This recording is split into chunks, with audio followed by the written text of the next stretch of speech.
Like, subscribe and share fanfiction audiobook channel for all parts. Chapter 89. After dinner, the two came back side by side.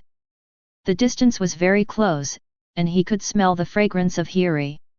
He didn't know if it was because girls were like this, but Roy could smell it clearly. There were still rice grains at the corners of Hiri's mouth, and Roy saw them. "Don't move," Roy reminded. Then he moved in front of Hiri and wiped the rice grains off her mouth. During the period, the two were only a few feet away, and Hiri could feel Roy's breathing. A blush appeared on her cheeks, and she was very shy, and she quickly lowered her head. She looked like a child who had made a mistake. "So cute, so cute." Roy looked at Hiri like this, and felt that he was going to be cute. After all, he was not an experienced driver. At this time, an experienced driver would definitely take the lead and bury Hiri in his chest without giving her a chance to choose. As the saying goes, hesitation will lead to defeat. Roy hesitated. At this time, Hiri also woke up. Although her face was still red, she hurriedly walked away in small steps. "Lord Roy, I'll go first." Girls are all shy, and Hiri is no exception. At this moment, she was so shy that she didn't know what to do. Humans will subconsciously avoid actions that make them feel at a loss, so Hiri hurriedly ran away. This guy. Looking at Hiri, who seemed to be running away, Roy was also a little helpless. A moment later, the two met again at the Shogun's mansion in Wano-kuni. The destination was the Shogun's mansion. No matter how Hiri ran, she would meet Roy sooner or later. "Lord Roy." Hiri looked at Roy in a panic and felt her whole face burning. "We meet again." Yet, after what happened just now, Hiri was a little absent-minded and glanced at Roy from time to time. What made her a little angry was that Roy didn't even look at her, but was seriously correcting the copy. She couldn't help but look at herself. The kimono that tightly wrapped her graceful figure was absolutely first class in both appearance and figure. It was big where it should be big, and interesting where it should be. Why didn't Roy look at her at all? She was afraid that Roy would look at her before.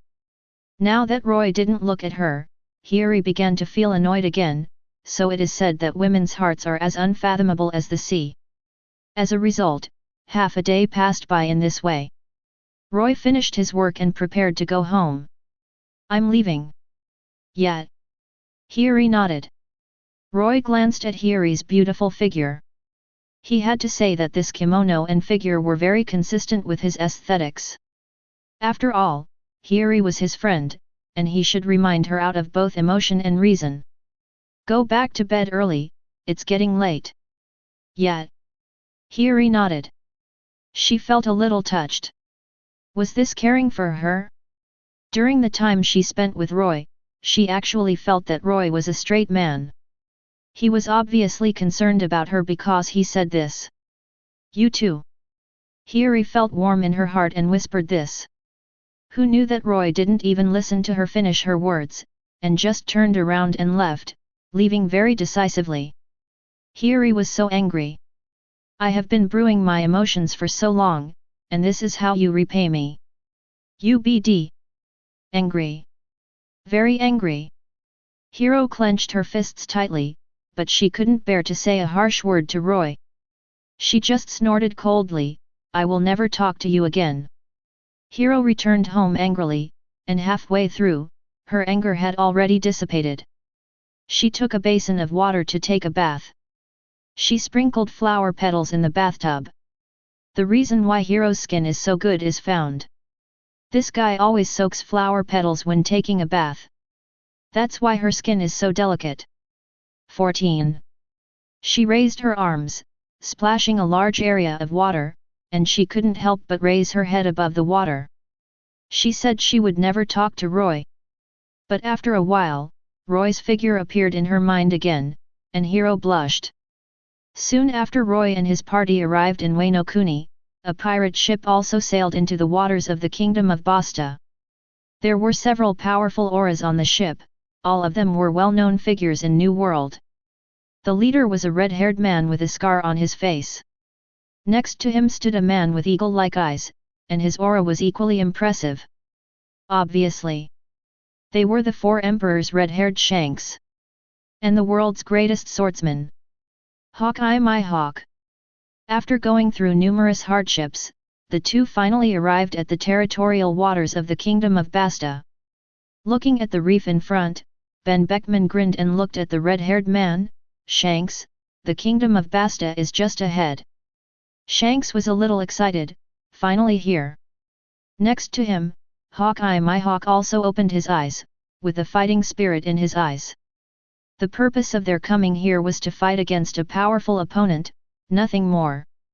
I hope it will be interesting for me. Hawkeye my hawk murmured. The group got off the boat and walked towards the kingdom, and also found the changes in the country.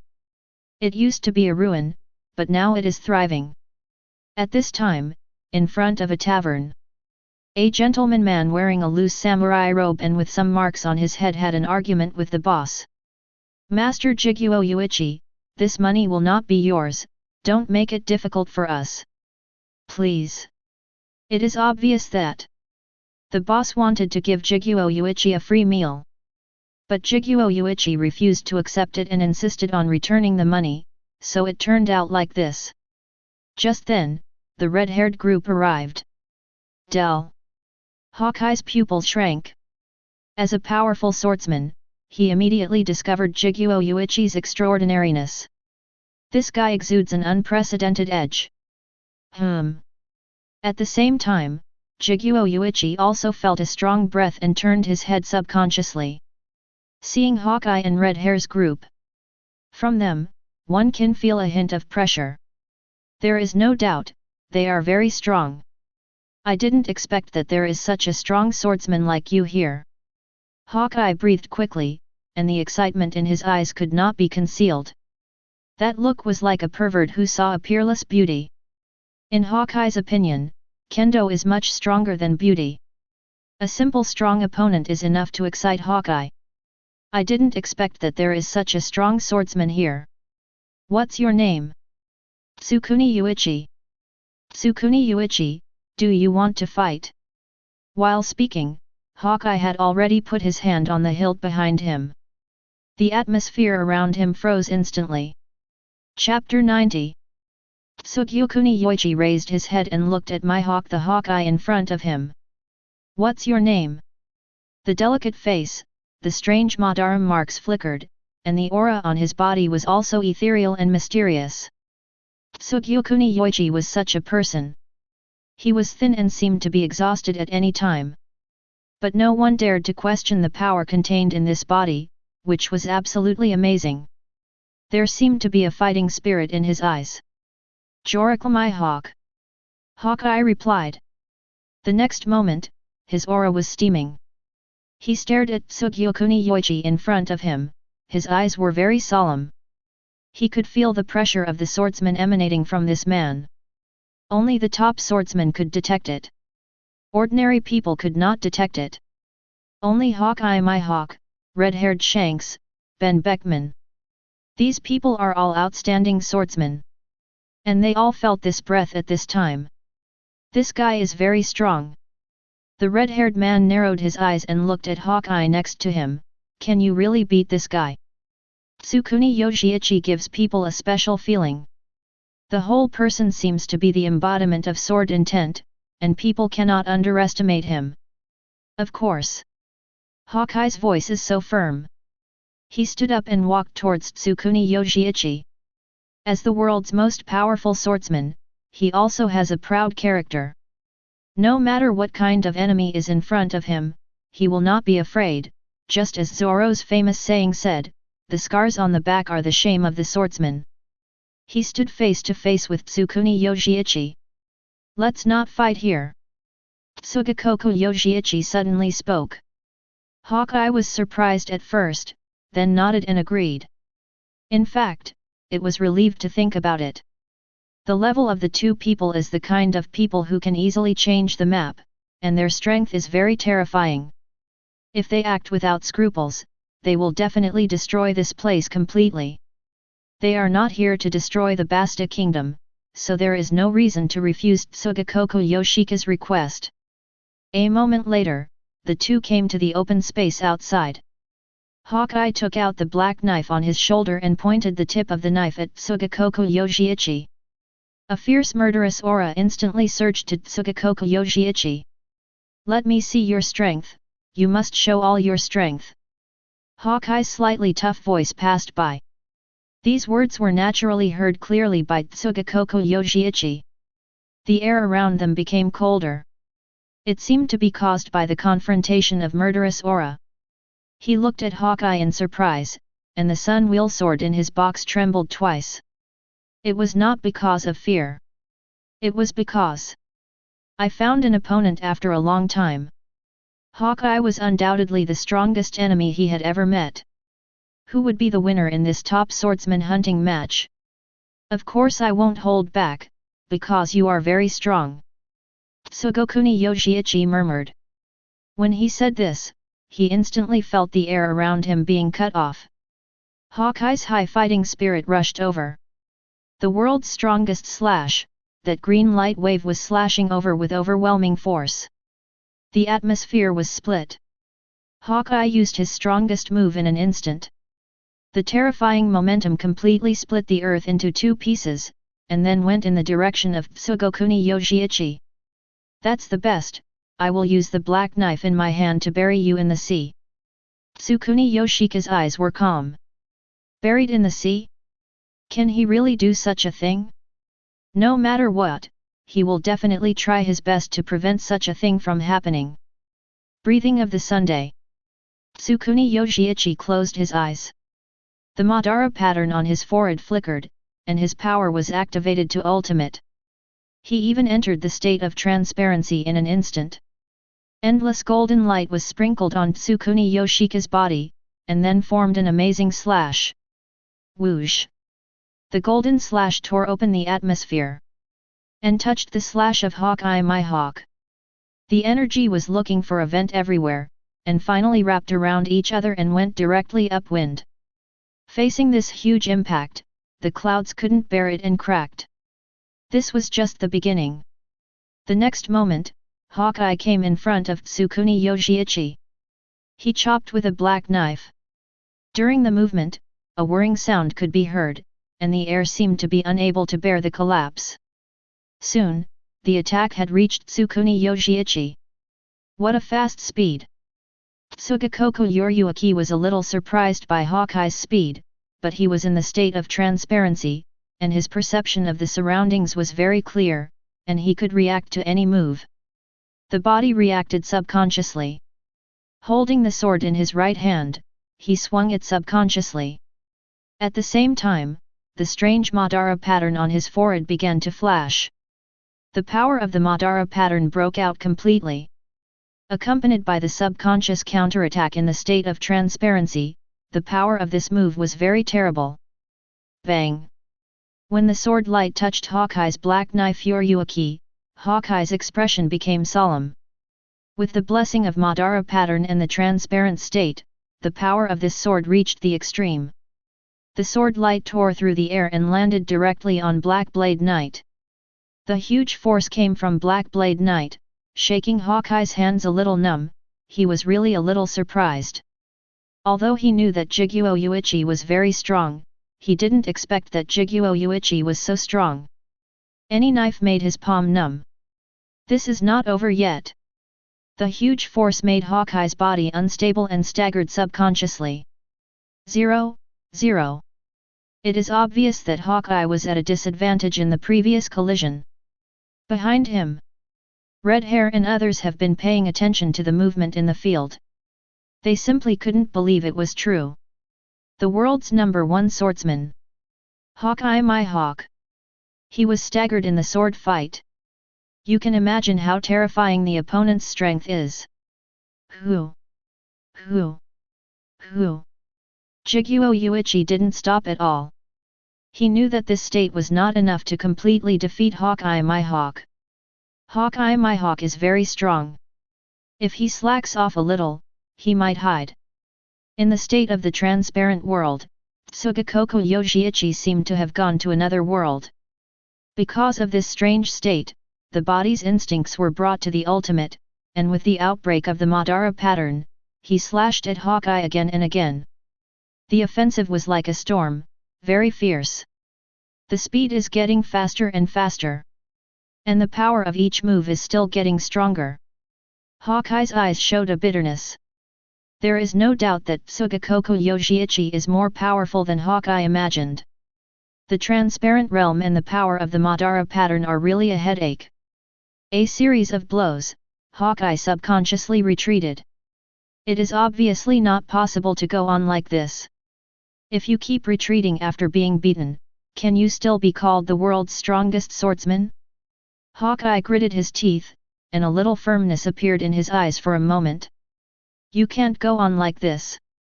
More rich armament haki gushed out. The rich haki almost made the black knife in his hand begin to twist. Chapter 91. The rich armament haki almost distorted the black blade knight. Although Hawkeye also attached armament haki before, it was definitely not so exaggerated. At this time, under the pressure of Tsugakoku Yoshiichi, he had to use such a method, fully open the armament haki, and at the same time attach his own unique ghost entanglement. This method is more similar to Conqueror's entanglement. It's just not as fierce as Conqueror's entanglement. In the original work, when Zoro fought Kaido, he severely injured him with the Nine Swords style and left a permanent scar. At that time, Kaido once questioned, "Do you also have Conquerors?" In fact, Zoro did not have Conquerors. The reason why he could break Kaido's defense was only because of the ghost energy.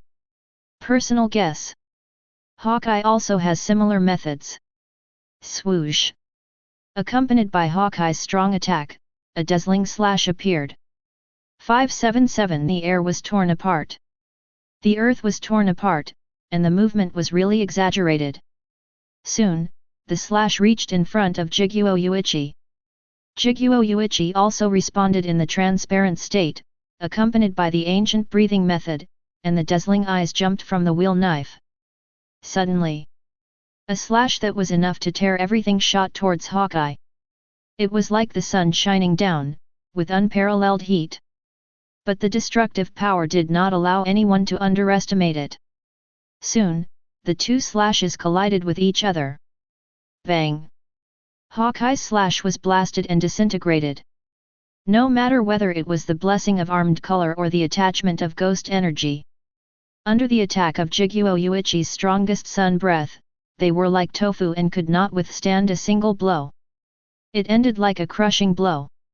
The huge movement, the atmosphere was completely sucked out and disintegrated, and then it invaded Hawkeye. Faced with this slash, Hawkeye felt a trace of fear in his heart.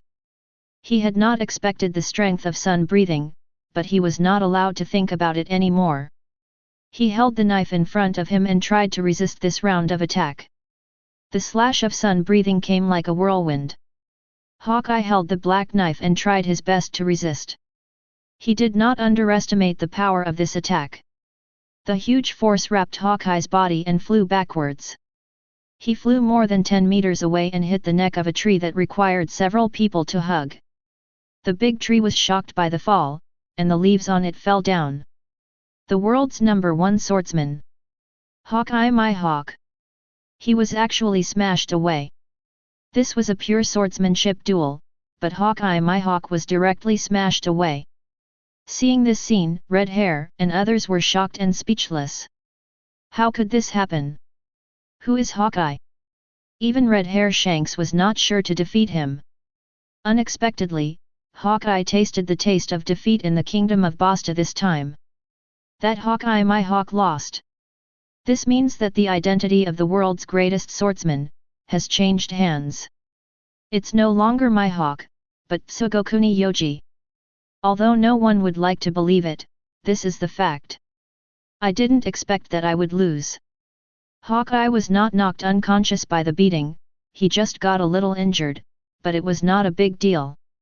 Here I have to say that the physical fitness of the people in the pirate world is pervert. If they were placed in the world of Demon Slayer, they would have died long ago after being attacked like this. Although Hawkeye still has the strength to fight again, he knows very well in his heart. He has already lost. He is not someone who cannot afford to lose. If you lose, just admit it honestly, it's no big deal. Maybe Hawkeye doesn't care about the title of the world's greatest swordsman. His whole life is for the sword. What about money, status, and beauty? These things are nothing but clouds, and can't shake Hawkeye my hawk in the slightest. Even if you strip the girls naked and throw them into Hawkeye's arms. As long as you give him a knife, he will gladly give up the beauty and choose that knife. It looks like I won. Tsukuni Yoriichi returned to his harmless look. Just looking at his back, it's hard to imagine that this is a swordsman who surpasses Hawkeye. Especially Tsukuni Yoriichi's whole body is thin, looks very thin, and doesn't look like a super strong man at all. I didn't expect you to be so strong. Hawkeye narrowed his eyes. He also admitted that Tsukuni Yoriichi was powerful, whether it was the sun breathing or the transparent realm, they were very powerful, and Hawkeye couldn't do anything to Tsukuni Yoriichi for a while. Especially in the transparent world, observation haki is difficult to predict. Even if it can be predicted, it is difficult to react because the speed is too fast. If it is just fast, it will be fine. The key is that the power of sun breathing is so terrifying, even above Hawkeye's slash. Whether it is speed or strength, it is completely crushed. How to fight in this situation? To be honest, Hawkeye is also helpless now. What is the last sword move you used? Sun breathing. It's a good ability. There is no doubt that sun breathing left a huge impression in Hawkeye's heart. Especially the last slash. The amazing degree even directly defeated his strongest attack, which shows his strength. There was a flash of unwillingness in his eyes, and then Hawkeye's eyes were a little excited. He was very excited. It is interesting to have such a stumbling block in the way of kendo. Only in this way can you constantly force yourself to become the strongest and reach the pinnacle of kendo. The scene he dreamed of was to reach the pinnacle of kendo one day. However, there was a person standing in front of him now. Yuichi Tsugakoku. Only by defeating this guy can he be qualified to reach the highest position in kendo. I will definitely win next time we meet. Yuichi Tsugakoku originally wanted to discuss the so-called kendo with Hawkeye. Although Hawkeye was defeated in the previous confrontation, there is no doubt that Hawkeye is very strong, at least enough to attract Yuichi Tsugakoku's attention. But Hawkeye didn't seem to want to discuss it together. He was used to being alone, like a beast. When defeated, he would wipe the wound silently, and then constantly look for ways to break through himself. But 5.0 would not easily ask for help from others. Especially, enemies. So after the end of the Sabayati Island chapter, facing Zoro's apprenticeship, he would be subconsciously disappointed. As a swordsman, you should be fearless. What's the point of communicating with the enemy? On the contrary, Shanks, the funny guy, took the initiative to go forward and find Yuichi Tsugakuni to communicate. He is not as cold as Hawkeye, and he is more friendly. Yuichi Tsugakuni, I am red-haired Shanks, you just used the sun-breathing move very well. It's the first time I see Hawkeye so embarrassed, ha ha ha. Shanks patted Yuichi Tsugakuni's chest and laughed. Yuichi Tsugakuni also looked at him. Compared to Hawkeye just now, Shanks seems to have a more cheerful personality. It's hard to imagine that he is the king of the 4 emperors of the New World with that funny and laughing look. Chapter 92. Red-haired looks funny on the surface, but he is actually a battle maniac. Since Tsukuni Yoriichi can defeat Hawkeye, he must be quite strong, which moved him. Tsukuni Yoriichi, why don't we have a fight? Red-haired looked at Tsukuni Yoriichi. Tsukuni Yoriichi has a delicate face, and the whole person has a feminine beauty. He is the type of person who is really very delicate, and the most important thing is that he doesn't have the slightest air of a strong man. It seems to be back to nature. Even though he has a terrifying swordsmanship that surpasses Hawkeye, the whole person is extremely low-key. So low-key that even if he is in a crowd, it is difficult for others to find anything unusual. When ordinary people see Tsukuni Yoriichi, they would not think that this guy can actually compete with Hawkeye, and even defeat Hawkeye in battle. Who is Hawkeye? Looking at the world of pirates, it can be said that everyone knows him. There are only a few titles in the world. The world's most powerful swordsman. The world's strongest man. The strongest creature on land, sea, and air. Hawkeye occupies one of them. 24. You can imagine what kind of big shot he is. But such a big shot was defeated. In front of Shugakuin Yoshiichi, he was defeated with a crushing blow. Although the battle between the two was also very exciting, Red Hair knew very well. Hawkeye could not compete with that move. The slash called the Breath of the Sun, once released, seemed to have endless sunlight shining on it. That crushing attack made people fearful. But even so, Red Hair wanted to try how strong Shugakuin Yoshiichi was. Shugakuin Yoshiichi glanced at Shanks. His eyes, which had always been cynical, rarely showed a hint of fighting spirit. The scratches on Shanks' eyes looked a little hideous. After all, this guy is one of the 4 emperors, and of course he is not an easy character to deal with. It seemed that a stream of air suddenly began to surge in his chest. The blood in his body began to heat up. Okay. Shugakuin said loudly. The moment the voice came out, they hurriedly pulled away.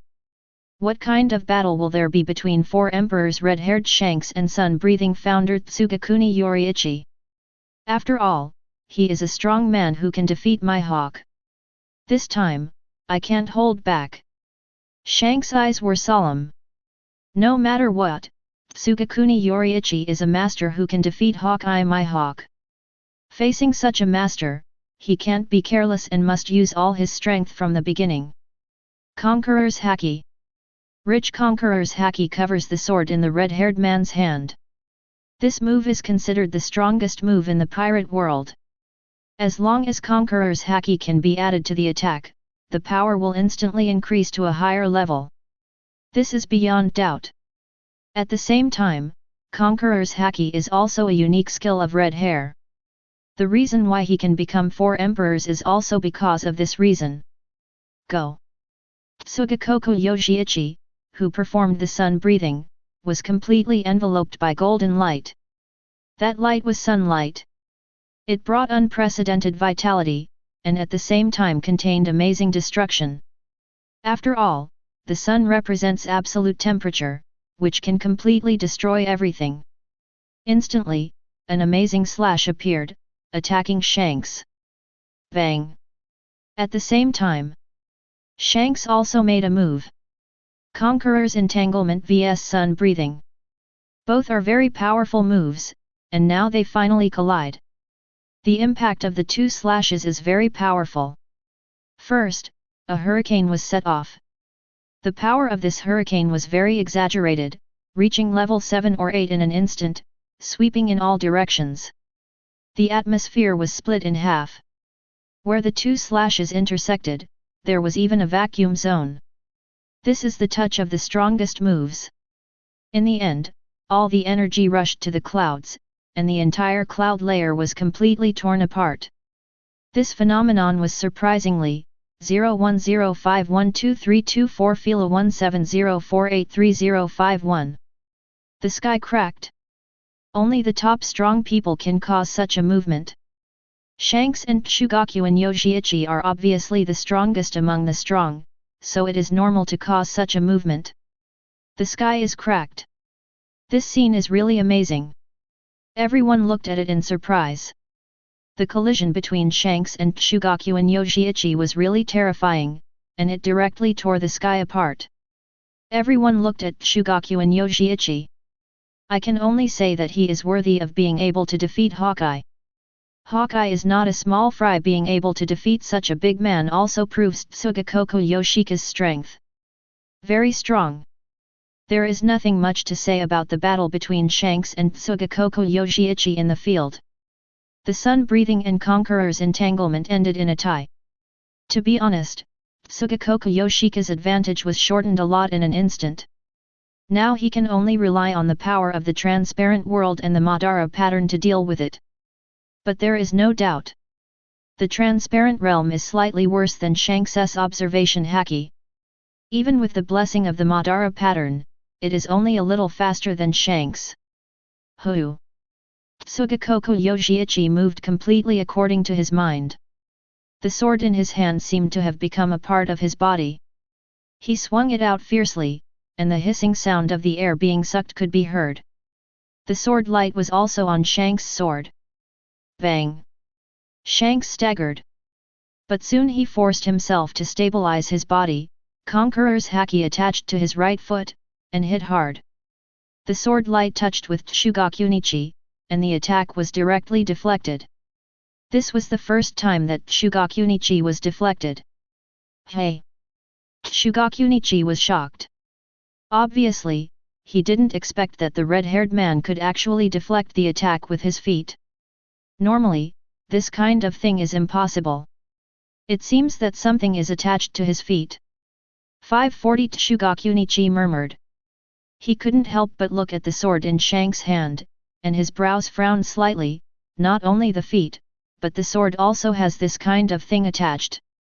As a powerful swordsman, Shugakunichi's intuition is still very accurate. Just by fighting with the red-haired man for a few rounds, he roughly judged that the red-haired man's attack should be attached to some mysterious substance. You shouldn't be able to attach to the whole body. Or, it will be very weak when attached to the whole body. Tsugakoku Yoshiichi once again entered the transparent world, and the whole person seemed to have become the incarnation of the sword. The breath also became more ethereal and mysterious. Knowing Shanks' fighting style, I basically figured out how to fight. As long as I can avoid direct contact with Conqueror's entanglement, the situation of this battle is basically in my hands. Whew! The sun-wheel sword slashed out quickly. The air sucked couldn't bear the collapse. The attacks fell in front of Shanks one after another. Although they were all blocked, he still had a hard time blocking them. It is indeed more difficult to resist the attack with one hand. In this situation, Shanks is obviously suppressed. The Four Emperors. Red-haired Shanks was suppressed by an unknown guy in the Basta Kingdom.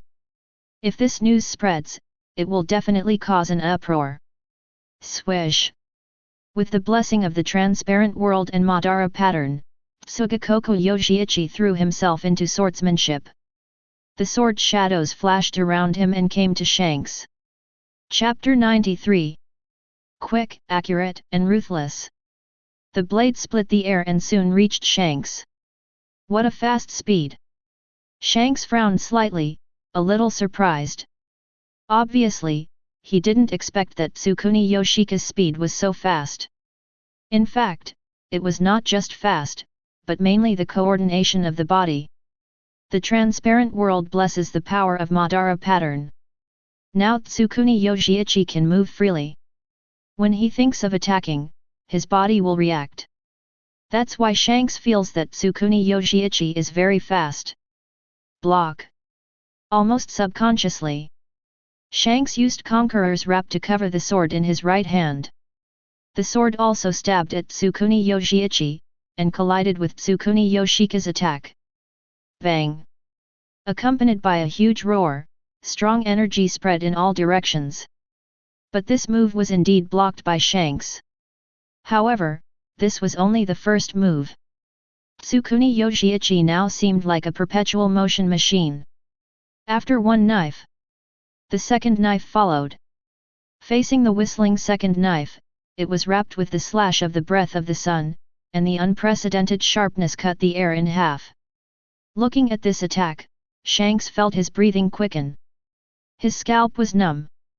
It's too late. Shanks' eyes widened in horror, trying to dodge the attack. But then he was shocked to find that the opponent was too fast and it was too late to dodge. He watched helplessly as Tsugakoku Yoshika's slashes continued to come. The sharp blade cut through the air, and the piercing hissing sound was clearly heard. Shanks' hair stood up. This moment was obviously a very critical moment. He almost didn't think about it and covered his whole body with armament haki. For defense. Although Shanks' Conqueror's haki attainments were also very high, it was useless. At this critical moment, he couldn't wrap Conqueror's haki around his body, so he could only use armament haki. Soon, armament haki wrapped Shanks' entire body. At this moment, Shanks' defense power soared. Bang! At the same time, Tsugakoku Yoshika's slash also arrived. It hit Shanks hard. A huge force was born, directly carrying Shanks' figure flying backwards. Like a cannonball, it hit the NLE behind. The hill collapsed, and the rocks on it kept sliding down. Shanks, he actually blown away. Everyone stared with wide eyes, looking at this scene in disbelief. How is it possible? This is the red-haired Four Emperors. Shanks is one of the ceilings of the pirate world. Such a big man was actually knocked away. Red hair is not a small character. Everyone subconsciously looked at Tsugakoku Yoriichi not far away. The thin figure was still so handsome, weak, and sickly, as if he could die at any time. But it was such a person who defeated Hawkeye and Red Hair in succession, which made people feel even more sad. So far, the battle has also been decided.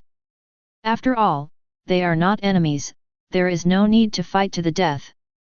It is clear who will win and who will lose in such a fight. It is obvious that Red Hair Shanks is not Tsugakoku Yoriichi's opponent. The Four Emperors lost. It hurts, this blow is really exaggerated. Shanks covered his chest and slowly approached, still recalling the scene just now. I knew that Jiguo Yuanyi was strong, but I didn't expect him to be so strong. That strange body movement still makes him feel scared. Even in his prime, it is difficult to stop him. Jiguo Yuanyi is very strong. I didn't expect that I would lose. It's really amazing. Shanks said with a smile, and regained his previous enthusiasm. He is like Luffy and Garp, carefree. It only comes in handy at critical moments. Hawkeye glanced at Shanks and was a little surprised. I didn't expect that he would lose too. He knew the strength of Red Hair very well. If he didn't use Conqueror's entanglement and simply attached armament haki, he would be about the same level as himself. That was described by Whitebeard as, it was like a duel yesterday. At that time, Shanks couldn't use Conqueror's entanglement, so he tied with Hawkeye. After that, the two became famous in the New World. After learning Conqueror's entanglement, Shanks' strength was obviously improved by a lot. He was also higher than Hawkeye my hawk. Conqueror's entanglement doesn't work. Hawkeye couldn't help but murmur. Tsugakuni Yoriichi's strength was a bit beyond his imagination. Hawkeye's aloofness and Shanks' funniness formed a vivid example. Shanks quickly became good friends with Yuichi Tsugakushi. The two were only one stick away from becoming brothers in life and death. There is actually someone like you in the Basta Kingdom. To be honest, when we came here, we didn't think it was that strong until we met you. Shanks looked at Yuichi Tsugakushi. This was what he thought in his heart, although Kaido had tasted defeat in this land. But this does not mean that the Basta Kingdom is full of hidden talents and strong people. It is also possible that Kaido was ambushed. With the appearance of Yuichi Tsugakushi, this idea was completely overturned. He used his strength to tell everyone how wrong their previous guesses were. This kingdom is still mysterious and powerful. You should be the strongest here, right? Kaido should have lost to you. Shanks looked at Yuichi Tsugakoku with a serious look. This powerful man should be the strongest existence in the Basta Kingdom. With such strength, it is easy to defeat Kaido of the Beasts. Who knew that? Yuichi Tsugakoku shook his head after hearing this. There is someone else who defeated Kaido, he is Mr. Uchiha Madara. As for my strength, Yuichi Tsugakoku showed a bitter look on his face. He actually wanted to reach the top of the Basta Kingdom, but his current strength was not enough. Especially Uchiha Madara, who was too mysterious and powerful. Uchiha Madara. Shanks was a little excited when he heard the name again. His main purpose of coming here was to meet the legendary Uchiha Madara. Unfortunately, he was defeated by Yuichi Tsugakoku in advance. Yuichi Tsugakoku was too powerful, and he really couldn't compete with him. The breath of the sun, the transparent world and the Madara mark power, these things together are very terrifying, even Uchiha Madara has to be careful to deal with it. To be honest, OK Zhao, Shanks' defeat was not unfair. In the setting of Demon Slayer, Shugakuin Yoriichi is the endless ceiling. He forced Muzan to flee when he was alive. In his old age, he almost killed the upper rank one with a sword. It should be noted that the strength of the upper rank one once made the protagonist group fall into despair, and his strength was infinitely close to Muzan. In the end, that sword that was exhausted could not stop the ground. How does he compare with you? He should be stronger than me. Shugakuin Yoriichi said with a smile, which was not difficult to talk about. Uchiha Madara is indeed one of the sealing forces of Roy's camp. Excluding the mysterious tornado, if it is not counted, Tornado's strength is now unknown. Shanks' eyes lit up, and his excitement reached the extreme. Uchiha Madara. The air suddenly became cold, as if the fighting spirit was high. Even if he is not as good as Shugakuin Yoriichi, Shanks also wants to challenge Uchiha Madara to see the gap between them. Chapter 94. Recently, Uchiha Madara has become very famous. Especially after defeating Kaido of the Beasts, he became even more famous. Shanks has long wanted to meet this guy. After becoming friends with Tsugakuni Yoriichi, Shanks also asked Tsugakuni Yoriichi to introduce him to Uchiha Madara. Tsugakuni Yoriichi put down the wine bottle and looked at him suspiciously. "You want to meet Uchiha Madara?" "Well, actually, we came here this time just to communicate with Uchiha Madara," Shanks answered truthfully. There is no need to hide such things. It is not a secret that they want to challenge Uchiha Madara. Tsugakuni Yoriichi took a sip of wine and smiled. "In that case, I will take you there later. It has been a while since I saw Madara." At the beginning of the summoning, Uchiha Madara often looked for Tsugakuni Yoriichi. Now that Tsugakuni Yoriichi's background is clear, he will ignore him. "I didn't expect that Tsugakoku Yuichi would listen to the loyalty," and Shanks smiled. "Good. You seem to like drinking. I can only do this when I'm bored. I have some wine brought by North Blue. I'll give it to you next time I come over." When he heard that there was good wine to give away, Tsugakoku Yoshika's eyes suddenly lit up, and his tone was solemn. "It's a deal. This guy seems to regard wine as more precious than anything else. Ha ha ha. Actually, I also like drinking very much." The red-haired man continued to chat with Tsugakoku Yoshiichi all day long. Soon, several people came to Uchiha Madara's residence. D30303. Tsugakoku Yoshiichi went up and knocked on the door. The door slowly opened, and a servant walked out. The servant saw Tsugakoku Yoshiichi and knelt down respectfully. "Master Tsugakoku Yoshiichi, why are you here?" Although there is no hierarchy system in the Basta Kingdom.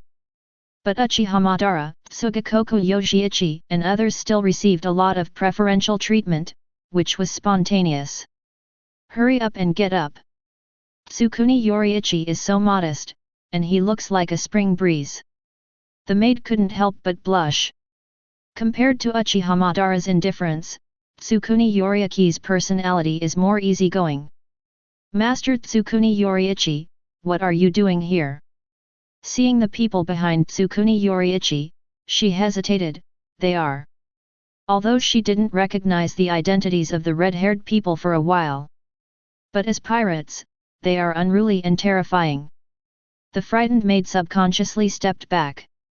Red-haired Shanks laughed, not caring at all, and said, "Don't worry, beauty, we are not bad people."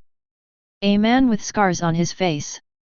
who exudes the aura of a bandit, says to you, I am not a bad guy. Can you believe it? Red-haired Shanks' face seemed to say that he was a bad guy.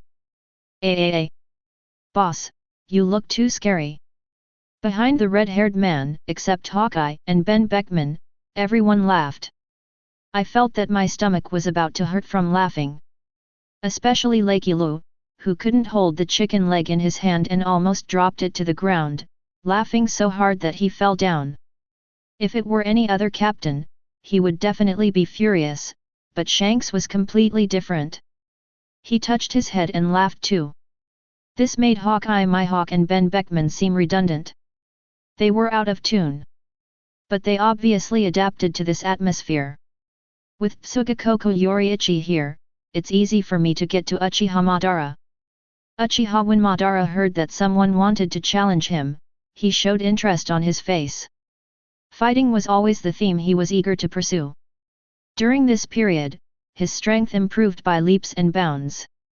Before, conquerors could not entangle the Grand Master, but now conquerors can be used, and it is several times stronger than before. Especially after defeating Kaido of the Beasts. Conqueror's concentration has also increased significantly. You are one of the 4 emperors. Red-haired Shanks. Uchiha Madara looked at the red-haired man in front of him. Uchiha Madara. Although it was just 2 short sentences, there was a vigorous fighting spirit that condensed from the 2 people. Perhaps it was the concentration of fighting spirit. The temperature around began to drop a little. Without any extra nonsense, Shanks rushed towards Uchiha Madara. He held the sword tightly in his right hand. Conqueror's haki was wrapped around the sword. Said, facing Uchiha Madara, such an unprecedented enemy, Shanks used his strongest move from the beginning. Conqueror's haki. The space seemed to be distorted by the power of this attack.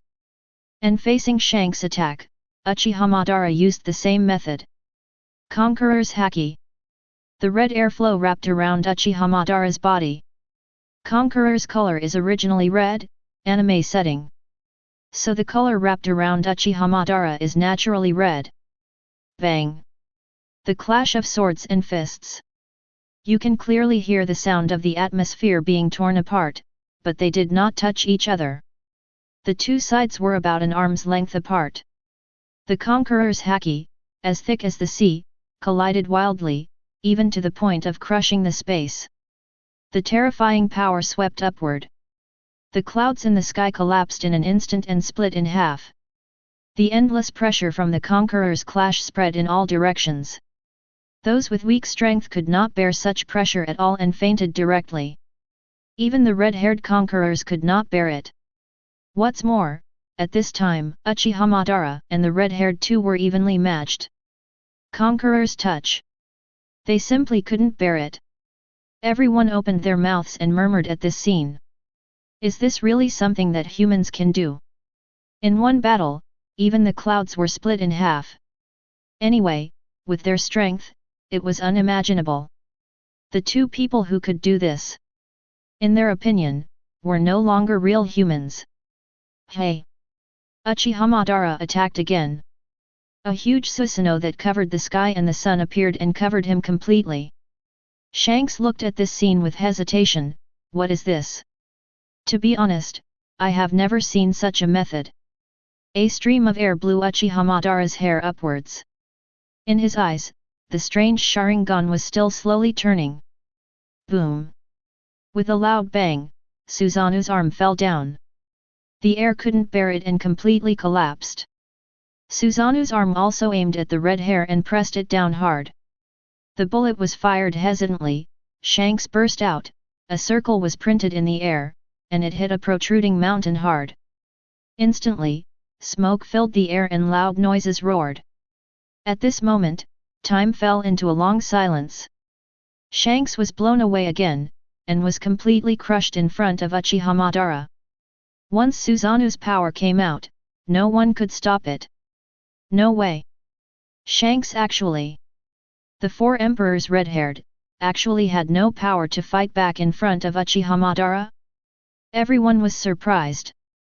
Even Hawkeye, who was always calm, was completely out of control at this moment. Chapter 95. 4 Emperor's red hair was blown away. Who is he? One of the 4 great pirates who reigned like an emperor in the second half of the Grand Line. But in front of Uchiha Madara's Susanoo, he had no power to fight back and was completely crushed. You can feel the gap between Red Hair and Uchiha Madara. When Susanoo appeared, Red Hair was stunned and then was blown back. Is this the strength of Uchiha Madara? It's really exaggerated. Everyone was shocked. Hawkeye put his hand on the black knife knight behind him, his arm trembling slightly, and his eyes showed an extremely excited light. Uchiha Madara's strength made him a little unable to restrain himself. This is the strength of Uchiha Madara. Ben Beckman smacked his lips. He had already imagined Uchiha Madara's strength to be very strong. But the reality was beyond his expectations. This was a crushing battle. In the past, the red-haired guy always crushed others, but now he was suppressed by others. Uchiha Madara stood in the wind, his robe rustling, subconsciously attracting everyone's attention.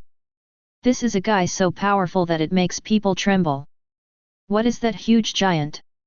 Susanoo. It's so powerful that the boss can't even block this attack. Honestly speaking, Susanoo's size is really despairing. Facing such a giant, I just feel the pressure like the abyss and the sea. It's a bit breathless. It's also thanks to the red hair that he can resist such an attack. Red-haired Shanks is worthy of being 4 emperors, and his skin is thicker than other characters. Even after suffering such a heavy blow, he did not lose his fighting ability directly and fainted. He just felt a little stabbing pain in his chest, and it hurt when he breathed. Obviously, he was also seriously injured. Shanks narrowed his eyes and looked at Uchiha Madara not far away. Is this Uchiha Madara's strength? He will never forget how much pressure Uchiha Madara brought to him just now. Not to mention the injured state. Even Shanks in his prime could not withstand such an attack. This is just a sparring. If it was a real life and death fight, Uchiha Madara would have rushed to him by now. Shanks stood in front of him and blasted him to pieces. As the saying goes, take advantage of your weakness to kill you. Fighting has never been about morality. You care about morality? That's playing with your own life. In a sparring match, Shanks obviously lost. He is not a person who can't afford to lose, and he doesn't bother to make excuses. In fact, Shanks doesn't care about winning or losing, and he doesn't even care about the position of 4 emperors. He has always been adhering to the words of his former captain. Roger. The freest person on this sea is the Pirate King. Shanks just wants to be a free person, without any constraints. Free and unrestrained, without shame or restraint. Red Hair Pirates is more like a big family pursuing freedom. Originally, Red Hair wanted to make friends with Uchiha Madara. But he found that Uchiha Madara had already turned around and left without looking back. He was as arrogant and indifferent as ever. Don't mind, that guy is just like that. Looking at Uchiha Madara's back as he walked away, Jigoku Yoshiichi shook his head. He drank the wine jug in his hand, and then smacked his lips with satisfaction. Dae.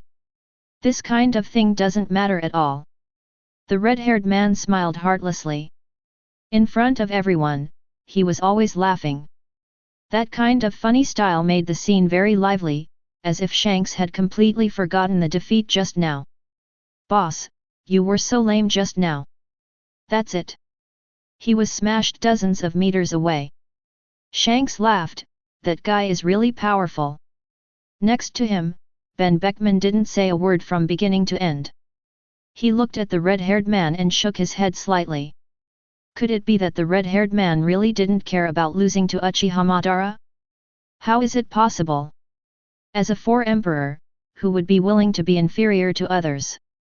Shanks did this just to hide his emotions. As a person with a strong self-esteem, he would only lick his wounds silently behind his back. This matter has come to an end for the time being. New World, Wano Kuni.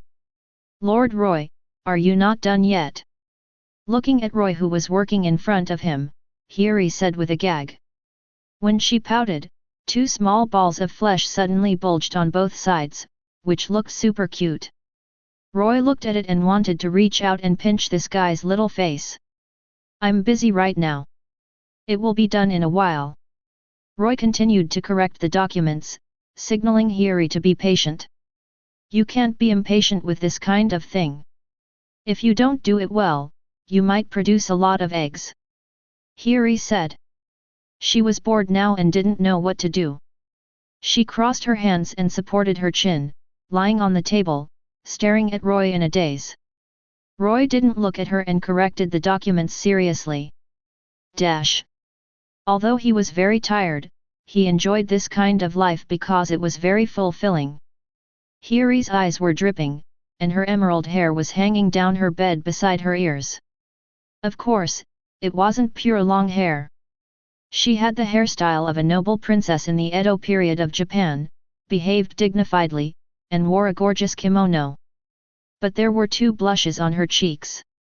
Serious Lord Roy is so handsome. Lord Roy, Lord Yi. He called Roy's name over and over again. Roy also replied to her tirelessly. Hiri lay beside Roy, watching silently, obedient, quiet, reluctant to disturb. I don't know if it's my illusion. It feels like staying next to Roy, the flow of time has slowed down. This is the world of Lord Roy and me. Hiri's heart is sweet. Sometimes, liking this kind of feeling comes without any reason. Unexpectedly, I have fallen. Before this, she would never have thought that she would fall in love with Roy one day. So feelings are really amazing. Lord Roy, can you go somewhere with me tonight? Hiri supported her chin. Staring at that handsome face. Is it because of his appearance or his character that she likes this guy? Now she can't tell. Hiri only knew that she liked it so much. Where? Roy was surprised, and didn't know where Hiri wanted to go for a while. His eyes stayed on Hiri boldly. Wearing the embroidered kimono, she really felt like a classical beauty. Her skin was like jade, and her eyes were like the bright moon. When Roy looked at her little face, she couldn't help but lower her head, and a blush appeared on her earplugs. Beautiful. It was so beautiful that it was suffocating. It's just to worship my mother. Hiri seemed to be shy. Originally, we should have gone there at noon today, but there were too many things to do and we couldn't spare any time. Going alone at night was a bit scary. The main reason was that Hiri still wanted Roy to spend more time with her. To be honest, this idea was very selfish, but Hiri just wanted to try it. If you are busy, Roy-kun, then it's okay, I'll go with you, otherwise I'll be worried. Yet. Hiri nodded slightly, and her eyes were covered with a layer of mist again. So touching. Chapter 96. I don't know when it started, but Hiri found that she seemed to like Roy.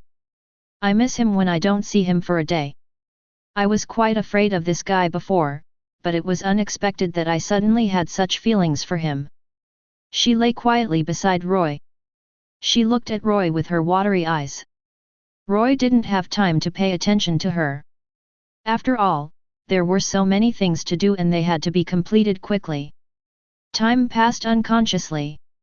I don't know if it was Hiri's illusion, but she felt that time passed super fast when she was with Roy. Okay. Roy stretched his body and looked relaxed. Hiri brought a cup of tea and handed it to Roy, saying softly, "Here." Well. Roy took it and sipped it gently. The fragrance of tea lingered, leaving a lasting aftertaste. 393 Then, he and Hiri walked towards the ancestral hall together. The path was remote and the trail was a bit rugged. If Hiri was alone, she would definitely be scared. Now that Roy was with her, Hiri was not afraid at all. Get a little closer to Roy. It was like a docile little rabbit, rubbing against herself with soft fur. That beautiful kimono was hard-moving. Moreover, Hiri smelled sweet and nice, and Roy didn't hate it anyway.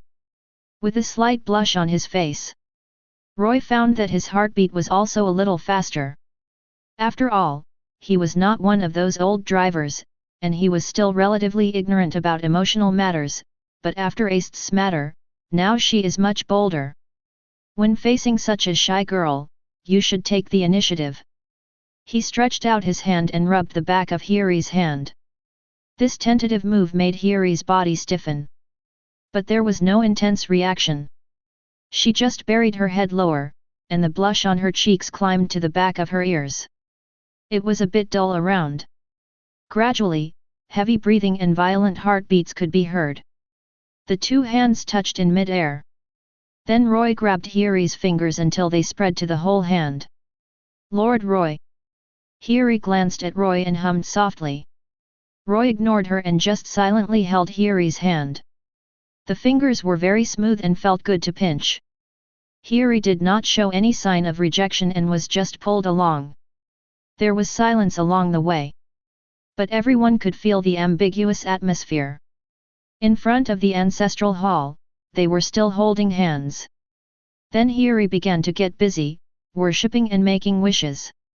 It is said that making wishes at this time is very effective. Hiri closed her eyes and silently made a wish in her heart. "It would be great if Roy-kun could like me. I wish. Oh, the wish must come true." The night wind blew, and the trees on both sides swayed. A meteor streaked across the sky and soon disappeared at the end. The moonlight poured on Hiri's pretty face. The moment she raised her head, there was an indescribable beauty. "What did you wish for?" Roy asked. Hiri's face flushed, and she said shyly, "I won't tell you." If that kind of wish was spoken out, Hiri would have to find a crack in the ground to crawl into, which was really too embarrassing. Roy also followed and worshipped, and bowed slightly. "Mrs. Shi. This is a great woman who is willing to sacrifice her life for her children and Wano Kuni. Roy respects this guy from the bottom of his heart. When Kaido invaded Wano Kuni, she had every chance to escape. After all, she was a person who transcended time. She walked freely in thousands of years, but was finally buried in the sea of fire for Odin and Wano Kuni. That night, the flames devoured her body. She left this world in silence. Where there is light, there is shadow. Compared with Odin's brightness, Kurozumi's snake is completely dark. He spent his whole life in darkness and madness. He picked up the boundless resentment towards the Kojiki clan. He had a charming expression and tried to please the Kojiki clan in various ways. Some people called him a madman. Some people called him a fool, so he pretended to be crazy and laughed. When the opportunity came, he held the butcher knife in his hand and cut off the grievances of thousands of years, just like a sharp knife cutting through the Gordian knot. He came with infinite darkness. Damn it! Kurozumi's snake, hiding in the shadows, didn't dare to move. After being killed by Acedes and others, Kurozumi's snake completely hid behind the scenes. From the previous fight, he knew that Acedes' strength must be very strong and he couldn't compete with him. So he hid in the dark. Like Lion Majesty, he was always looking for opportunities. For revenge, Kurozumi's snake sacrificed too much and paid too much effort. How could he willingly give what he got to Roy? This is impossible. But he knew very well that the gap between him and Roy was too big, so big that there was no way to make up for it. So, he only dared to hide in the dark and observe silently. But how could such a thing escape Roy's eyes? The scarlet light flashed in his eyes, and he had already seen the Kurozumi snake in the dark. It looks like something interesting is coming. Roy grinned. This made Hiri feel confused, and she didn't understand why Roy suddenly showed such an expression. "What's wrong with you, Lord Roy?" "Interesting things, what do you mean?" I found that Roy's eyes were fixed on the shadow in front, which made Hiri's eyes more confused. "So what happened? Come out, I've seen you." Roy spoke indifferently. There was no emotion in his voice, and it seemed to be filled with a faint murderous intent. Hiri was confused and looked in the direction of Roy's gaze. In the shadow, Kurozumi Orakai trembled all over. Facing Roy's question, he was sweating coldly on his back, and the truth in his heart reached ultimate. Why is this happening? Has he been discovered? He was hiding very well. DXXX. Roy's footsteps came over. Every step he took, 0.2 in Kurozumi Orakai's heart, like a drum beating. Kurozumi Orakai's heart was in his throat. He was trembling all over, completely out of his control. Even his pants were wet. Kurozumi Snake was frightened by Roy and peed his pants. He really peed his pants. www. Accompanied by a slight noise, the grass in front of him was pulled apart. Two figures appeared in front of Kurozumi Snake. One man and one woman.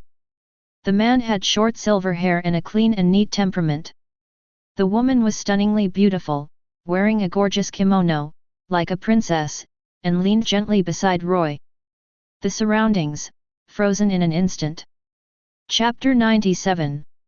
For a moment, Kurozumi Orakai's heart was in his throat. I didn't expect that I would be discovered.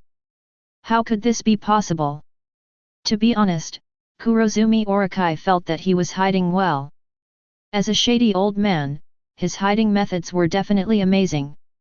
In the Wano Kuni plot, he had been hiding in the dark. Unexpectedly, he was discovered now. Hiri's eyes condensed. As a princess of the Kojiki clan, she would never forget this guy.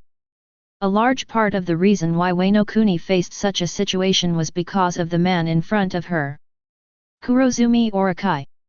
If it weren't for him, those dramas would not have happened. This BD. Hiri's eyes flashed with murderous intent.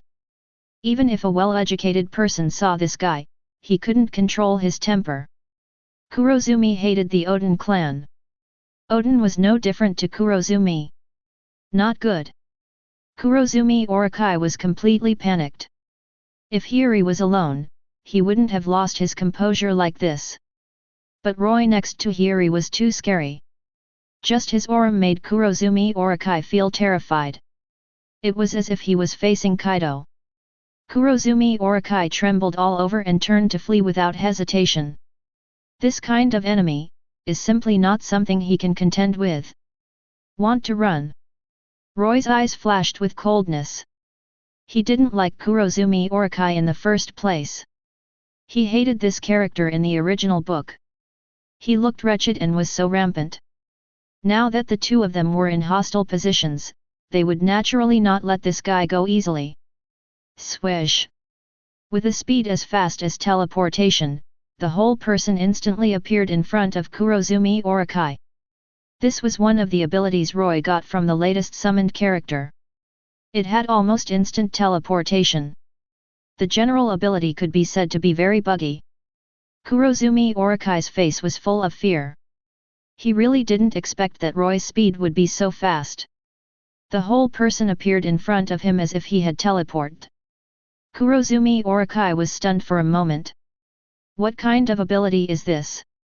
Weird. It can be said that this ability is very weird. Kurozumi Orakai has never heard of it. Now, Kurozumi Orakai couldn't help sweating on his forehead. This situation is very bad. Roy's strength is simply at the bug level. It is obviously impossible to escape. After all, Roy can teleport.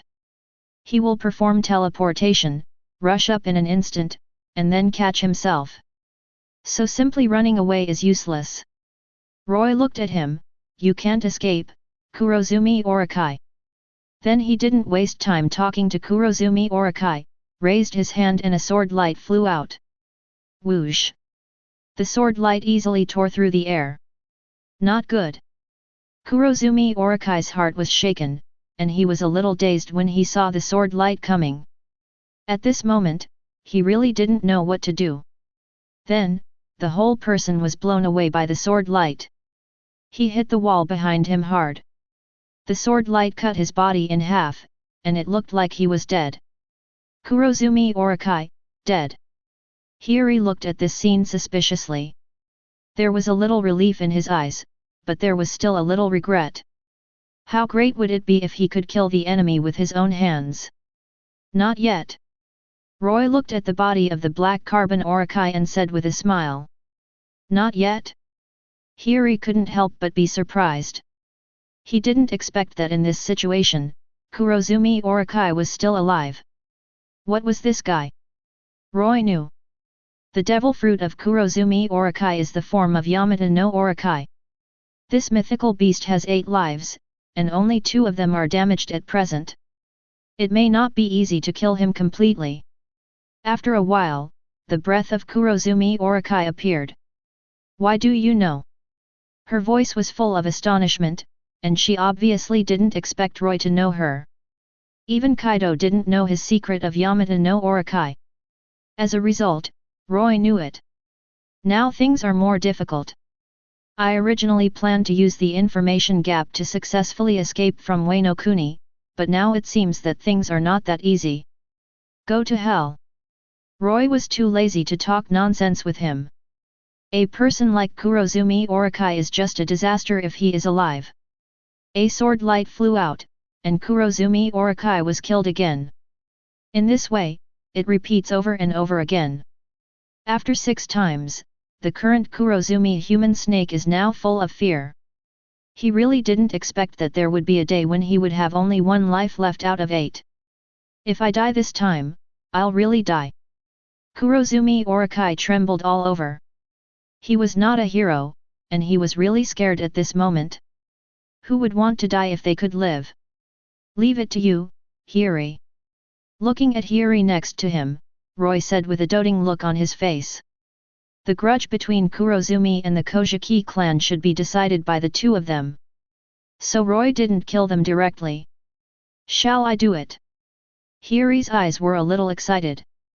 In fact, she had imagined this scene more than once, but she didn't expect it to actually happen in front of her today. Kurozumi Orokai, Kojiki Hiri's old enemy, is finally going to fall in his hands. Kurozumi Orokai, are you ready? Then. Hiri took out the sword on her waist, Yanma. This is the sword that Kojiki Oden left for Hiri, and she has always carried it with her. After the Wano Kuni plot began, Hiri gave this sword to Zoro, which created Zoro's brilliant Sengoku. However, Zoro and others did not come to Wano Kuni, so Yanma was still in Hiri's hands. Hiri approached step by step with the sword in hand. Kurozumi Orokai's eyes widened, with deep fear in his eyes. His whole body couldn't help but tremble. Forgive me, I can do anything. Please forgive me. Despite begging for mercy, Kojiki Hiri did not mean to let him go. How could the hatred of the country and the family be passed by just because of such a few words of plea? Hiri was not so saintly. At this time, Kurozumi Orokai's face was full of despair. Why is it like this? He would never reconcile until his death. He had fought with the Kojiki clan all his life and suffered humiliation. In the end, he was killed by the younger generation of the Kojiki clan, which made Kurozumi Orokai completely crazy. His aura burst out, and the power of the devil fruit was also revealed. Kurozumi Orokai was not a waste, on the contrary, his strength was not very strong. I will kill you. There was a scarlet light flashing in his eyes. Kurozumi Orokai was completely crazy, and now he had only one thought, that is, to kill Hiri. Humph! Seeing this, Roy snorted coldly. He was by his side, so how could Kurozumi Orokai be presumptuous? His superpowers vented like the sea. He directly froze Kurozumi Orokai in mid-air. No matter how he struggled, he could not get rid of Roy's comfort. No. Don't. Please spare me. Chapter 98. Kurozumi Orokai begged for mercy. He had no choice but to beg for mercy, after all, his life was in Hiri's hands. Kurozumi Orokai, do you think I will let you go? Hiri looked at Kurozumi Orokai, and then smiled coldly. He and Kurozumi Orokai had such a relationship, how could he let this guy go easily? The expression on Kurozumi Orikai's face froze, and then he forced out a touch of flattery, please spare me, Xiaozi. However, how could Hiri agree to his request? This was not realistic at all. Go to hell. As Hiri waved his arm, a flash of knife light flew in front of the snake. A flash of knife light cut off the snake's neck. Blood spurted out immediately, and the snake's head flew high, obviously deader than dead. Wanakuni's Kurozumi snake, die. The grudges between the Kurozumi clan and the Kojiki clan also disappeared here. It's finally over. Hiri put down the sword in his hand. He sat on the ground with a dazed look. He had been expecting such a scene in his dreams, but he didn't expect it to happen. All this was Roy's credit. Thank you, Ai Yi Tian Xia. Don't be polite, this is what I should do.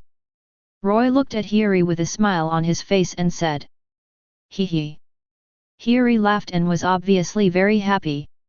Roy always did this, unknowingly, he helped him clear the obstacles in front of him. At this moment, Hiri was a little touched. About 2 days later, a man rushed out from the direction of Inagashima. Don't let him run away, catch up with him quickly. This BD. Everyone kept chasing, trying to catch up with the guy in front. The one in front was wearing a Pruchna mask, with long white hair with gradient colors and red horns on her head. She was the child of Kaido of the Beasts. Yamato. Because she had been imprisoned on Inagashima by Kaido until now, she jumped out of that devil's cave. You can't catch up with me. Thunder 8 trigrams. Yamato sneered. Using Thunder 8 trigrams, she smashed all the people who were blocking the way in front. At the same time, she was a little confused, why all the people from the Beast's pirates could not be seen. Damn, who is this guy? Don't let him get away, he actually dared to attack our people. The reason why everyone was chasing Yamato was because Yamato attacked their people. Although they didn't kill them, this kind of thing is still unforgivable. For a moment, everyone was filled with anger and vowed to catch Yamato. However, their strength was still too weak after all. Compared with Yamato, there was a world of difference. Soon they were left far behind. Humph, you think you can catch me? Yamato was a little proud. Looking at the people who were far behind her, she began to introduce herself aggressively, I am Kojiki Odin. This guy has been poisoned by Odin. When she was a child, Yamato had witnessed Odin's style with her own eyes. That kind of open-mindedness and freedom have deeply attracted Yamato's heart since she was a child. After all, she has been controlled by Kaido for too long, just like a puppet. Once Odin's head is raised, it is simply out of control. Instantly, Yamato was completely conquered. She was completely devoted to imitating Odin's life, and everyone knew what happened afterwards. Because Kaido hated Odin so much, he also hated Yamato, and even wanted to kill Yamato directly many times. Although, he did not succeed. According to Yamato's recollection, Kaido wanted to kill Yamato many times at that time. It was only because Yamato was tough that he survived. What happened here? Yamato was surprised to see the changes in Wano Kuni. The former Wano Kuni, under Kaido under the governance of beasts and Orokai. It can be said to be a mess. Now it is gradually recovering, which is completely different from the impression in Yamato's mind. It is conceivable that Wano Kuni must have undergone earth-shaking changes. Just thinking about it, a figure appeared behind Yamato. You are Yamato, right? Who? Yamato was a little confused. She is very strong. After all, she has learned Conqueror's entanglement. This method can be imagined. Yamato's experience. Observation Haki has a very high attainment. However, even so, she still didn't notice that someone approached quietly. Yamato was horrified and turned back subconsciously. Standing in front of him was a young man with short silver hair, with a faint smile on his face. Chapter 99. Are you here to stop me too? Yamato snorted. Then she picked up the mace in her hand and rushed towards Roy in front of her. It was obvious that Yamato had misunderstood. She thought Roy was here to stop her. Thunder 8 trigrams. With a roar, Yamato quickly swung the mace in her hand. Yamato obviously learned the Thunder 8 trigrams move from his father Kaido. Although it was not as powerful as Kaido, it had already taken shape. The mace was struck out, and there was a sound of breaking through the air. The air seemed to be unable to bear it. In this way, it came to Roy in a very fast speed. Thunder 8 trigrams. Roy also watched calmly. This kind of move was not unfamiliar to Roy at all. After all, he had watched so many One Piece in his previous life. And he had witnessed Kaido using this move with his own eyes. Thunder 8 trigrams was not unfamiliar at all. Soon, the attack reached Roy. Even Conqueror's entanglement is used. Roy was surprised. He only saw a strange substance on Yamato's mace. It was obviously Conqueror's. At this stage, Yamato was able to wrap Conqueror's around his weapon, thus bursting out a stronger offensive. His strength was very good. If it were an ordinary person, he would not be able to resist such an attack. But Roy was different. His strength was even more unfathomable, and it was not something Yamato could imagine. Boom! Yamato's terrifying power descended. In the Conqueror's entanglement state, it could easily tear open the atmosphere. The mace seemed to turn into purple thunder and rushed straight to Roy's direction. The rolling murderous aura filled the air. But in a blink of an eye, it was already in front of Roy. Is it coming? Roy watched calmly. The distance between the two sides was getting closer and closer. It seemed that Yamato would be able to succeed. If this attack could succeed, Roy would be seriously injured even if he didn't die. However, the next moment, Roy appeared behind Yamato as if he had teleported. The attack naturally missed. After all, Roy had the ability to teleport, how could Yamato hit him? Seeing this, Yamato couldn't help but widen his eyes in horror. No way! How could this happen? Yamato couldn't help but widen his eyes. Is this the ability of the devil fruit? However, he had never heard of any devil fruit that could do this. Having this ability is basically cheating, okay? There is no way out. Yamato panicked. She realized how difficult this battle was. Roy was so strong, how could she fight in this situation? Yamato couldn't find a strategy to deal with it for a while. It seems that your attack is ineffective against me, Roy said with a smile. He was able to easily avoid Yamato's attack, so it was ineffective, wasn't it? Yamato frowned and glanced at him. What do you want to talk to me about? If Roy wanted to kill him, it would be easy. With the means of teleportation, Yamato had no way to do it and could only watch. But Roy didn't. Obviously, Roy didn't intend to kill Yamato. I'm here to invite you to join us and travel around the world together. Travel around the world. Yamato was extremely happy when she heard that she could travel around the world with Roy. Of course she wanted to travel around the world with Roy. The main reason why she played Odin was that she longed to be as free as that man. Faced with Roy's invitation, Yamato was more moved than ever. However, she soon showed a bitter look on her face. Although I really want to go with you, but... Yamato pouted, her eyes full of resentment. She had her own difficulties. She was now restricted to a Nagashima by Kaido and had no way to get out. After all, there are shackles on his hands and head. If Yamato leaves a Nagashima rashly, it will explode, and Yamato will surely die. This is also proven in the original book. Yamato's handcuffs will indeed explode. It is conceivable how much Kaido did to this guy. Don't worry, just leave this to me. Roy smiled and shook his head. I thought it was a big deal, but it turned out to be just this level. To be honest, he didn't take this matter to heart at all. Give me your hand. Roy walked over and motioned for Yamato to hand over her hand. This immediately made Yamato confused. Although she was confused, she still honestly stretched out her hand. Roy didn't take advantage of the opportunity. He held Yamato's hand and then injected haki into it. Roy, throw this away, I feel it will definitely explode. Yamato's eyes were a little evasive. Very scared, Kunisato's thing suddenly exploded. With Kaido's ruthless character, it's easy for him to do this. Don't doubt Kaido's kindness. It's okay, I'm here. Roy said with a smile. At the same time, armament haki also wrapped Yamato's body. Even if there was an explosion, it would not hurt Yamato at all. Snap! Soon the shackles were opened, and then a violent explosion suddenly sounded. The movement was very terrifying. That guy really wants to kill me. Yamato was so angry that he jumped up and down. This matter has been hammered. How much Kaido has been too much for him.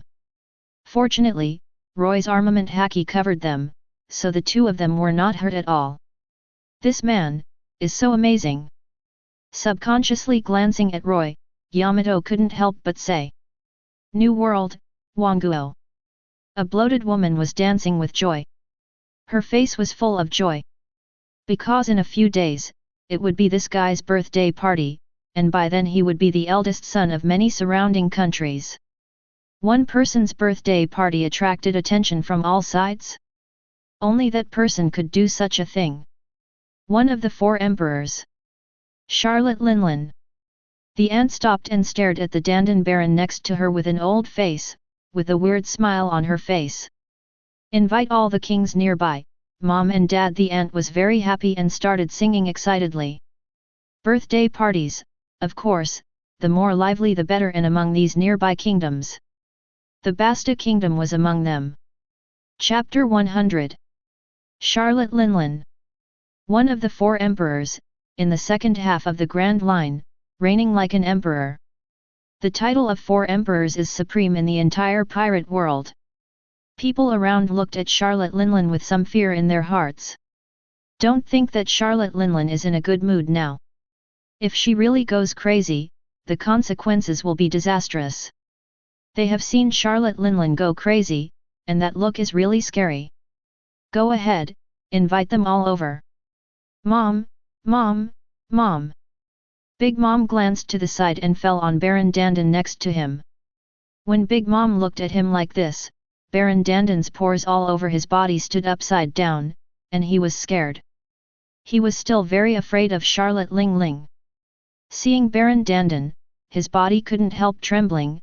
I know, Mom. Baron Dandan left Big Mom and then began to move towards the Kingdom of Basta. But their request was not approved by Uchiha Madara. Uchiha Madara decisively refused. Sorry, we are not interested in attending that birthday party. His expression was as cold as ever, and he did not take Baron Dandan and others seriously at all. The recent events of the Basta kingdom have not been spread yet. Therefore, even the people of the Big Mom pirates did not know the strength of the Basta kingdom. As long as a series of events happened too quickly, so that Big Mom had no reaction, but as time continued to ferment, they could also find the difference here. What? You dare to refuse Mom? Baron Dandan's eyes widened, with astonishment in his eyes. You know, his mother is one of the four emperors of the New World, how terrifying her power is. Others will subconsciously feel panic just by hearing her name. Unexpectedly, Uchiha Madara was not afraid at all. Is this guy not afraid of death? That's the four emperors. Do you know what you are talking about? Baron Dandan is now panicking, as if he has seen the scene of Big Mom's rage. At that time, his fate will be very miserable. Oh! Uchiha Madara became interested, and a murderous intent appeared on his body. It was as if a layer of ice condensed around him, and the terrifying murderous intent was pervasive, and the temperature began to drop for a while. Uchiha Madara's personality is like this. Cold, same way. Baron Dandan's words undoubtedly angered Uchiha Madara. Who is Uchiha Madara? He has never been threatened like this. He did not speak, but just looked at Baron Dandan calmly. The murderous aura emanating from the surroundings was earth-shaking. Feeling this murderous aura, Baron Dandan was shocked. What are you doing? This guy actually dared to release murderous aura to him.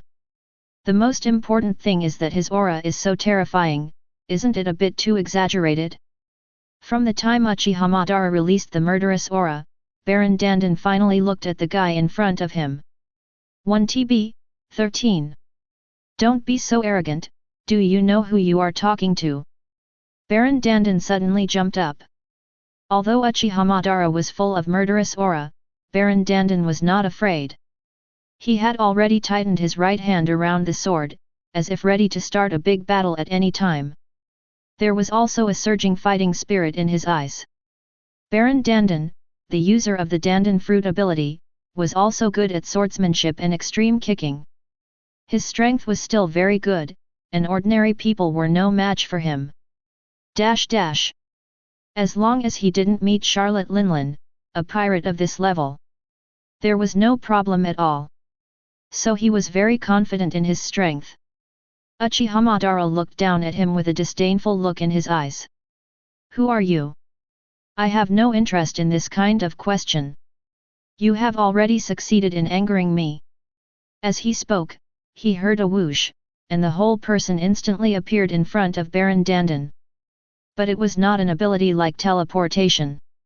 It was just because the speed was too fast, so the illusion of teleportation was created. What a fast speed! Baron Dandan was amazed at this scene. The wind was whistling around him, and he just blinked his eyes, but he didn't expect Uchiha Madara to appear in front of him.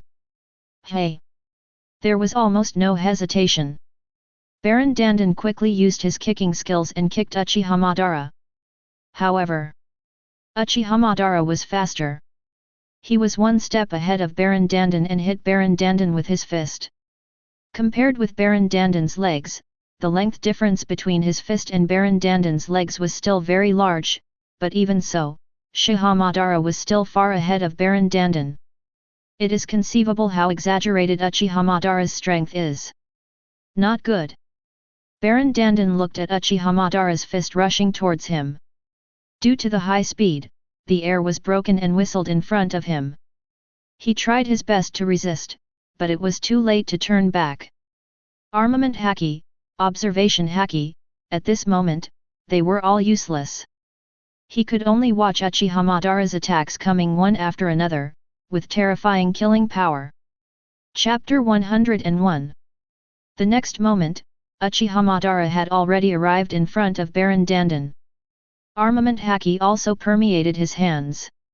Now with the blessing of armament haki, the attack power has been significantly improved. It cut through the air all the way and soon arrived in front of Baron Dandan. Baron Dandan was stunned and watched Uchiha Madara's attacks continue to come. The distance between the two sides was getting closer and closer. In the end, Uchiha Madara's fist hit Baron Dandan's chest hard. The body that looked like a penguin egg flew backwards in an instant. 0-0. At the same time, a terrifying force came out. The eggshell on Baron Dandan's body began to show dense cracks of 950. Then his body broke directly like an egg. Baron Dandan had no way to resist Uchiha Madara's fierce attack. But even so, Baron Dandan did not die. The devil fruit. Dandan fruit can hatch a new body from the eggshell, and the strength can also soar. The reappearing Baron Dandan had a solemn look in his eyes, and he couldn't help but hold the sword in his hand tighter. Just after a brief fight, he already knew that Uchiha Madara's strength is unfathomable. Facing such a strong man, you must be very alert. Swoosh! He rushed towards Uchiha Madara quickly with the sword in his hand. Baron Dandan's eyes showed murderous intent. If possible, he certainly wanted to kill Uchiha Madara. The movement was very fast, and only a vague shadow could be seen vaguely. Buzz! Uchiha Madara's eyes flashed with scarlet light, and Baron Dandan's movements were in full view. Both Sharingan and Observation Haki had already predicted all of Baron Danden's movements. Uchiha Madara could see all of Baron Danden's attack trajectories. His expression was calm. He stood there silently, allowing Baron Danden to approach. When the two sides were only about 20 centimeters apart, Baron Danden's long sword, with a whistling sound, was about to stab King Uchiha Madara. At this moment, Uchiha Madara suddenly moved. His eyes turned directly into the outline of the Rinnegan. Empty Rinnegan, releasing a terrifying pressure. Boom! Shinra Tensei! An unprecedented thrust spread in all directions. Everything was pushed away wherever it passed. It was a devastating offensive. Soon, the attack also spread to the direction of Baron Danden. Blasted Baron Danden away. Crush! This was a complete crush. Baron Danden had no power to fight back in front of Uchiha Madara. The two were not at the same level at all. Sword skills, kicking skills, etc. were all useless, and armament haki observation haki was also useless. Uchiha Madara relied on absolute strength to occupy a complete upper hand, which was not something Baron Danden could contend with. I am not his opponent. Baron Danden couldn't help but say.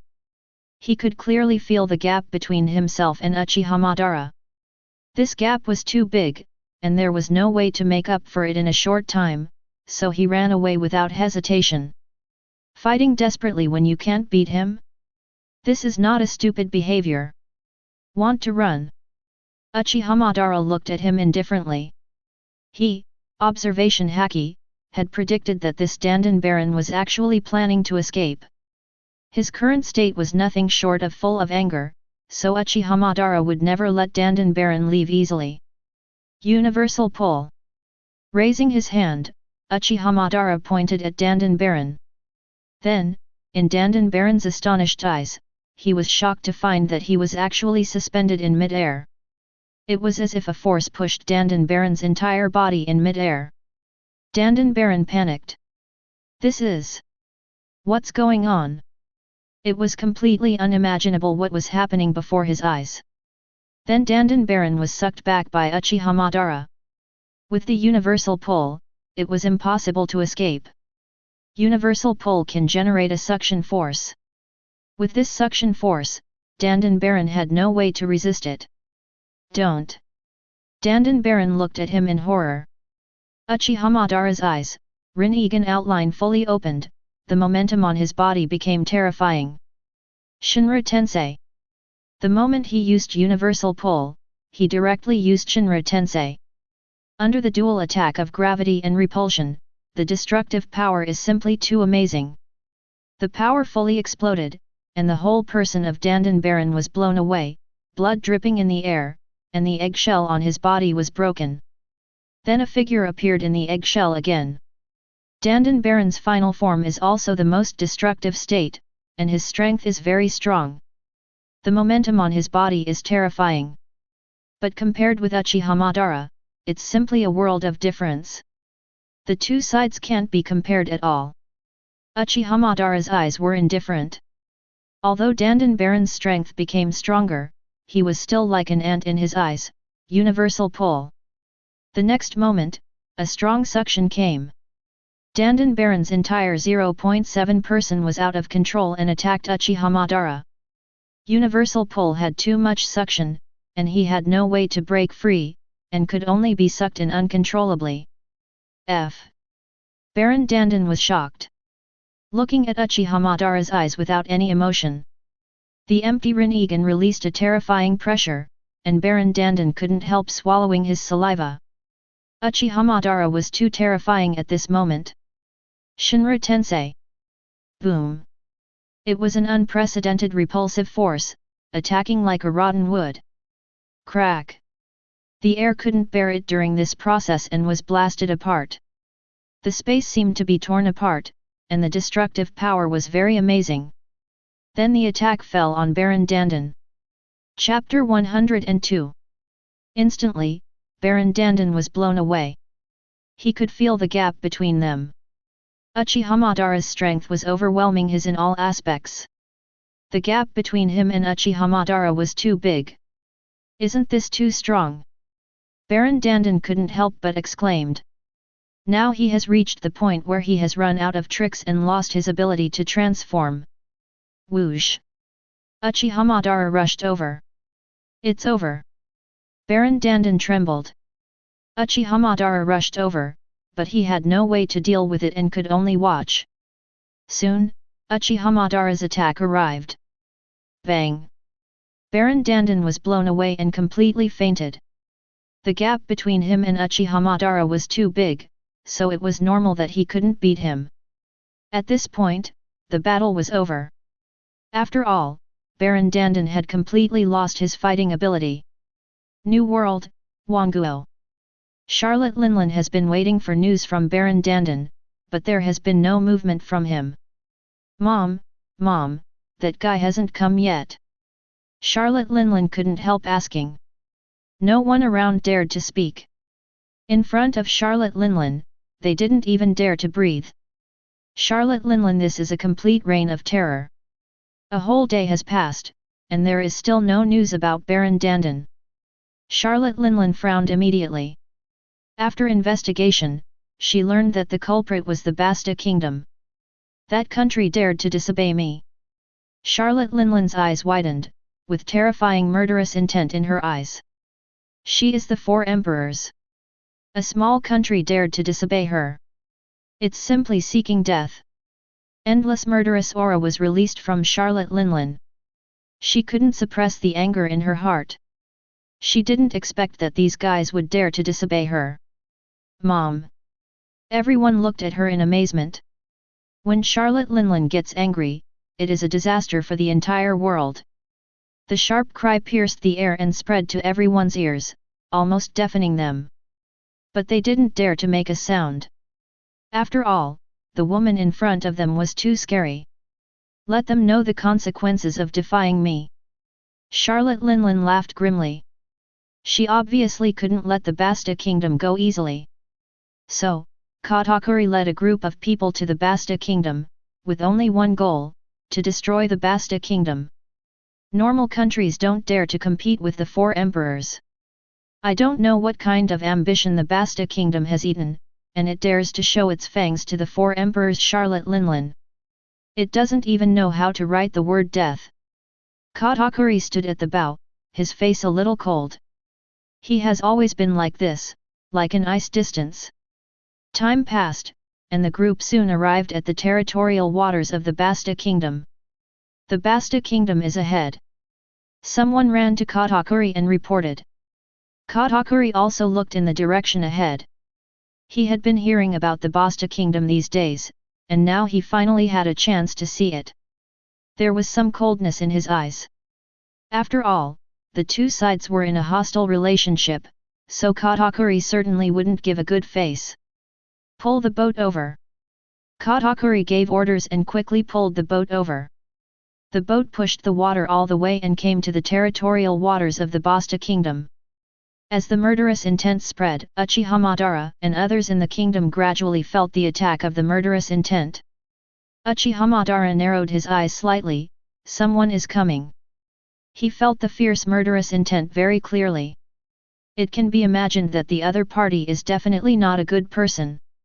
Not only Uchiha Madara, but basically all the guards of the Basta Kingdom felt that someone was approaching. Observation Haki, who was very aware of the murderous intent. The person in charge of the guard work was Yoriichi Tsugakoku. At this time, Jiguo Yuan, while drinking, he walked towards the shore with an impatient look on his face. It's really helpless, it seems that it's time for me to take action again. As he said, he drank the wine jug in his hand. On the shore, the guards found that the invading enemy was actually Katakuri, the leader of the three generals under the Four Emperors. Charlotte Linlin, and their eyes widened for a moment. It's Katakuri. Katakuri, the leader of the three generals of the Charlotte Linlin pirate group, actually appeared here. They all felt short of breath.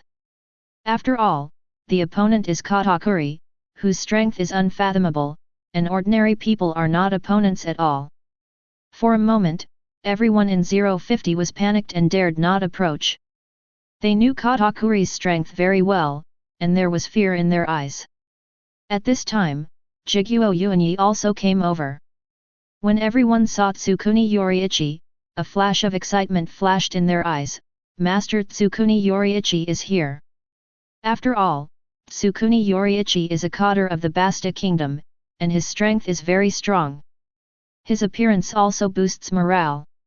Everyone was a little excited when they saw Tsukuni Yoriichi. Tsukuni Yoriichi drank the wine jug in his hand and looked at Katakuri in front of him. Who are you? Katakuri. Katakuri said indifferently. He could feel that Tsukuni Yoriichi in front of him was very strong and might be a threat to himself. Tsukuni Yoriichi. Tsukuni Yoriichi also reported his name. The next moment, the atmosphere around was tense and a big battle was inevitable. Take it. Katakuri did not continue to talk nonsense. He came to the Basta kingdom to fight, so there was no need to talk nonsense with these guys. Boom.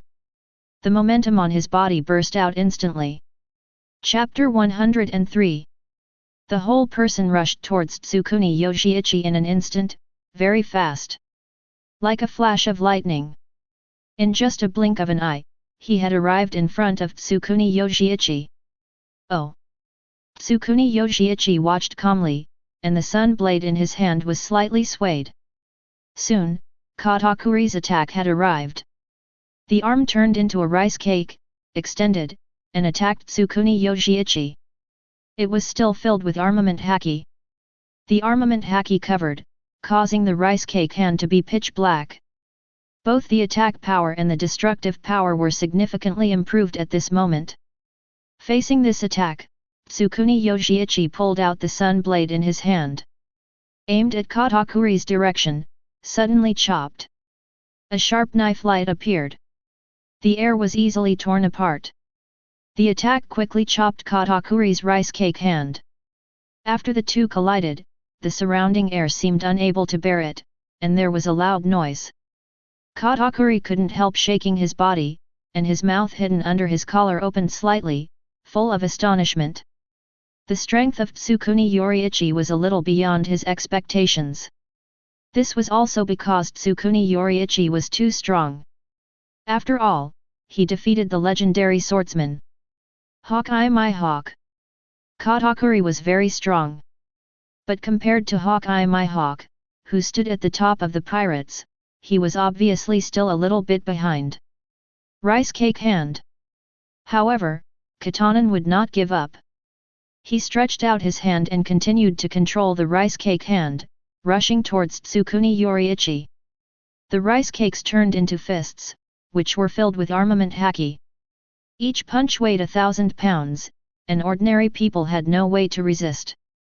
Boom boom boom, accompanying the bombardment, the ground was sunken and a deafening sound was heard.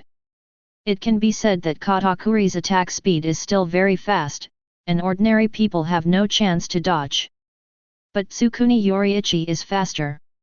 He had already determined the trajectory of Katakuri's attack. Then he used his magical movement to avoid all the attacks. Everyone was a little surprised to see this scene, he actually avoided all of them. They all looked at Katakuri's attack with despair. If they put themselves in Shugakuin's shoes, they would probably die. But they didn't expect that Shugakuin's Yuichiro could avoid it so easily. It can only mean Shugakuin's strength is very strong. So awesome! Katakuri couldn't help but praise him. He rarely praised people, but Shugakuin's performance was indeed a bit beyond his expectations. He avoided his attack so easily. Shugakuin's Yuichiro jumped in the air, holding the sun blade. Hey! A strange aura spread from Shugakuin's Yuichiro. His breathing rhythm began to change. A sun-like light appeared on his body. The blade was diffused. The dazzling golden light was like sunlight. The dazzling sunlight tore through the haze in the sky. And then turned into an amazing slash, attacking Katakuri. Here it comes. Katakuri stared blankly. The dazzling sword light made Katakuri tremble a little. In that sword light, there seemed to be an unprecedented sharpness hidden. Nothing could withstand such an attack. The air was torn apart. It was simply a devastating attack, and Katakuri was suffocating for a while. He used the rice cake hands again. Go! Armament haki also covered those rice cake hands. The rice cake hands, whether defensive or offensive, had soared at this moment. The slash aimed at Tsujikuni Yoriichi and blasted directly up. Everyone looked at it in amazement. They collided. Who will win? It must be Boss Katakuri, right? Katakuri's strength is obvious to all. He is still very popular in the Bigman Pirates. That is the hand of the three generals, and his strength cannot be ignored. In the entire Bigman Pirates, there is no one who can fight Katakuri. Only Charlotte Linlin can fight him. Katakuri is invincible. The rice cake hand will definitely smash this slash, there is no doubt about that. Everyone seemed to be sure of the outcome. Only Katakuri, his face suddenly became ugly. The scarlet light flashed in his eyes, and the top observation haki had a prediction. This attack could not stop the amazing slash at all, and it would definitely be chopped apart. The prediction of the top observation haki is very strong. Katakuri believes in his own judgment and retreats quickly. He will not joke with his own life. The next moment, the rice cake hand and the golden slash of Shugaku and Yoshiichi collided. The terrifying momentum spread in all directions. The air collapsed, as if it could not bear it. The atmosphere was torn in half, which shows the power of this move. Then, a scene that shocked everyone happened. Shugaku and Yoshika's slash easily split Katakuri's rice cake hand, and then moved forward like a crushing force. It roared all the way. And there was nothing that could stop it wherever it passed. Everyone was completely stunned when they saw this, Dadazhao, scene. Unbelievable. Am I dazzled? The rice cake hand was actually chopped apart. Who is this guy? They knew Katakuri's strength very well, and the rice cake hand was one of his killer moves. As a result, the rice cake hand was defeated. In this collision, Katakuri was obviously at a disadvantage. Are you kidding? This is not an ordinary person, but Katakuri, the hand of the three generals. Tsujikuni Yoshika's golden slash continued to advance like a crushing force. The atmosphere was torn apart and completely disintegrated. A strong wind whistled. Fortunately, Katakuri had a premonition in advance and dodged, otherwise the consequences would be disastrous. Even so, Katakuri was so shocked that he couldn't speak. So strong. Chi. Chapter 104. Katakuri obviously didn't expect that Shugaku and Yoshiichi was so strong. He was suppressed in the battle with him. Who is this guy? Katakuri looked at Shugaku and Yoshiichi, and his heart roared for a while. Powerful, unstoppable. Shugaku and Yoshika's strength was still very impressive in Katakuri's mind. Go. Then, Katakuri controlled the rice cake hand to attack again. The rice cake hand was wrapped with armament haki, and the destructive power was significantly improved. The rice cake hand flew out, and there was a sound of breaking through the air. The air was torn apart in an instant, and the rice cake hand was in front of Shugaku and Yoshiichi. When Shugaku and Yoshiichi entered the state of the transparent world, his whole brain was empty, and his body was completely controlled by Shugaku and Yoshiichi. The thought of punching, the body has already reacted. In this way, the speed is very fast. Tsukuni Yoshiichi rushed forward with a sword, and directly engaged Katakuri in close combat. Katakuri's face immediately showed a trace of difficulty. The swordsman's close combat ability is already very strong. For people like Katakuri, close combat is actually not a good choice. He must find ways to quickly distance himself. Otherwise, the consequences will be disastrous. We can't go on like this. 690 Katakuri's eyes flashed with a gleam of light. But Tsukuni Yoshika's attack was too fast. In a flash, a sword light had already arrived in front of Katakuri. The breath of palpitations. Katakuri's pupils shrank. There is no doubt that he smelled an unprecedented danger from this attack. It is very dangerous. It is definitely very dangerous if it is not stopped. For a moment, the surging armament haki wrapped around his fist. His fist was like sticky rice, extending, and then it collided with the rushing sword light. The sword light and fist sprayed. The air vibrated, and the confrontation of the two forces seemed to completely distort even the air. Katakuri was stunned. He felt a force appear, and then pushed himself out. So strong. Katakuri couldn't help but smack his lips. He knew that Shugakuin was strong, but he didn't expect that he was so strong that he was suppressed in such a short time. He looked at his fingers. He felt that his fingers were numb now. This force was too strong, and he found that he couldn't resist it at all, so Katakuri was blown back for a while. Behind him, Charlotte was watching and was stunned. No way. In Brulee's heart, Katakuri was invincible. I didn't expect such a strong brother to be blown away. And from the beginning of the battle, Brulee was shocked to find that Katakuri was always suppressed by Tsugakuin. He didn't seem to be a match for Tsugakuin. Although she wanted to help, Brulee couldn't do anything. After all, her own strength was too weak, and acting rashly would only cause trouble for Katakuri. However, the younger sister next to Brulee didn't think so. She looked at Katakuri with admiration. Brother. Katakuri was like an idol in her eyes. However, when she learned the truth about Katakuri, she began to despise him without hesitation. She felt that her previous love was really disgusting. It's time for me to show off. She held a hidden weapon in her hand, ready to attack Kuniyashi at any time.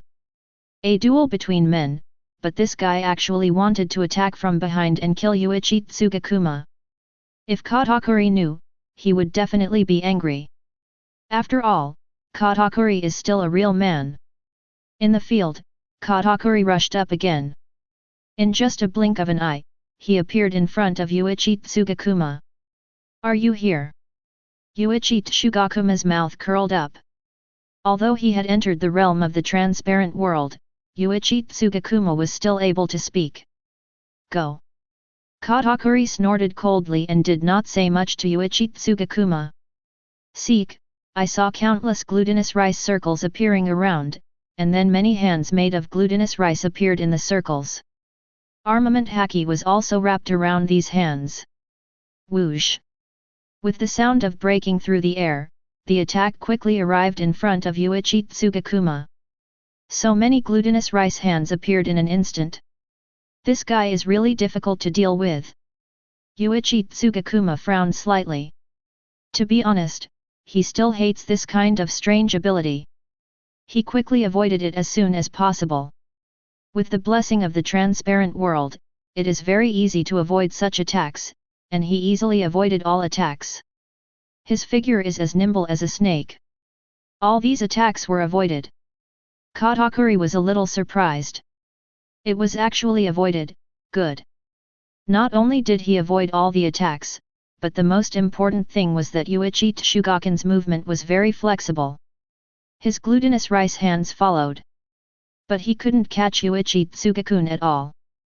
That guy's body movement was just like a slippery loach. I don't believe it. Katakuri didn't give up. Then he kept controlling his rice cake hands, trying to catch Yuichi Tsugakun. It gradually turned into a chase. It must be said that Katakuri's rice cake speed is still very fast, and he soon came in front of Yuichi Tsugakun. Go! Tsukuni Yoriichi, the sword smashed the rice head.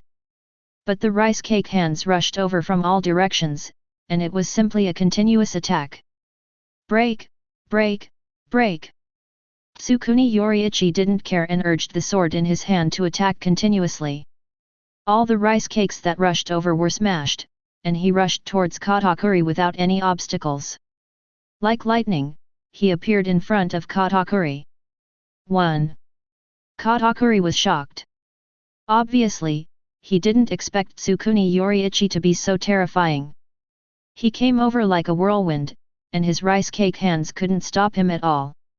Too strong. Luckily, the opponent was himself. If the big Mam pirates sent anyone over, they would be defeated. Tsukuni Yoriichi is very strong. Bang! Haki and Tsukuni Yoriichi's attacks collided, and Katakuri was blasted back. Arament Haki wanted to resist the impact. But he couldn't resist it at all. Although Tsugakoko Yojiichi didn't use his full strength, the suppression was still too great. Ahem! Katakuri felt a sweetness in his chest, and he spat out a mouthful of blood, looking listless. Tsugakoko Yojiichi was too strong, and this attack directly injured Katakuri. Not far away, Katakuri's sister, who was preparing for a sneak attack, looked at Tsugakoko Yojiichi, and a cold light flashed in her eyes. Now it's my turn to take action. A ruthless look flashed in her eyes. Chapter 105. Without any hesitation, she decisively launched a sneak attack from behind. Swish! The air around her was filled with the sound of breaking through the air. Just like that, the arrow appeared in front of Shugakuin Yojiichi with a stunning edge. However, Shugakuin Yojiichi was in a transparent world at this time, so he could easily sense the sneak attack from his side and then react. He slightly leaned to the side and then avoided the sneak attack from that guy. What? It was dodged. The other party's voice was a little regretful. Originally, Shugakuin was fighting Katakuri fiercely. This should have been a very good duel, but he didn't expect to be interrupted by this guy. Shugakuin Yojiichi was slightly angry. Whoosh! The whole person quickly approached and appeared in front of that guy like a flash of lightning. Not good. The other party was shocked. I didn't expect Shugakuin Yojiichi to rush directly in his direction. She knew how powerful Tsukuni Yoriichi was. After all, he was able to fight Katakuri to this extent. If she relied on herself alone, she would never be able to defeat that guy. FO. She was so scared that she stepped back subconsciously. Your opponent is me. At this moment, Katakuri's voice came from behind. He immediately chased after him and tried to stop Tsukuni Yoriichi. After all, she was his sister. Humph! Tsukuni Yoriichi ignored him at all. In fact, he had already sentenced the woman to death in his heart. Die! A sharp slash appeared. It moved forward like a rotten wood, and the air was directly split in half wherever the slash passed. It was actually split abruptly. In this way, this attack soon reached the woman. It's over. The other party widened her eyes, as if she had seen her own end at this time. This sword light was too strong, and she had no way to resist it with her own ability. As expected, her whole body was pierced by the sword light. Then a huge force wrapped around his body, and he kept flying backwards. From beginning to end, Katakuri was watching from the side, with murderous intent flashing in his eyes. No! Don't do this! He was too far away from Shugakuin Yojiichi, and although he tried his best to stop it, he couldn't do it at all. The heart was strong but the strength was weak. He could only watch as the opponent's attack advanced like a whirlwind, and then fell directly on his sister, knocking his sister back. For a moment, Katakuri felt that his surroundings were so quiet. His eyes immediately turned red. A hole. His family was his Achilles' heel, and he would never allow anyone to bully them. Katakuri was furious now. At first, he had no intention of fighting with Shugakuin Yojiichi, but at this moment he didn't care about anything. Shugakuin Yojiichi had violated Katakuri's Achilles' heel. Boom! An unprecedented momentum erupted from Katakuri. Katakuri now is obviously very different from before, and gives Tsukuni Yoriichi a stronger feeling. Brother, he is serious. It's been a long time since I saw brother go all out. Bruli and others looked at Katakuri in astonishment. This unprecedented sense of anger has not been seen in Katakuri for a long time. This guy's aura has become stronger. Tsukuni Yoriichi also looked calmly. Although Katakuri's aura has become stronger, there is still a big gap compared to Tsukuni Yoriichi. He is not worried at all. Just come at me. Swoosh. The next moment, Katakuri turned into a phantom and rushed towards the direction where Tsugakuko Yoshiichi was. He was so fast that he arrived in front of Tsugakuko Yoshiichi in the blink of an eye. His speed was much faster than before. Block. Tsugakuko Yoshiichi blocked with his sword. Katakuri's attack could not touch him at all. Although Katakuri's attack was fierce, Tsugakuko Yoshiichi was able to defend with his hard power. He felt very relaxed throughout the whole process. 1. Katakuri felt something was wrong. He had exploded with all his strength, but the situation was very abnormal. Why did he feel that Tsugakuko Yoshiichi seemed to be even stronger in the face of his full-strength explosion? Let me teach you a lesson. Tsugakuko Yoshiichi smiled. Then the momentum of the whole person began to change. Even the way of breathing changed. What's wrong with this guy? Suddenly, he released such a terrifying pressure. Everyone was a little confused when they saw this scene. For some reason, suddenly, the momentum of Jiguo began to change. # yen 7L. The whole person seemed like the sun. The ancient breathing method made Jiguo Yuichi's physical fitness continue to rise. The golden light condensed and completely wrapped the knife in his hand. At this moment, he has completely entered the mode of sun breathing. What kind of power is this? Katakuri couldn't help but smack his lips. He felt an amazing pressure from this attack. Very strong. This move may be much stronger than all the attacks he has seen. I just don't know if he can withstand it. At this moment, Katakuri was actually a little surprised in his heart, and subconsciously didn't believe himself. The time around him seemed to stop. In the field, Jiguo Yuichi's momentum is still rising. It's coming. That amazing slash. Everyone looked at it in amazement. I wonder if Katakuri can block such an attack. The guards of the Basta kingdom all knew the true strength of Tsugakuni Yoshiichi, and they all looked at it with attention. As expected of Master Tsugakuni Yoshiichi. Such a powerful force, probably only Master Tsugakuni Yoshiichi and his people can have such strength. Anyway, people like them can never do this. It can only be said that Tsugakuni Yoshiichi is too strong. Breathing of the Sunday. Tsugakuko Yuichi's voice was cold. Then, a golden sword light appeared, advancing like a rotten wood.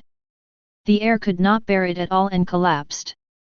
The atmosphere was divided into two halves, and in the process of advancing, the land was also torn into two halves. The power of the sun breathing was very strong, so the movement caused was also very large, and it appeared in front of Katakuri like a rotten wood. Everything around was destroyed. In front of the sun breathing, they were as fragile as tofu. Even Katakuri had a solemn face at this time. What a strong breath! He could feel it. The power contained in this attack was very terrible, and he might not be able to block it. But he had no choice now. It must be blocked. Block! The rich armament haki gushed out and covered Katakuri's hands. His hands also turned into rice cakes, and then continued to accumulate and become a door. The door was covered with armament haki, and at first glance it was a dark door. Chapter 106. Armament haki, instantly covered that layer of wall. This is Katakuri's strongest defense method, covering with armament haki, both attack and defense will be improved. It is also because Tsugakuni Yoshiichi is too powerful that he has to use such a method. Bang! Soon, Tsugakuni Yoshika's attack has arrived. The golden sword light transformed by the breath of the sun, like a dead tree, roared forward, bringing out a golden shadow in the air. Then it collided with the wall transformed by Katakuri's arm. Boom! A huge sound came out. After the two collided, the movement was amazing. The flow of the surrounding air began to rise rapidly. The sword light touched the light of armament haki, and the surrounding air was distorted, and a vacuum zone appeared. At the same time, the golden light and black lightning entangled with each other, and the color was very strange. What an amazing 453 power! Katakuri was surprised. After all, he had a direct confrontation with Yoriichi Tsugakoku, so he was very aware of the horror of the attack. I can't hold on any longer. Cold sweat continued to seep out of his forehead. It was obvious that Katakuri had reached the edge of exhaustion and was about to collapse. This obviously couldn't go on. Bang! In the end, he was blown back. Can't stop it. The power of the sun breathing is too strong. Although Katakuri has used all his strength, it is still very difficult to resist. The whole person flew backwards like a cannonball. No way! Brother Katakuri actually! Everyone looked at this scene in amazement. The omnipotent Katakuri actually lost. Katakuri is their second brother. Although he is the second oldest, he has a very transcendent status in everyone's heart. He has always stood in front of his sisters, protecting them from the wind and rain. But now, this man was blown away. Katakuri was caught up in the golden slash and hit the big Yamanaka behind him.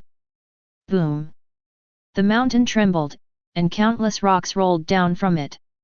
Katakuri rolled down with the rocks, and his injuries were very serious. Although it was the last moment, Katakuri used armament haki to weaken the attack. But it didn't work. Katakuri's wishful thinking failed. The power of sun breathing was too strong, even armament haki couldn't resist it. Fortunately, he was strong, so he didn't die in this blow. 1313. Katakuri coughed violently. What happened? He looked up and looked around, and the surroundings were dim, and his head was also dizzy. He was a little confused by Tsugakoku Yoshiichi. The slash of sun breathing was comparable to Conqueror's entanglement. Although Katakuri is very strong, he is far from being able to fight against Conqueror's entanglement. This situation is normal. Did I lose? Katakuri felt a little bitter. He didn't expect that he would lose. This shouldn't be the case. He was able to stand up after taking this blow head-on. Tsugakoku Yoshiichi looked at Katakuri and was shocked. Obviously, he didn't expect that Katakuri could stand up after taking his sun breathing head-on. Here we can only say that the people in the pirate world have very terrible physiques. If it were the world of Demon Slayer, being slashed by this kind of sun breathing would definitely kill him. Only Muzan Kibutsuji could barely fight against it. Take it! Katakuri snorted coldly. He used his ability again and smashed towards Tsugakoku Yuichi. The rice cake hand formed a huge iron ball. It was covered with armament haki. The iron ball roared all the way, and the air made a hissing sound as it moved forward, as if it was about to collapse. At this time, Tsugakoku Yuichi stood there calmly, waiting silently. The situation in the field was very clear.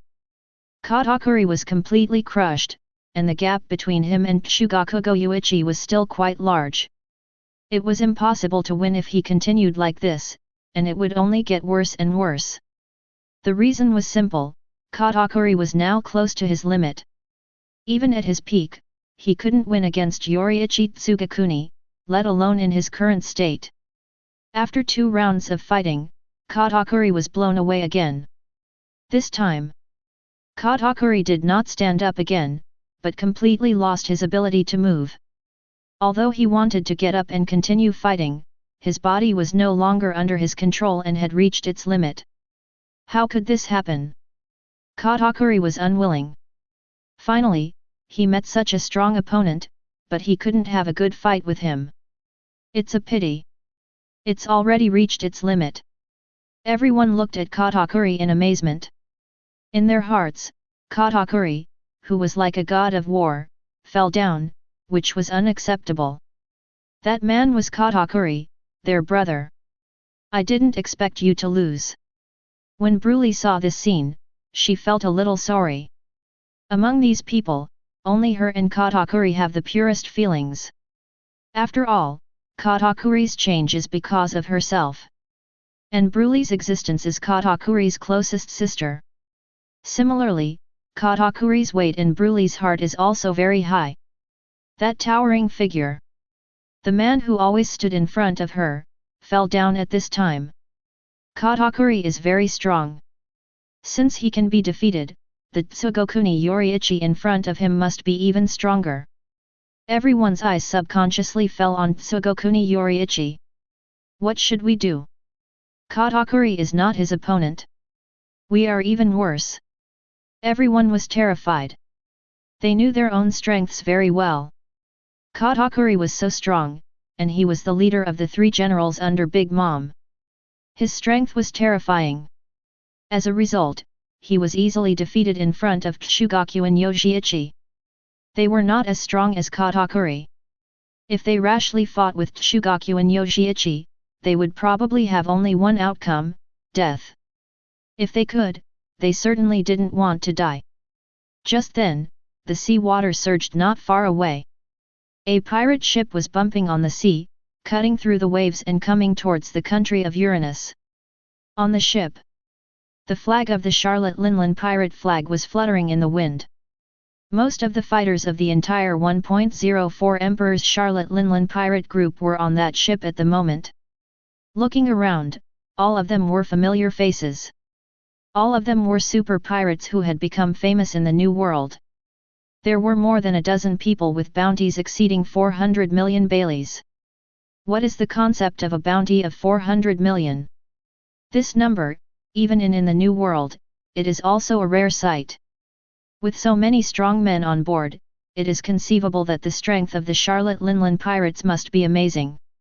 At the most eye-catching position on the deck, you can see those figures one by one. Just one look would scare some timid people to pee their pants. The guards gradually held binoculars and gradually discovered the attacking Charlotte Linlan pirates, and their eyes were about to pop out of their heads. The Charlotte Linlan pirates are attacking. All the elite troops are dispatched. 4 emperors are coming. Chapter 107. 4 emperors. In the second half of the Grand Line, they reign like an emperor. The strength is very terrifying. Now, one of the 4 emperors, the Charlotte Linlan pirates, is coming with great power. The murderous aura is everywhere, making people tremble uncontrollably. And standing on the bow is Charlotte Linlan. Charlotte Linlan. At this time, her face is gloomy and terrifying. The reason why she appeared in the Kingdom of Basta is not to travel, but to bring the will to destroy. These guys are really too bold. Is this the Kingdom of Basta? Charlotte Linlan's eyes were flashing with murderous intent. To be honest, Charlotte Linlan is actually a little narrow-minded. The Kingdom of Basta just didn't come to attend her birthday party, but they came here with such a big fanfare. In fact, this is also in line with Charlotte Linlan's personality. This guy is very domineering, extremely domineering. In the previous story of Cake Knife, 24 Katakuri helped Big Mom block the attack and was also taught a lesson. There was only one reason. Do you think I can't dodge? It is conceivable how twisted Charlotte Linlan's heart is. She is an extremely selfish guy, and has some similarities with Kaido. However, Charlotte Linlan is more selfish than Kaido. At this moment, all the members of the Charlotte Linlan pirates appeared. Before, only a few people from Katakuri came, but now the entire Charlotte Linlan pirates have come. It was a dark mass of people. And there were a lot of people with special abilities on the ship, and each of them had an extraordinary aura. Most of them were Charlotte Linlan's children, or famous figures in the New World, and then they were taken in by Charlotte Linlan. These guys are very strong. X*K. Tsugyokuni Yoikiya looked at the Charlotte Linlan pirates that suddenly appeared, and was a little surprised.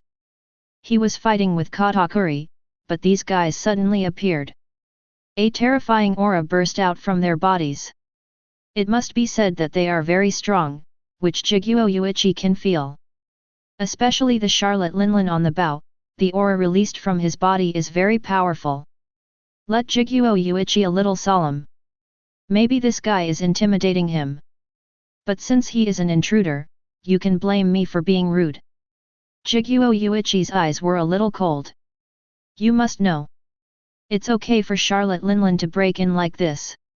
He clearly wants to destroy the Basta kingdom. When he came, he also shouted that he must destroy the Basta kingdom. Jiguo Yuichi heard these words clearly. In this way, there is no way to give up. I can't pretend that I didn't hear such words. Jiguo Yuichi frowned slightly, and the fighting spirit began to gather in his heart. The atmosphere around him instantly solidified, the temperature of the air began to cool, and ice seemed to condense in the air. Obviously, the situation in the field has been tense, and a big fight is ready at any time. Go! Charlotte Linlin roared, and then rushed towards Tsugakoko Yoshiichi without saying a word. His huge body made a whistling sound in the air. He held a long sword in his hand. Hey! As the long sword slashed, the air was split in the process. Then he blasted towards Tsugakoko Yoshiichi with overwhelming force. The surroundings began to boil and vibrate. Boom boom boom! This attack was not an ordinary attack, it contained armament haki, Conqueror's entanglement. Two attack methods were used together. As a result, the power of this sword was very strong, and it could easily tear apart the surrounding atmosphere. Just like that, he attacked Tsugakoko Yoshiichi with overwhelming force. You should be the strongest among them. Charlotte Linlin showed a strange arc at the corner of his mouth, but his eyes were fixed on Tsugakoko Yoshiichi. She could feel that this guy was very strong. Maybe this is the strongest enemy he has ever encountered, but at the same time, Big Ma's eyes are also a little excited. Being able to fight with such a strong man. This feeling is of course very exciting. Bang! The terrifying power burst out. The two attacks finally collided with each other, setting off an overwhelming storm. Where the energy intersects, the space seems to have boiled. The fierce collision of sun breathing and Conqueror's entanglement. The atmosphere was torn apart. The land was blasted piece by piece and spread in all directions. That kind of appearance is simply horrible. Anyone who sees this miserable situation will be amazed. Feeling the force coming from his arm, Charlotte Linlin's mouth curled up, revealing a hideous smile. U-263, this guy is really strong, and you can even block this move. Conqueror's entanglement is basically one of the strongest abilities in the entire pirate world. Those who can block this attack are all strong among the strong without exception. At that moment, Charlotte Linlin also admitted the strength of Tsugakuni Yoshiichi. This guy should never be underestimated. I should be the one saying this. I didn't expect you could actually block my sun breathing. Tsugakuni Yoshiichi frowned slightly. So far, there are still very few people who can block his sun breathing. Among outsiders, only red-haired Shanks can fight with Kuniyashi. Can block the slash of sun breathing. Now there is one more. The woman called Charlotte Linlin. Is this the strength of the four emperors? Tsugakuni Yoshiichi murmured. He learned about Charlotte Linlin's identity from others. This guy seems to be one of the four emperors of the New World, just like red-haired Shanks. No wonder he is so strong. Tsugakuni Yoshiichi narrowed his eyes slightly. Since the opponent is so strong, he should be a little more serious. Chapter 108. Tsugakuni Yoshiichi looked serious. He knew how powerful Charlotte Linlin was, and he had to deal with such an enemy with all his strength. You must know that red-haired Shanks also forced Tsugakuni Yoshiichi to a certain extent, as a four emperors on par with red-haired. His strength must not be underestimated. Tsugakuni Yoshiichi looked serious. Hey! In an instant, his entire body entered the transparent world, and in the transparent world state, everything was under his control. Hey! Every time he slashed with a knife, he could easily tear the air apart. The knife light turned into a wisp of afterimages, and also attacked Charlotte Linlin, hitting him layer by layer, making Charlotte Linlin retreat. So strong! Charlotte Linlin couldn't help but smack her lips. This round of blows made her fingers tremble. The tiger's mouth was about to crack. It must be said that Tsujikuni Yoshiichi is very strong. In just this round of confrontation, Charlotte Linlin felt the pressure coming. The opponent is very strong. But as a four emperors, she certainly won't feel afraid. Holding a big knife in her hand. It is filled with armament haki, Conqueror's entanglement. The two attacks were superimposed, and the damage instantly exploded, and they blasted fiercely towards Jiguo Yuichi. Instantly, the roar shook the sky. The atmosphere was torn apart, and then it was in front of Jiguo Yuichi. Jiguo Yuichi's hair couldn't help flying. At the same time, Jiguo Yuichi also took action. Boom! As the sun breathing was activated, Jiguo Yuichi was surrounded by the light of the sun. As the chopping knife chopped, a blazing light instantly shot out and blasted out with overwhelming force. The destructive power of this slash was very amazing. As it chopped, a large area of empty space appeared in the air, as if it turned into a bubble of nothingness. The golden slash collided with Conqueror's entanglement attack. The first part that hit was directly twisted, and a crisp sound of crackling could be heard. Obviously, in this round of attacks, the space seemed to be unable to withstand it and was shattered by the blast. Conqueror's entanglement, and the collision of the attack of sun breathing, were very shocking. The two touched each other in the air. Although the movement was very terrifying, the attacks did not collide with each other. The terrifying power that had nowhere to vent surged upwards, like a knife cutting. The clouds were cut open. This phenomenon is obviously the most famous scene in One Piece. The sky cracked. This is basically a famous scene in One Piece, and every time the strong men clash, such a scene will form.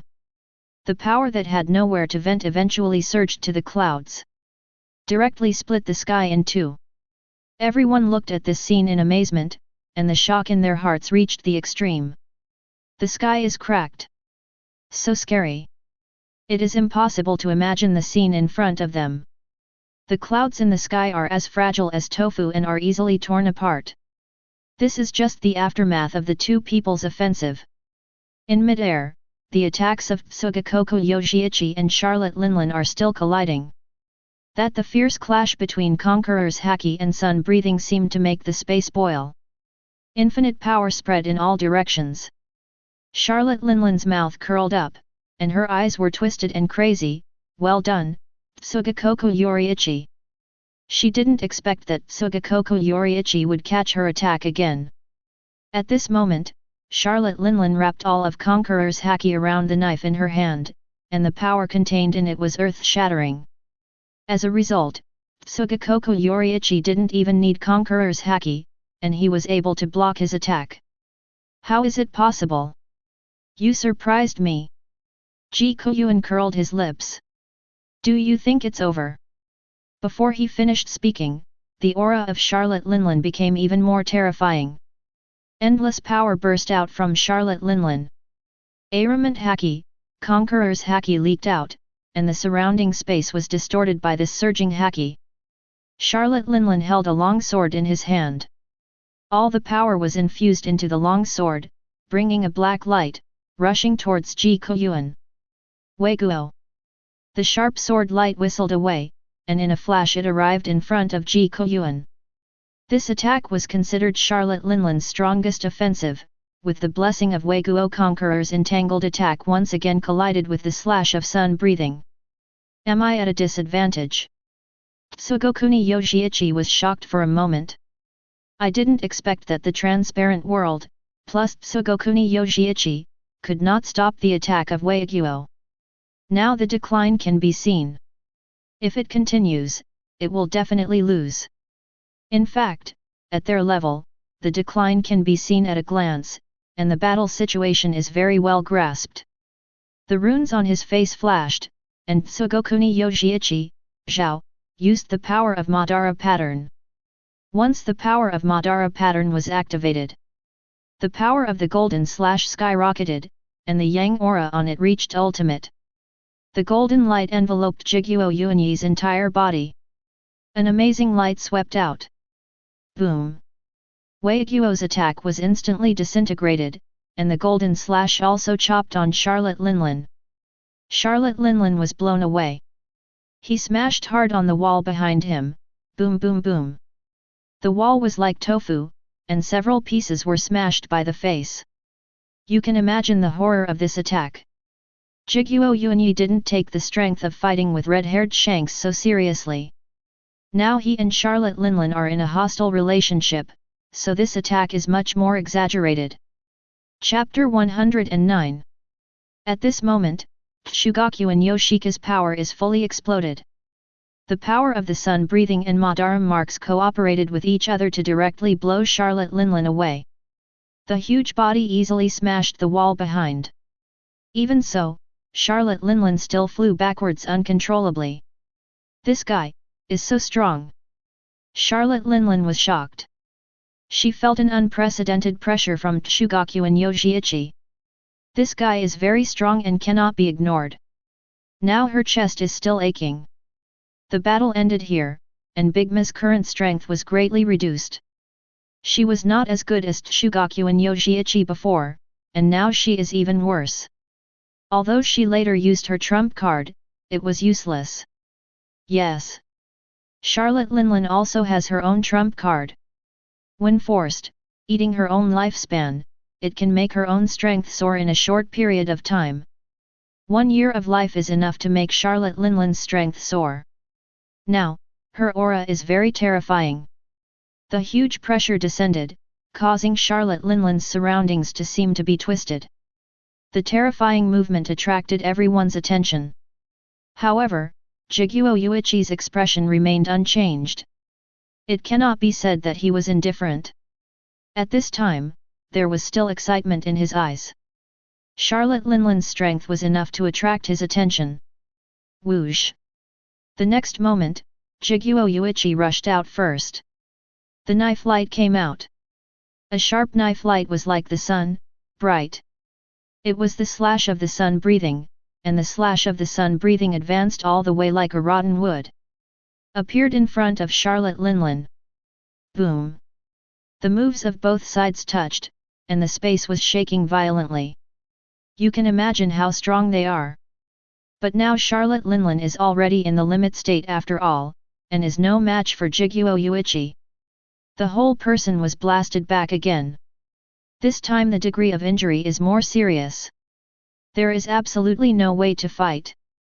If they were victorious, they could still compete with Jiguo Yuanyi. How can they fight in this situation? No way. It won't work this way. Charlotte Linlin's eyes flickered. She could feel the difference in strength between her and Jiguo Yuanyi. It was not a solution to fight like this, so it was better to leave here quickly. When she came here, she was full of momentum and thought she could definitely take down the Kingdom of Basta. But now she realized the difference in strength between her and Jiguo Yuanyi. There is no way to fight. So there is only one way, that is to run away. Charlotte Linlin ran away decisively. I won't let you run away. Jiguo Yuanyi roared. He brought up several sword beams again and attacked Charlotte Linlin. The sword light roared and easily tore apart the surrounding atmosphere. But Charlotte Linlin was not a pushover. He easily blocked the attack. The simple attack could not hurt Charlotte Linlin at all. Although Jiguo Yuanyi was strong, Charlotte Linlin was also a pervert, especially his body. It can be said to be indestructible, and ordinary people can't break through the defense at all. Under the blessing of armament haki, only the slash of sun breathing can barely hurt Charlotte Linlin. However, Charlotte Linlin can dodge it. The reason why Charlotte Linlin didn't dodge the attack before was largely because he wanted to fight with Shugakuin Yojiichi. At this time, he wanted to escape, and Shugakuin Yojiichi had no choice. Swish, swish, swish. Sword lights flew out one after another, trying to stop Charlotte Linlin. But Charlotte Linlin still got on the boat.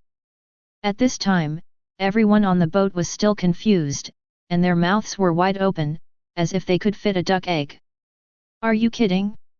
Their omnipotent mother actually lost to Tsugaku and Yoshiichi. She was still aggressive before coming.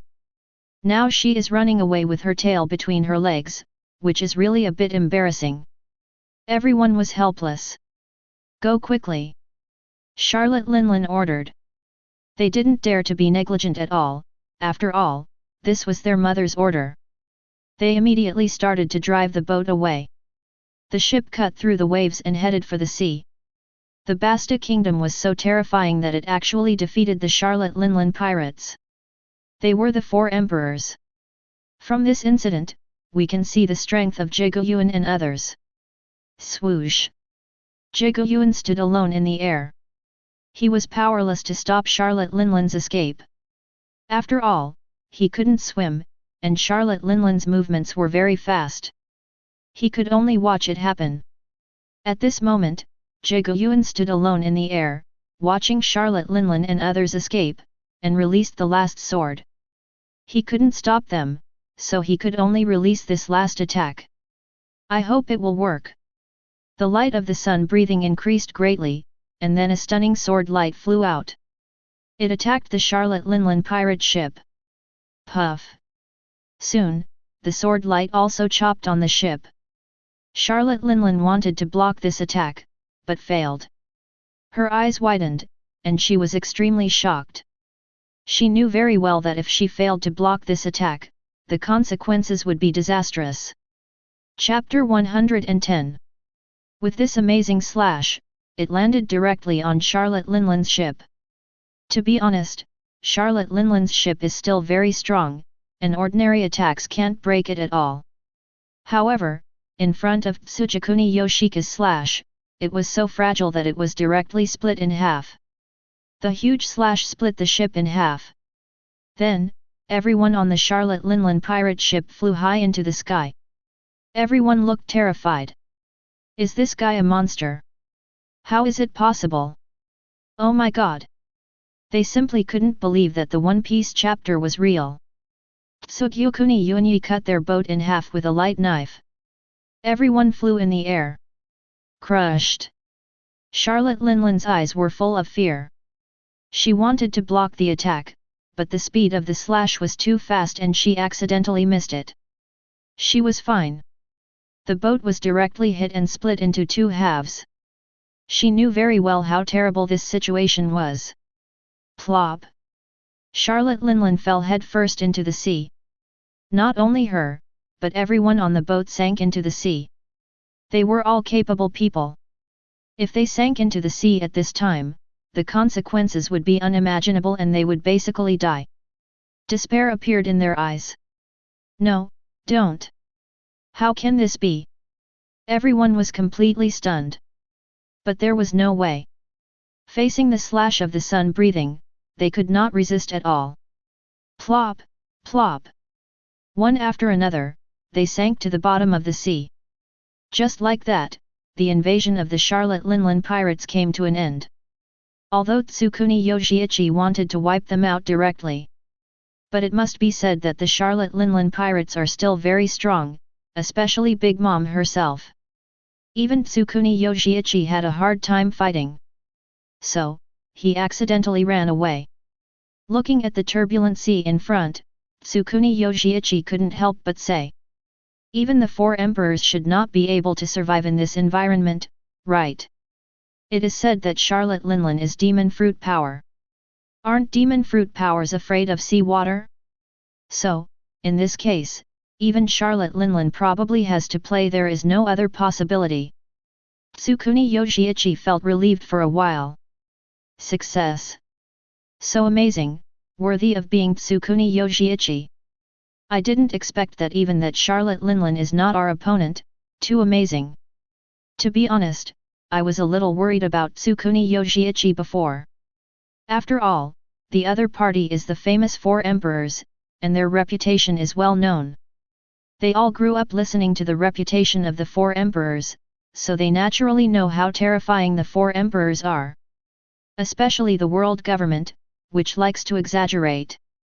The four emperors are directly portrayed as devils who choose to eat people, and even Whitebeard is described as a monster who likes to eat human flesh the most, which makes many people afraid. Of course, they are afraid of the majesty of Charlotte Linlin. But now, Charlotte Linlin has been defeated. Such a powerful Charlotte Linlin is actually vulnerable to Tsugakuni Yojiichi. So, how strong is Tsugakuni Yojiichi?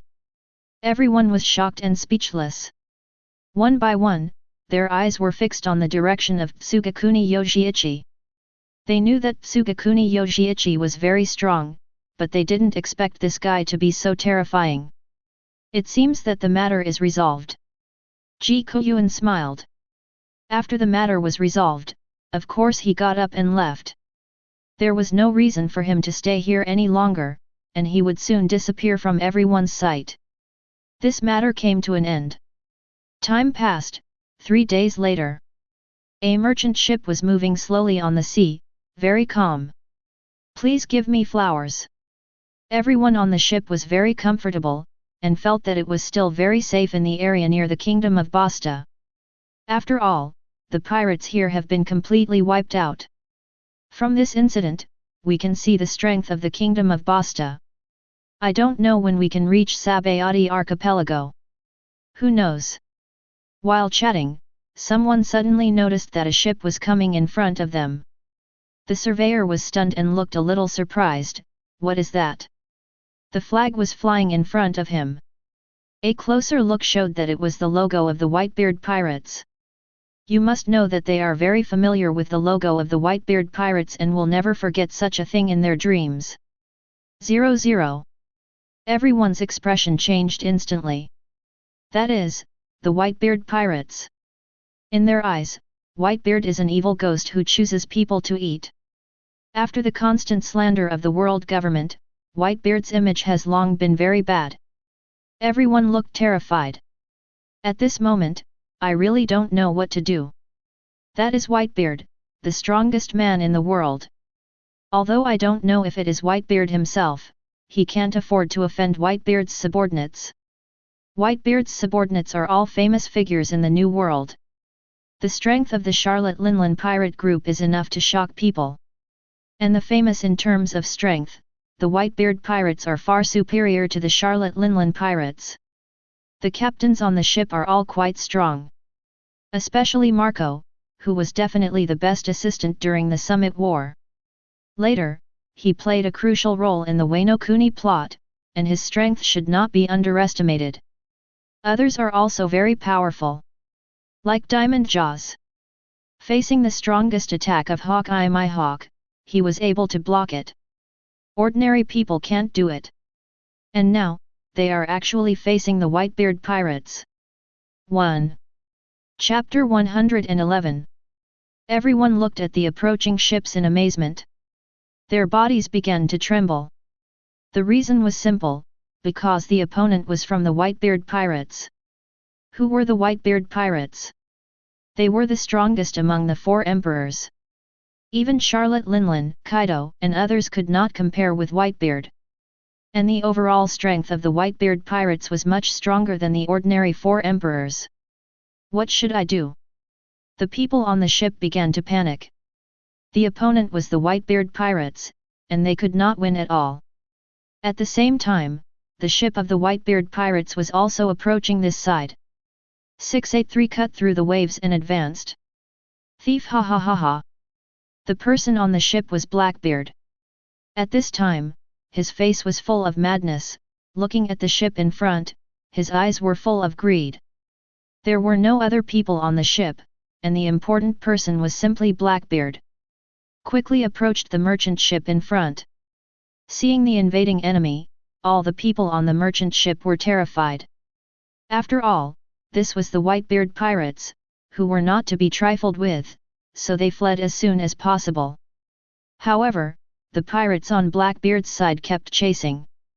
Their speed was obviously not as fast as Blackbeard's, and Blackbeard was constantly attacking. The attacks hit the ship again and again. The whole ship was shaking and bumping, and finally it was completely out of control. Then Blackbeard and others approached, with a look of fighting in their eyes. Robbery is the main theme of pirates. Pirates are not all people like Luffy, most of them are extremely vicious.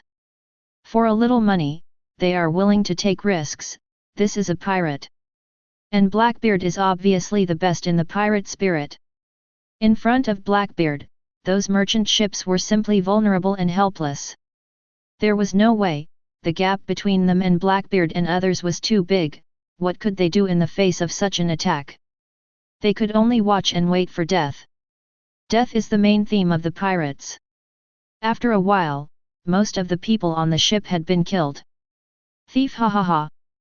We made a fortune this time. Blackbeard laughed wildly, his laughter was bloodthirsty, and he immediately led everyone to leave.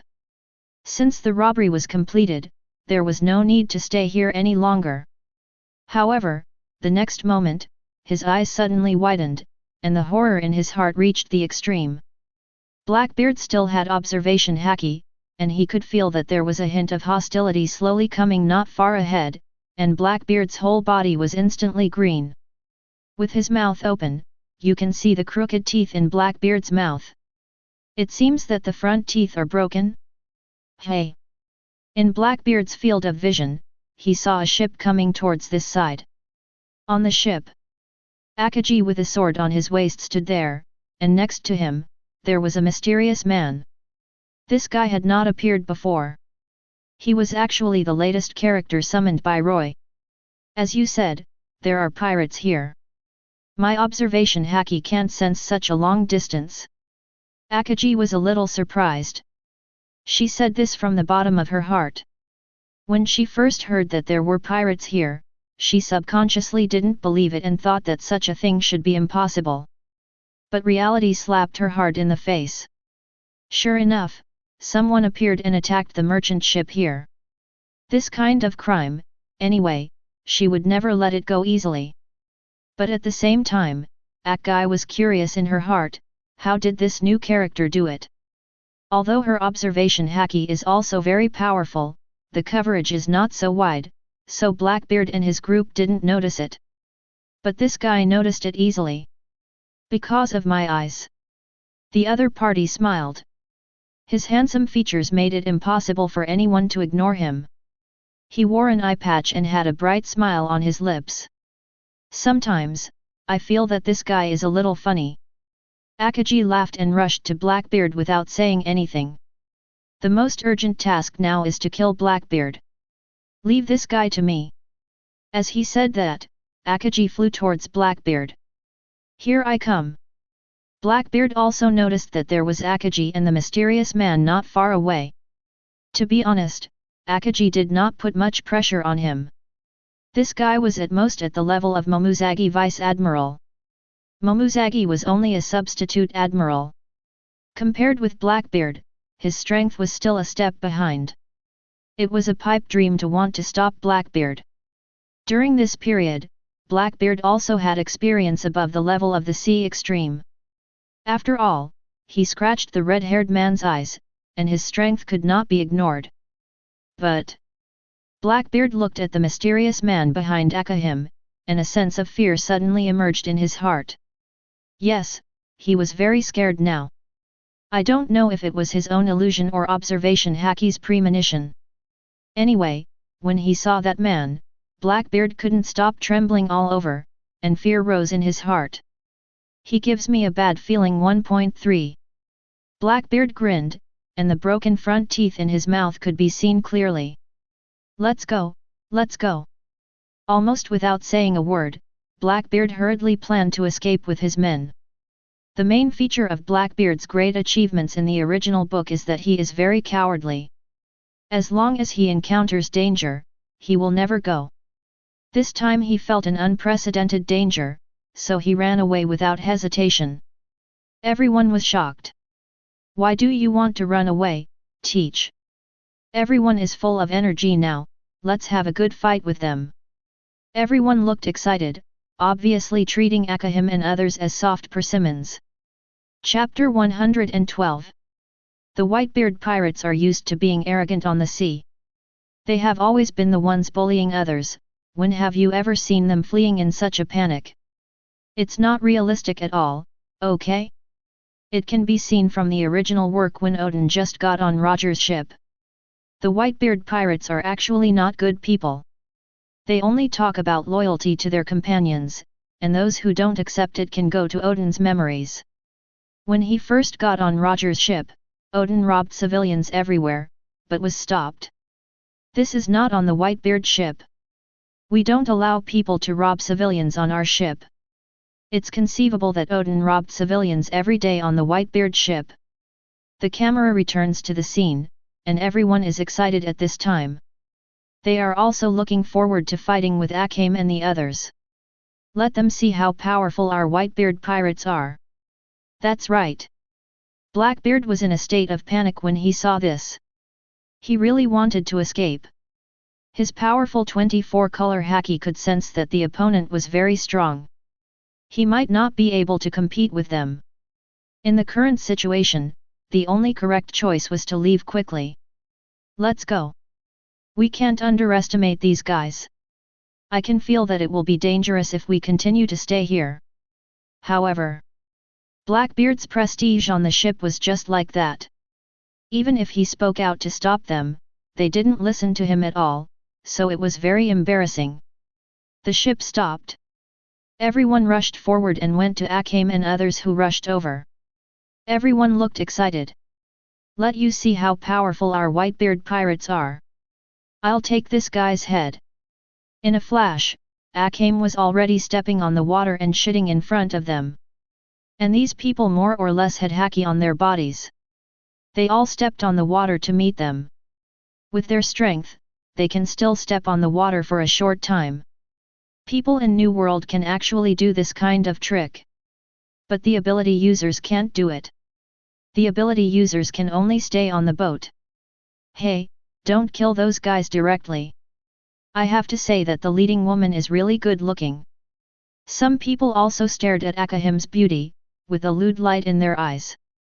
It must be said that Akame is indeed very beautiful. Even in the world of pirates, she is a great beauty picked out of a million. But these pirates are so lewd that they dare not even dream of touching Akame. Akame's observation haki is turned on, and naturally heard their conversation, and there was a flash of murderous intent in her eyes. Angry. Any girl would feel angry after hearing such words. For a moment, Akame's eyes flashed with murderous intent, and her whole body moved faster. The demon sword Murasame, coupled with the ability of observation haki armament haki, showed amazing combat power for a while, completely suppressing the surrounding pirates. Everyone looked at this scene in amazement. I was suppressed. I simply couldn't believe that this scene could be suppressed by Akadu. Akadu snorted coldly, die. The sword in his hand slashed through his chest, and then dense lines appeared on his chest. The curse poison also began to take effect. When everyone saw this scene, they were extremely surprised. At this moment, Akadu was simply a killing god, and he killed that guy easily. He showed extraordinary fighting power throughout the whole process. Kill kill kill. Puff puff puff. The sword light swept across, and also swept across those people. The demon sword Murasame carries the power of curse poison, and if it touches the body, then there is only one end for them, and that is death. Don't. Everyone looked desperate. Obviously, they didn't expect Chi Tong to be so strong, especially the sword in his hand, which was too terrifying. As long as he touched himself, he would be dead. In an instant, the battle in the field was one-sided. In Chi Tong's opinion, they were not good enough. The two sides were not at the same level. Chi Tong was very strong, but who could beat the quasi-admiral level? The attack continued. Anyone who appeared next to Chi Tong was killed, without any suspense. Ordinary people couldn't touch Chi Tong at all. Chi Tong was like this, killing gods and gods all the way, and no one could compete with him. As for those who had improper thoughts about Chi Tong before, they were so scared that their bodies were shaking. Unknowingly, Chi Tong killed him in front of him. "Spare my life! Spare my life!" Looking at Chi Tong, the fear in his heart reached ultimate. "I thought Chi Tong was a girl before, so I looked down on her. I never thought that this guy would be so terrifying." Whoosh! Facing this guy's plea for mercy, Chi Tong's expression did not change, and a fierce murderous intent flashed in her eyes. "Die!" she said in a cold voice.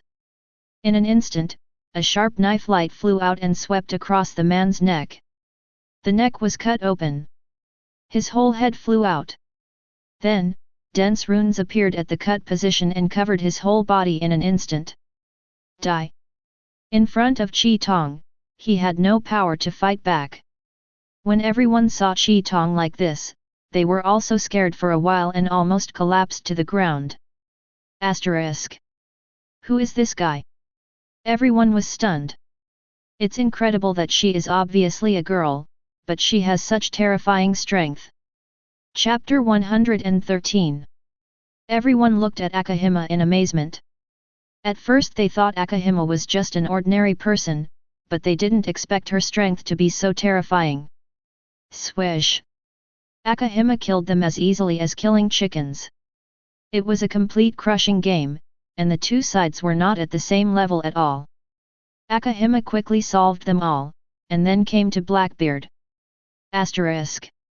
Blackbeard was a little confused.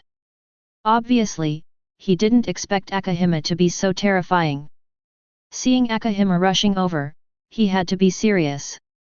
Blackbeard clenched his fists, and there was a pitch-black substance on his fists. It was obviously armament haki. As soon as armament haki was activated, a terrifying momentum burst out from Blackbeard. The fist hit out. Bang! Blackbeard is very strong. The concentration of his armament haki is still very high, and ordinary people can't stop it at all.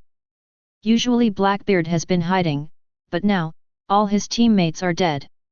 In addition, he knew the current situation, so he simply used all his strength. The attack enhanced by armament haki was very destructive, and the surrounding air began to dissipate, and soon arrived in front of Akahima. Akahima held the demon sword Murasame and collided with Blackbeard's fist. Armament haki blasted. Their level of blasting can still produce black lightning, but it can be seen from here that Blackbeard is quite powerful. Akahima was surprised, and did not expect Blackbeard to be so powerful. Whoosh! But it was only a moment, Akahima flew out again and attacked Blackbeard. Swords flew. The two sides had fought for more than a dozen rounds in a blink of an eye, and there was no winner in a short time. Blackbeard was very strong, and it was still difficult to take him down. So strong. This guy is quite good at defense. Akahima couldn't help but say. Blackbeard rarely had the opportunity to attack, and basically all he did was defense. But Akahima couldn't attack recklessly. At least Blackbeard was still a little threatening to her. Sometimes the sudden attack forced Akahima to guard against it. If she just defended blindly, it would not have such an effect. "Don't think you can beat me by defending all the time." Akahima snorted coldly.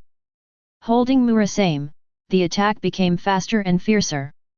As the attack progressed, all you could see were dazzling sword shadows, covering Blackbeard's entire body.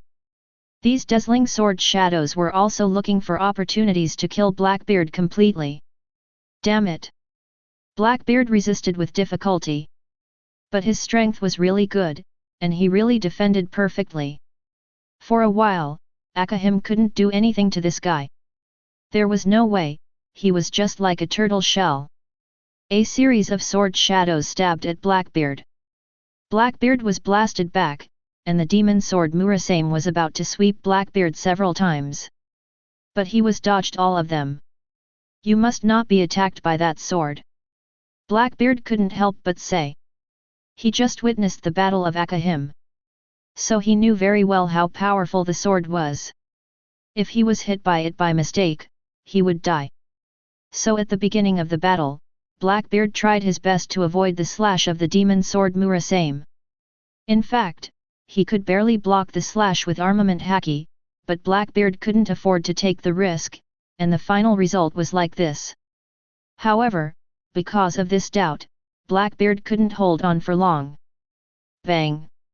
The whole person was blown away. Good opportunity! Akame's eyes flashed, and he quickly rushed towards Blackbeard, wanting to get rid of Blackbeard in one fell swoop. Then he saw Blackbeard grinning. At this critical moment, he planned to take a gamble, and armament haki filled the air in front of him. When the demon sword Murasame slashed over, it was actually blocked by armament haki. Sure enough, it was blocked. The corner of Blackbeard's mouth cracked, revealing a grim smile. Then his other hand was filled with an amazing aura, and armament haki condensed. It aimed at the direction of Akame and suddenly attacked. Whoosh! The terrifying power burst out, and the attack broke through the air and arrived in front of Akame in a blink of an eye. Block! Akame was shocked. Subconsciously blocked, but it was impossible to stop it and the whole person was blown back. Thief, ha ha ha! Seeing this scene, Blackbeard laughed wildly, thinking that he had already won. In an instant, he moved like thunder and quickly approached Akame, and his fist was also filled with armament haki. Akame flew backwards. Seeing Blackbeard's attack coming, he was in a stage where the old strength had gone and the new strength had not yet been born, and he suddenly widened his eyes in shock. I didn't know what to do. Blackbeard was too cunning. If he had used this trick from the beginning, Akame would not have been convinced. He deliberately used this disadvantageous situation to lure Akame to attack. No Zhao, Akame was determined to attack, but she didn't know that this was actually Blackbeard's conspiracy, so she suffered this loss. Seeing Blackbeard's killing move coming, Akame was a little confused. Haha! Chapter 114. Blackbeard is now very proud. He used conspiracy and trickery to gain the upper hand in the battle with Akame, and then he became arrogant instantly. This is Blackbeard's character. Arrogance and conceit are also Blackbeard's character flaws. Once he has the upper hand for a short period of time, he will be arrogant and feel as if he has won. During the Summit War, after severely injuring Whitebeard, Blackbeard also showed such an expression. He felt that he had won and was invincible. The next second, he was directly taught a lesson by Whitebeard, and then he said the classic saying, "Dad, I am your son too." He is the only type of person who was beaten and called daddy in all the anime he has seen. It's amazing. Go to hell. Then the classic villain plot came. After saying that, he began to roar, intending to kill Akame directly. These villains are so funny. If they don't kill you before, they will tell you what happened just now, and then kill you, as if this can satisfy their vanity. However, the next moment, a figure appeared, directly across the gap between Akame and Blackbeard. Blackbeard's eyes widened, and the whole 00 people were shocked and speechless. This guy's appearance, his observation haki, was not aware of it at all. He appeared directly in front of him. Hiding breath is very powerful. No.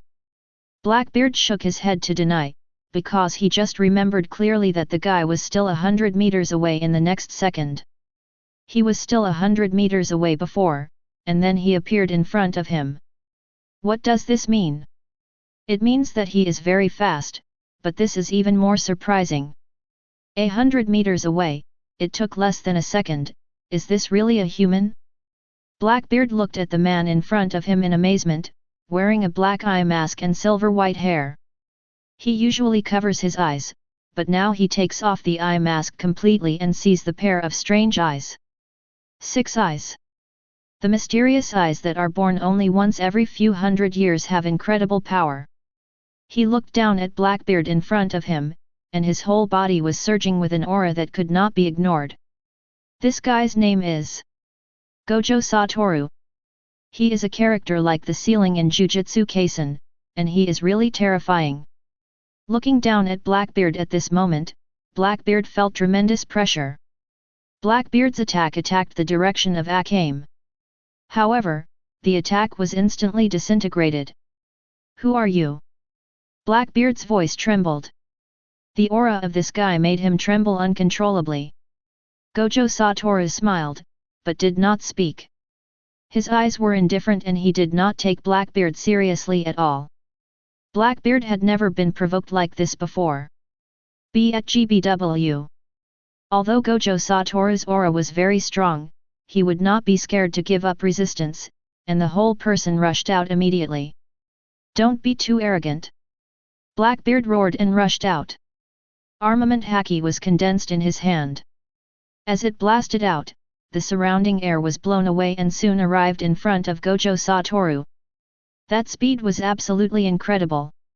Blackbeard was already strong, and now he was filled with anger, and his strength increased by 30%.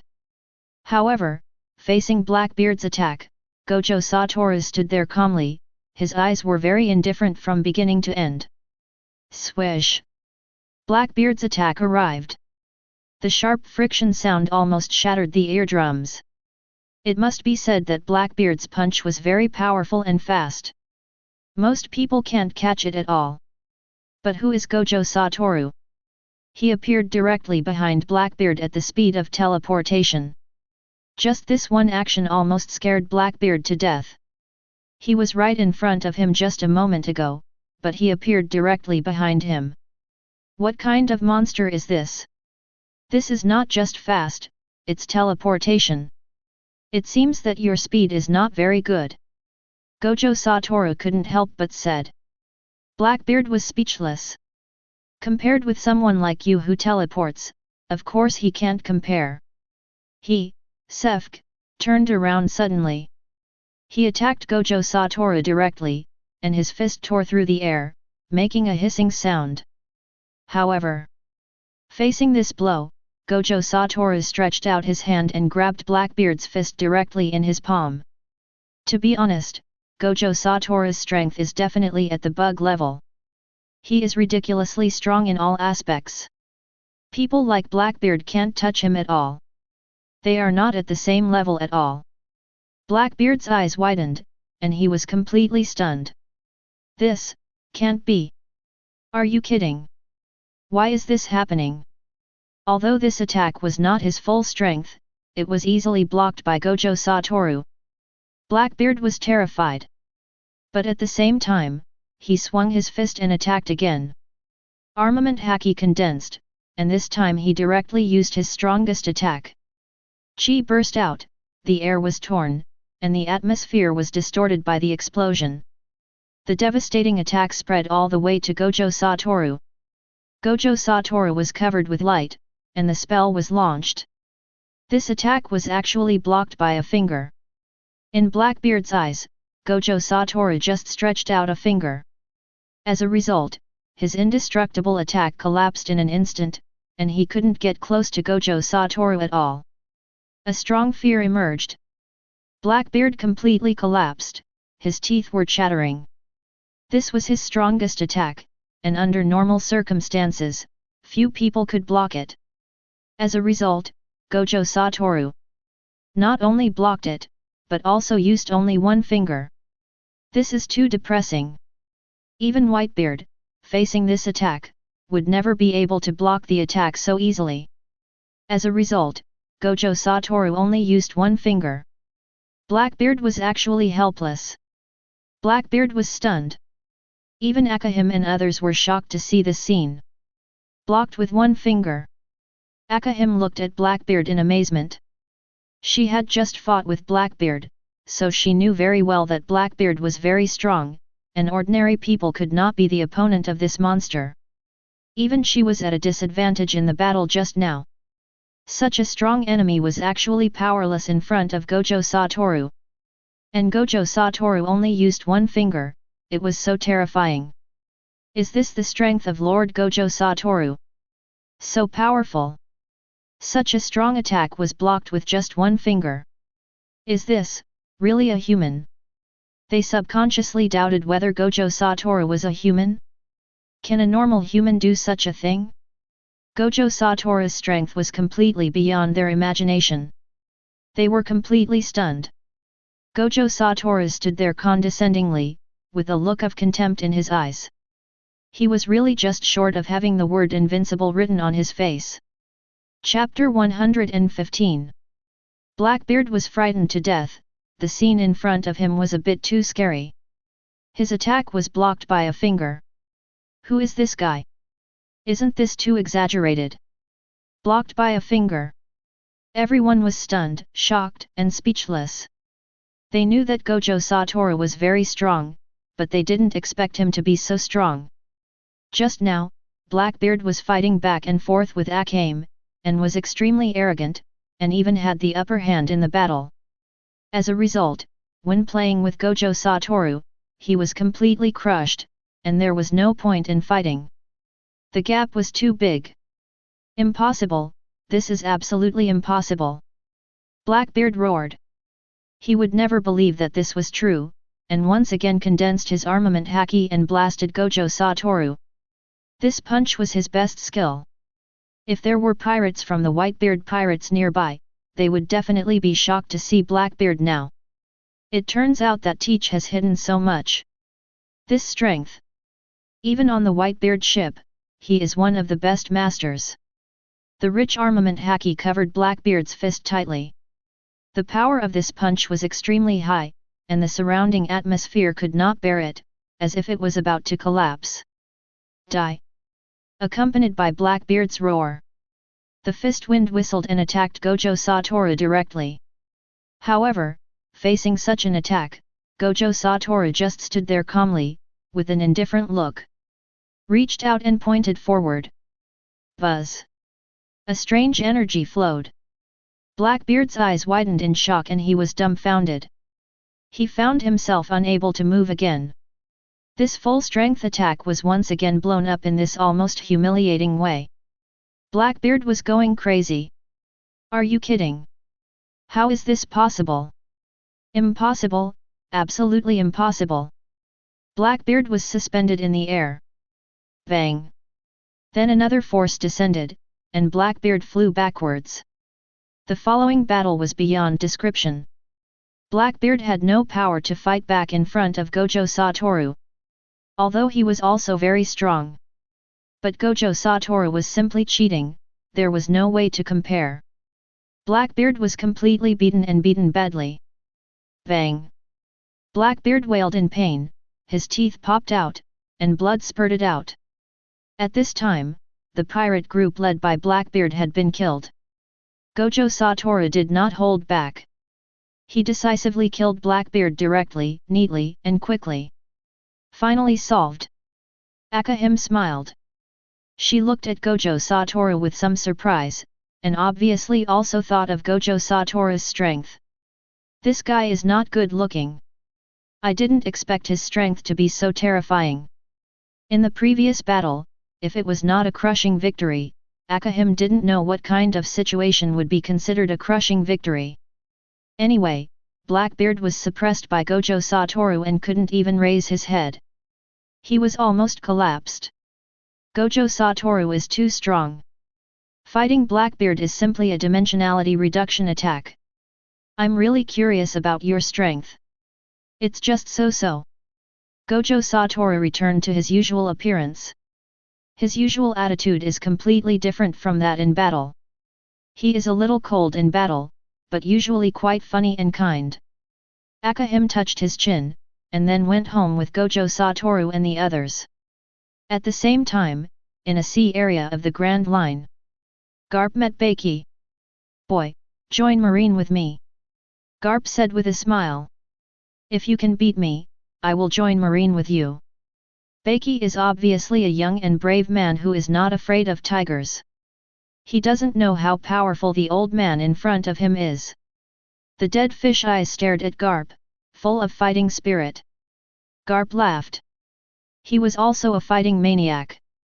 There was no reason for him to refuse. Okay, let me meet you. Garp clenched his fist and rushed directly to Baki. Although Baki is the protagonist in Baki, he has not grown up in the pirate world. Of course, he is not a match for someone of Garp's level. So, this battle is a foregone conclusion. Okay, join Marine, you promised me. Garp said. Baki was a little speechless. He didn't expect that he would lose to an old man. Am I getting worse and worse? 00. Then he reported this to Roy. Join Marine. Roy thought for a moment and finally agreed that Baki would join Marine. It is a good thing to plant an undercover agent in the Marine, with no harm. Then you can join the Marine with Garp. Roy ordered. After receiving Roy's order, Baki nodded quickly and looked at Garp. Okay, I am willing to join the Marine. Garp was delighted to hear this. He just mentioned it casually, but he didn't expect that this guy would actually join the Marine. In this way, Baki became a Marine. Time passed, a few days later. New World, Whitebeard Territory. Today, a big thing happened in the Whitebeard Pirates, that is, the Fire Fist Ace officially joined the Whitebeard Pirates. He was finally moved by Whitebeard's personality charm and recognized Whitebeard as his father. Congratulations, Ace. Then we are brothers. Everyone looked at Ace with goodwill in their eyes. Joining the Whitebeard family, they will naturally be brothers in the future. Phoenix Marco, Diamond Jaws and others have a good relationship with Ace, and both sides call each other brothers. Looking at this peaceful scene, Whitebeard smiled happily. Gulala, 5. Chapter 116. Whitebeard longs for family the most, and longs to experience the warmth of family. He could feel such warmth on the Whitebeard Pirates, and now there is one more person on the ship. Roger's son. Whitebeard drank the wine in his hand silently. Marco looked at Whitebeard with some concern, as he knew Whitebeard's physical condition too well. He didn't have many years to live. But this guy still couldn't control himself and liked to drink. He was on par with Roger. Anyone who stopped Whitebeard from drinking would be an enemy of Whitebeard. Alas! Marco sighed, feeling helpless. It's really strange, Teach hasn't come for so long. He used to be the first one to come. Marco was curious. In the past, Teach was the first to come to the banquet, but now he hasn't come back, which feels a bit strange. After leaving Whitebeard, Marco found the Den Mushi to contact Teach. But Teach was not contacted. The people who went with him can't be contacted. Marco's eyes widened in astonishment. He was intelligent and could be considered the resourceful general of the Whitebeard Pirates, a relatively smart one. Others were more or less impulsive. Only Marco was very calm and composed. He found this matter unusual. A very terrible possibility came to his mind, and he shook his head subconsciously, not wanting to believe it. He thought it was impossible. After all, they were the Whitebeard Pirates. Who didn't know the reputation of the Whitebeard Pirates in this sea? Most people would be scared to death just by hearing the name of Whitebeard, and would never think of taking action. So this kind of thing was simply impossible. However, the facts were so unreasonable. Gojo Satoru and others did not take the so-called Whitebeard Pirates seriously. Time passed. 3 days passed in a blink of an eye, but there was still no news of Blackbeard and his men. What's going on? Whitebeard even stopped drinking. He cares a lot about his family. When something happens to his family, he instantly feels that the wine in his hand doesn't taste good. Blackbeard and others haven't come back for 3 days and can't be contacted. This is a very bad omen. Under normal circumstances, no matter how busy you are, your son has to report the situation to his father. Blackbeard is so cautious, so Whitebeard, Marco and others basically concluded that Blackbeard was in trouble. Then an investigation was launched, and all the spearheads were aimed at the Basta kingdom. Boom! Instantly, a strong murderous aura burst out from Whitebeard. The murderous aura was so strong that everyone present couldn't help trembling. The strongest man in the world finally got angry at this moment. His anger made the sea shake continuously. It can be imagined how terrifying Whitebeard's strength is. Whitebeard attaches the most importance to family affection, but his son was killed. Dad is angry. So scary. Everyone looked at this scene in horror, and their bodies couldn't help trembling. Whitebeard's furious look was too scary, and it was the first time they saw Whitebeard so angry. Although Whitebeard was very angry, it didn't mean he had no brains. The Basta kingdom was too mysterious, and he didn't dare to act rashly. After all, this situation was different from the Summit War. During the Summit War, Ace was still alive. And now Blackbeard was obviously killed. Although Whitebeard was angry, he didn't dare to bet the whole group. I don't know what the situation is in the Basta kingdom. Whitebeard murmured.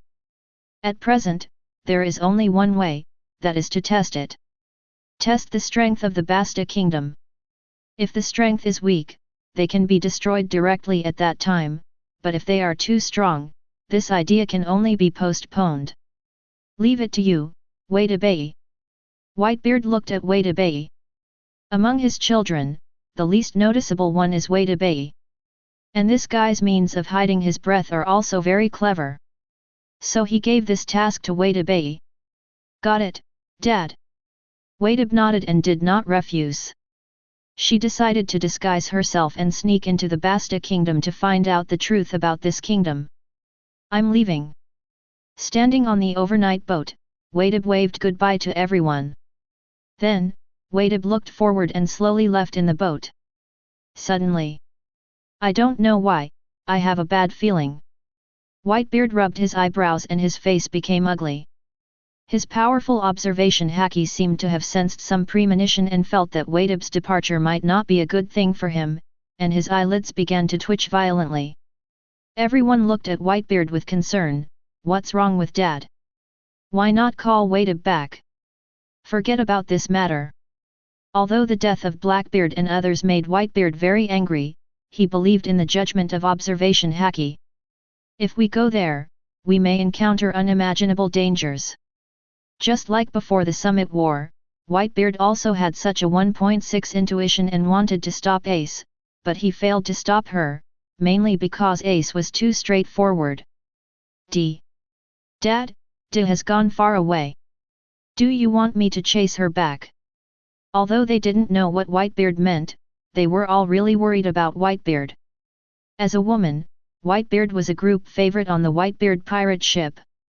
Was she going to encounter danger? Whitebeard waved his hand. No need. With Whitebeard's personality, he would never say such words as chasing her back.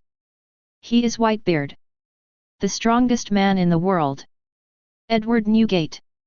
Once a word is spoken, it can't be taken back. Chapter 117. Whitebeard is an old member of the Whitebeard Pirates. She is dressed like a witch, with sky blue hair, very charming. For someone of her level, it is not difficult to sneak in. First of all, the Basta kingdom does not exclude the outside world, and secondly, he can hide his identity and enter without arousing suspicion. That, Lord Whitebeard. Several merchants ran to Whitebeard with flattering faces. They did not really want to help Whitebeard, if Whitebeard had not promised to give them money in advance. Add to that the threat of force.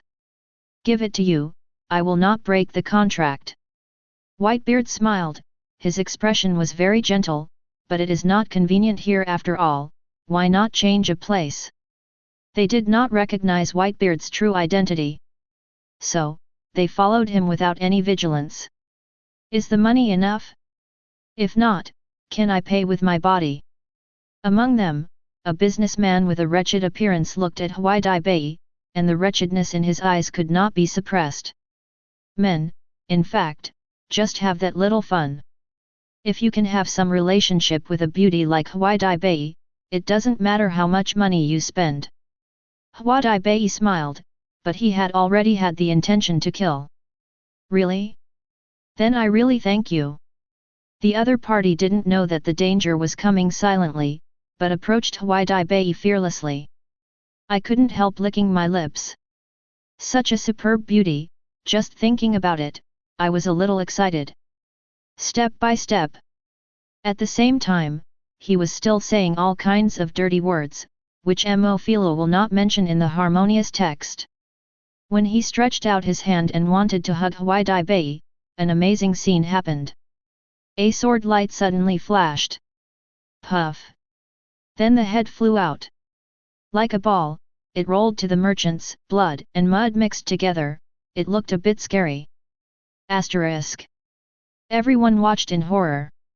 This scene was so shocking that they even forgot to call for help. They just watched this scene stupidly. With a flicker of his figure, Wei Bei killed all these merchants, clean and neat. These guys were just ordinary merchants, and it was not difficult for Wei Bei to kill them. He could kill them easily without even getting his clothes dirty. If you want people to shut up, the easiest way is to kill them all.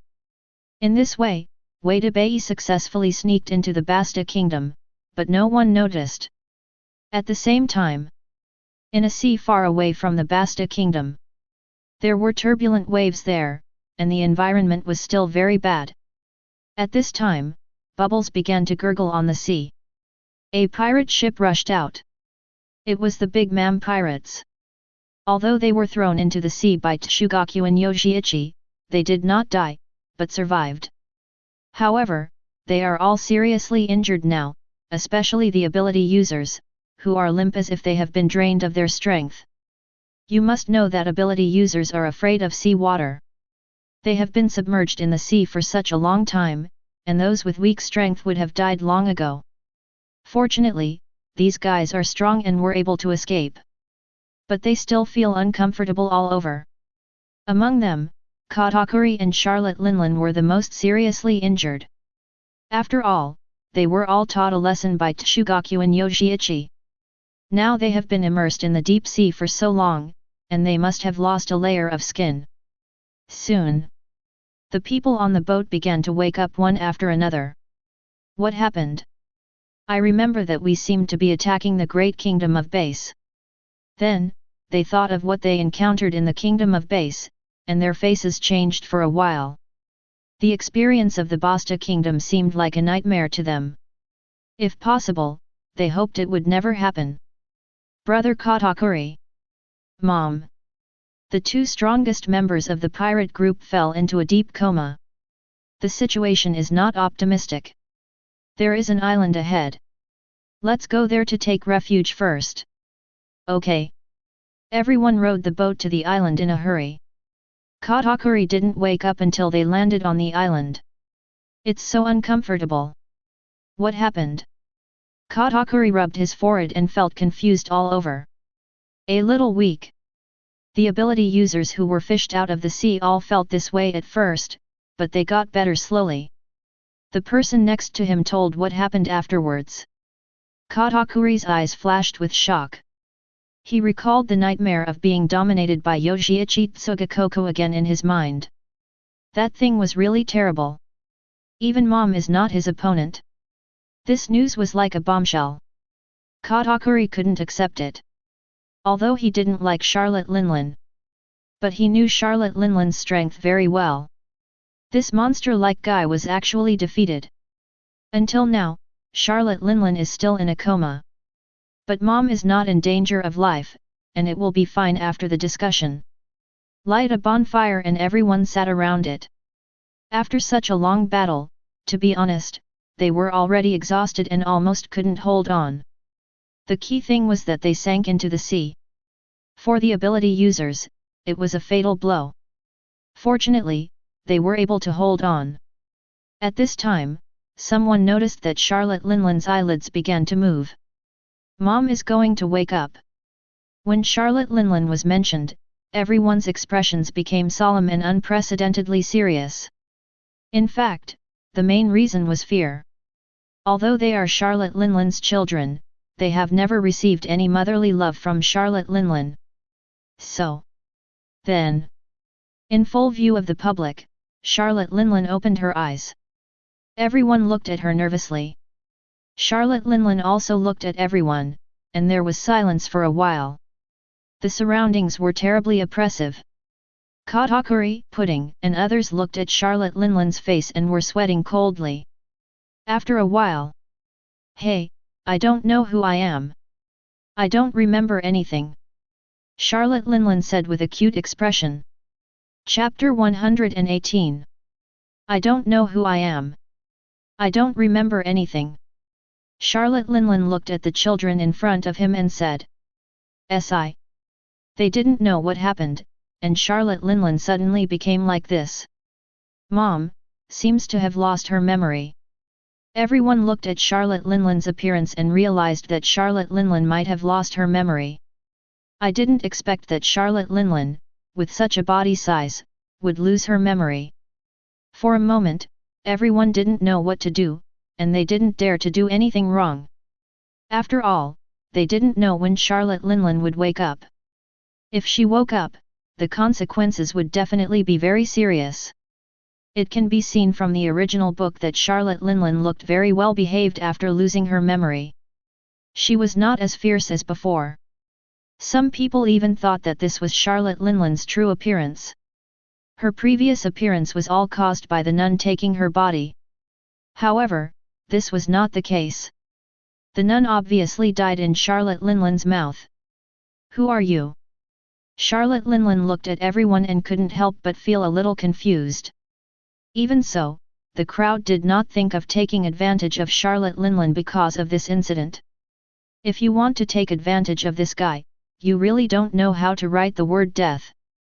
If Charlotte Linlin's memory is restored, these people who take advantage of him will basically die without any accidents, so they dare not play around casually. Everyone gathered together. Charlotte Linlin squatted next to Katakuri like a child. There was clearly attachment to Katakuri in his eyes. He was also helpless. Originally, his mother was a man of his word, and he couldn't refute her. But now she has become a good baby, seemingly trusting him very much. What is this? Moreover, if the Charlotte Linlin pirate group didn't have Charlotte Linlin, they would all know the consequences. The consequences would definitely be very serious, and they couldn't bear it at all. This is like the Whitebeard pirates after the Summit War. Without Whitebeard, their living space is getting smaller and smaller. In the end, they were defeated in the final battle with Blackbeard. The Whitebeard pirates were completely disbanded. You know, even without Blackbeard. Others, even Marine, could easily destroy them. It was very dangerous when the four emperors were not around. In the past, Charlotte Linlin had offended many people, and they did not dare to act rashly because of Charlotte Linlin's strength. But if Charlotte Linlin was gone, these guys would definitely not mind attacking the Charlotte Linlin pirates. Anyone with a little bit of brains could think of this kind of thing. First of all, this is an uninhabited island. There are not many people on the island, and supplies are very scarce.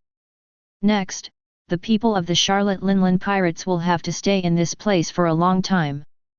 After all, their ship has broken down and is still undergoing emergency repairs. I am afraid they will not be able to leave the island in a short time. And there is not much food brought, and the amount of food consumed is very large. In addition, Charlotte Linlin is a big eater. He consumes a lot of food every day, and the key is that everyone dare not get angry with this guy. After all, that's Charlotte Linlin. I have a bad feeling. Katakuri was helpless, and his bad feeling was getting stronger and stronger. If this goes on, Charlotte Linlin will go crazy sooner or later. After all, this guy is a super foodie. You guys watch her, I'll go get some food. Katakuri looked at Bigman next to him and couldn't help saying. Got it, brother Katakuri. Everyone looked at Katakuri with admiration. Although Katakuri was only ranked second, in everyone's mind, he was ranked as the boss, and Perospero felt that his position was super embarrassing. He was obviously the eldest son, but compared with Katakuri, he was just a step behind. He didn't dare to say anything. After all, he couldn't beat this BD at all, so he could only obey Katakuri's orders. Afterwards, sure enough, just like Katakuri, as Charlotte Linlin became hungrier and hungrier, hallucinations appeared in his eyes in the end, and this scene made everyone's heart jump. After all, this is the rhythm of the outbreak of bulimia. Everyone looked at Charlotte Linlin in horror. This joint bone must not have such a thing happen. Their fate was already miserable enough. If Charlotte Linlin also had an outbreak of bulimia, the consequences would be more terrible. Everyone could not accept it. As the saying goes, what you worry about will come true. The next moment, Charlotte Linlin's bulimia decisively broke out. I saw that her eyes, Zhao Dihao, were red, and the whole person instantly entered the attack mode. I want to eat cake, I want to eat cake. Big Ma'am went crazy instantly. And stood up. The terrifying body that looked like a small mountain made everyone present feel very depressed. Charlotte Linlin was originally a 4 emperors. She was very strong, especially when her bulimia broke out. It was really not something that ordinary people could resist. Even Katakuri was not sure that he could stop Big Ma'am's madness. The main reason was that he would be afraid when he saw Big Ma'am, unlike Jinbei, who said a mere 4 emperors without blushing or beating his heart. Oh no, Xin. My mother's bulimia broke out. Everyone looked at it in horror. Chapter 119.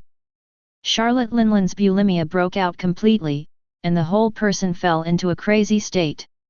He hit anyone he saw and smashed anything he saw. Get out of the way. If you don't get out of the way, you will die. For a moment, everyone was completely panicked. They hurriedly tried to find a way to get out of the way. After all, Charlotte Linlin was in a bulimia state. If they didn't get out of the way, they might be killed directly. In this way, Charlotte Linlin destroyed the island everywhere. This monster-like guy, although a human, his size and strength are basically the same as those of the giants, but his personal strength is far stronger than that of the giants. He advanced like a whirlwind. These guys couldn't stop him at all, in other words, they didn't dare to stop him at all. What if he was killed? In the end, Katakuri and Longbread took action. The two used their abilities to finally calm the storm. In the territory of the Kingdom of Basta, a group of pirates drove in on a boat. They were the pirate group that had recently become famous, the Black Flame Pirates. It was by accident that they were here. However, when they saw the wealth of the Basta kingdom, greed flashed in everyone's eyes. Pirates are greedy. Seeing that there is profit here, they naturally have an idea. In an instant, they moved the ship over. Then they ran into Jiguo Yuanyi, and the two sides were on the verge of a fight. Hey, do you know who our captain is? We are the famous Black Flame Pirates. Our captain's bounty has reached 300 million Baileys. They introduced proudly. To be honest, 300 million Baileys is very powerful even in the New World. From this point of view, the strength of these guys must be extraordinary. In fact, it is true. Many pirate groups have fallen into the hands of these guys. That's why the Black Flame Pirates are so arrogant, thinking that they are strong enough and have the confidence to be arrogant. Little do they know. What kind of existence is the person standing in front of them at this moment? Interesting, I really want to see if your strength is as strong as what Kaoya said. Jiguo Yuanyi smiled and shook his head. His strength was much higher than these guys, so he could see the strength of these guys at a glance. Brothers, charge! Let this guy know how powerful we are. The pirate waved his hand with murderous intent in his eyes. For some reason, he felt that Jiguo Yuanyi looked down on him. He had never been looked down upon since he was a child, so he felt a little unhappy and wanted to teach this guy a lesson. Charge! I'll take this guy's head. Everyone rushed forward, and everyone had a fierce light in their eyes. That kind of eyes, as if Jiguo Yuanyi in front of them was just their prey. Soon, the leaders had rushed to Jiguo Yuanyi, and their speed was still very fast. Get out! Jiguo Yuanyi snorted coldly. A sword light swept out and directly cut a man's chest. The sword energy burst out and blasted the guy backwards, and at the same time, a scar was cut on his body in mid-air. One sword solved it. The remaining few people were easily solved in front of Jiguo Uchi. The main reason was that the strength gap between the two sides was too big. They were not at the same level as Jiguo Uchi. So strong. Everyone looked at Jiguo Uchi in horror. At first, these guys didn't take Jiguo Uchi seriously, and they didn't expect that this guy was so strong. The battle just now was a crushing defeat. Who is this guy? Why haven't I heard of him before? Facing this powerful enemy that is difficult to contend with, they almost didn't hesitate and turned around to run. But these guys are not Charlotte Linlin, and the gap between their strength and Jiguo Uchi is too big. Jiguo Uchi caught up with them in just 2 steps. Spare my life, spare my life. The man turned around and looked at Jiguo Uchi with horror. He was really scared. Through the battle just now, I know that there is a big difference in strength between me and Jiguo Uchi. I want to beg for mercy, but Jiguo Uchi obviously does not agree to this idea. Puff. A sword light flashed by. No. The man screamed, and could only roar unwillingly. But there was no way, after all, the gap between him and Jiguo Uchi was too big, and he could not resist. Just like that, the guy was wiped out by the sword. There was some silence around, everyone looked at this scene in horror, and was surprised at Jiguo Uchi's strength. The man was completely killed in seconds. Let's go quickly. Knowing that they were not Jiguo Uchi's opponents, they did not dare to delay at all, and left without saying a word, but in the end they were all caught up by Jiguo Uchi, and died miserably. After the work was finished, Jiguo Uchi was in a crushing posture throughout the whole process. So powerful! It's worthy of being Jiguo Uchi. The guards cheered. Not far away, the movement here has been seen by Bai Bei. Wei Bei's eyes widened, obviously shocked, and she couldn't believe it was true. So strong, those guys were completely crushed. Who is this guy? She knew from clues that the Basta kingdom was strong, but she didn't expect it to be so strong. The big pirate with a bounty of 300 million berries couldn't withstand a single move in front of Tsugakoko Yoshiichi and was killed instantly. Even Marco couldn't do this, right? Wei Bei's surprise reached the extreme. There is no doubt that Marco is the strongest combat force of the Whitebeard pirates except Whitebeard. Facing Tsugakoko Yoshiichi. I'm afraid he is not his opponent. Chapter 120.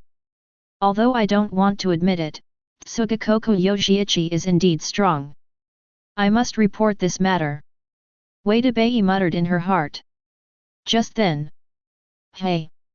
Suddenly, Wei Bei sensed an unprecedented danger. As one of the elders of the Whitebeard pirates, his observation haki is very strong, and ordinary people really can't compare to it. At this moment, she noticed a surge of murderous intent locking on her.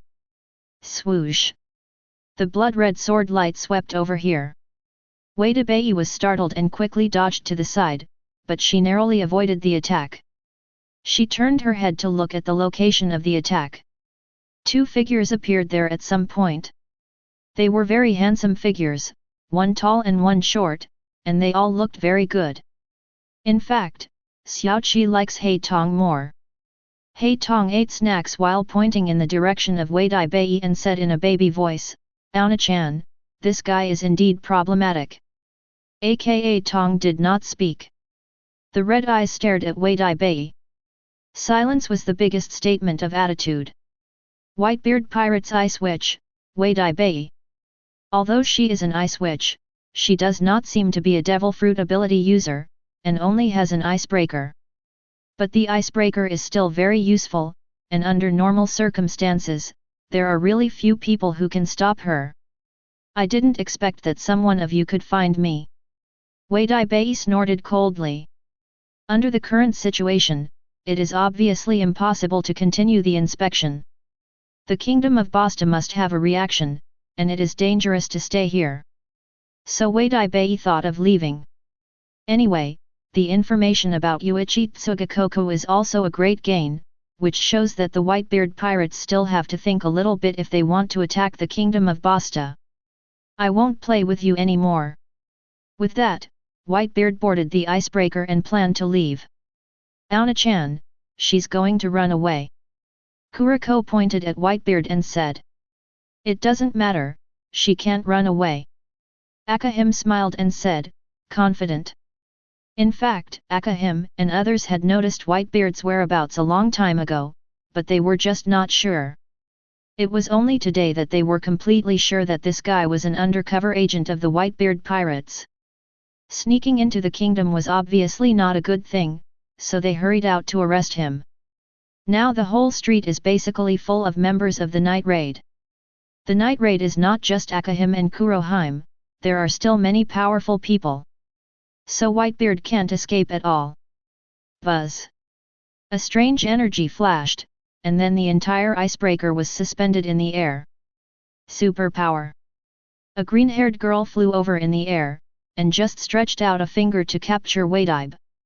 At this time, Whitebeard was completely stunned. This scene was a bit unscientific. Tornado was suspended in the air, and then she pointed at herself, and her icebreaker was already suspended. This matter was completely beyond Whitebeard's imagination. It didn't feel scientific at all, and it was simply unimaginable. Whitebeard couldn't use the icebreaker, and for a while she was in a passive position. There was no way out. Her biggest trump card was the icebreaker. It would be difficult to escape from the Basta kingdom in this situation. Go! The water sprayed out from under her feet. Haki! So that Whitebeard instantly escaped from the restraint of Tornado's telekinesis. The main reason was that Tornado was a little careless, and Whitebeard broke free from her restraint. But even so, Whitebeard could hardly escape the blockade of Akame, Kurome, and others. Waiting for Whitebeard at the end was the petite Kurome, who rushed up with a sword in her hand. Whitebeard lost the icebreaker, but it did not mean that she had lost her fighting power. She also held a knife in her hand and went up with Kurome. The two blades touched, and sparks filled the air. Then came the touch of armament haki. Obviously, Kurome was a little stronger in armament haki attainments. A shock blew Whitebeard away. Slammed hard on the wall behind.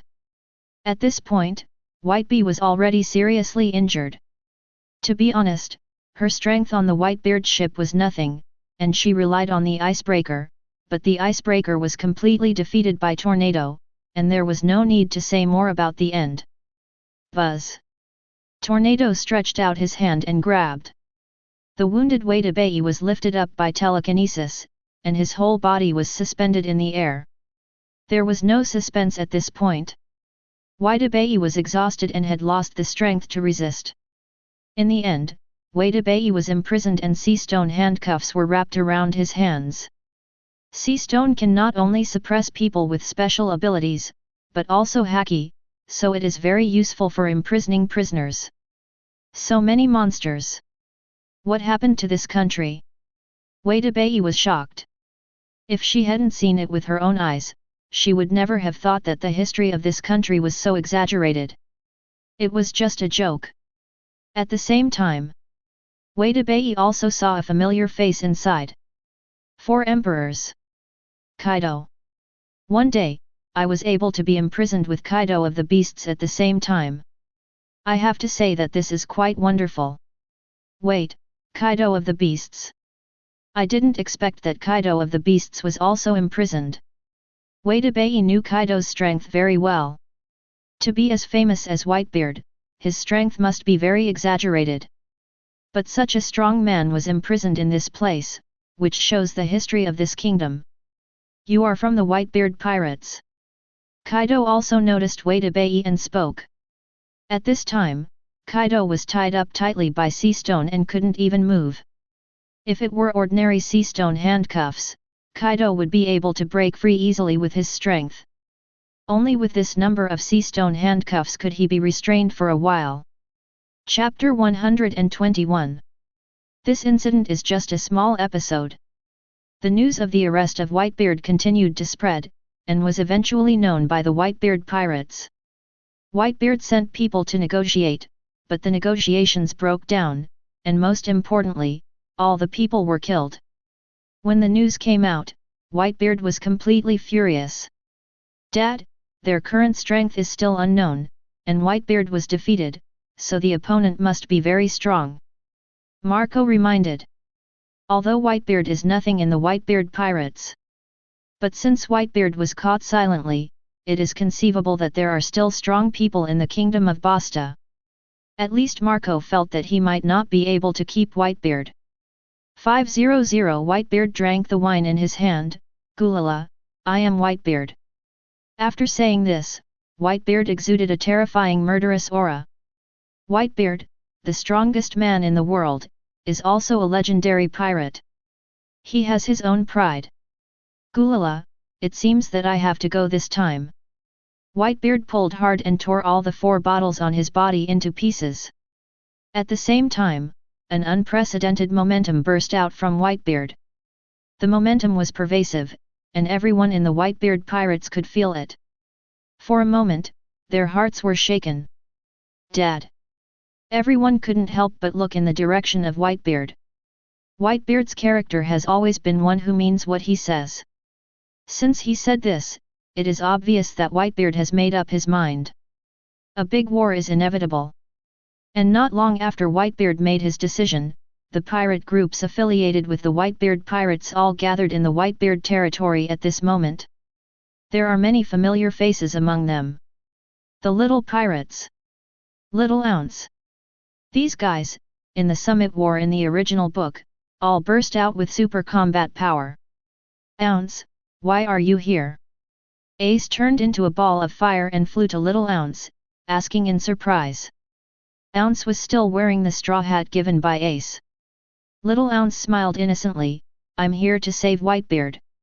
Not only Little Ounce, but basically all the pirates belonging to the Whitebeard pirates nearby, all set out at this moment and gathered in the Whitebeard territory. The scale was magnificent. At this moment, several marine patrol ships stationed near the Whitebeard pirates were all sunk.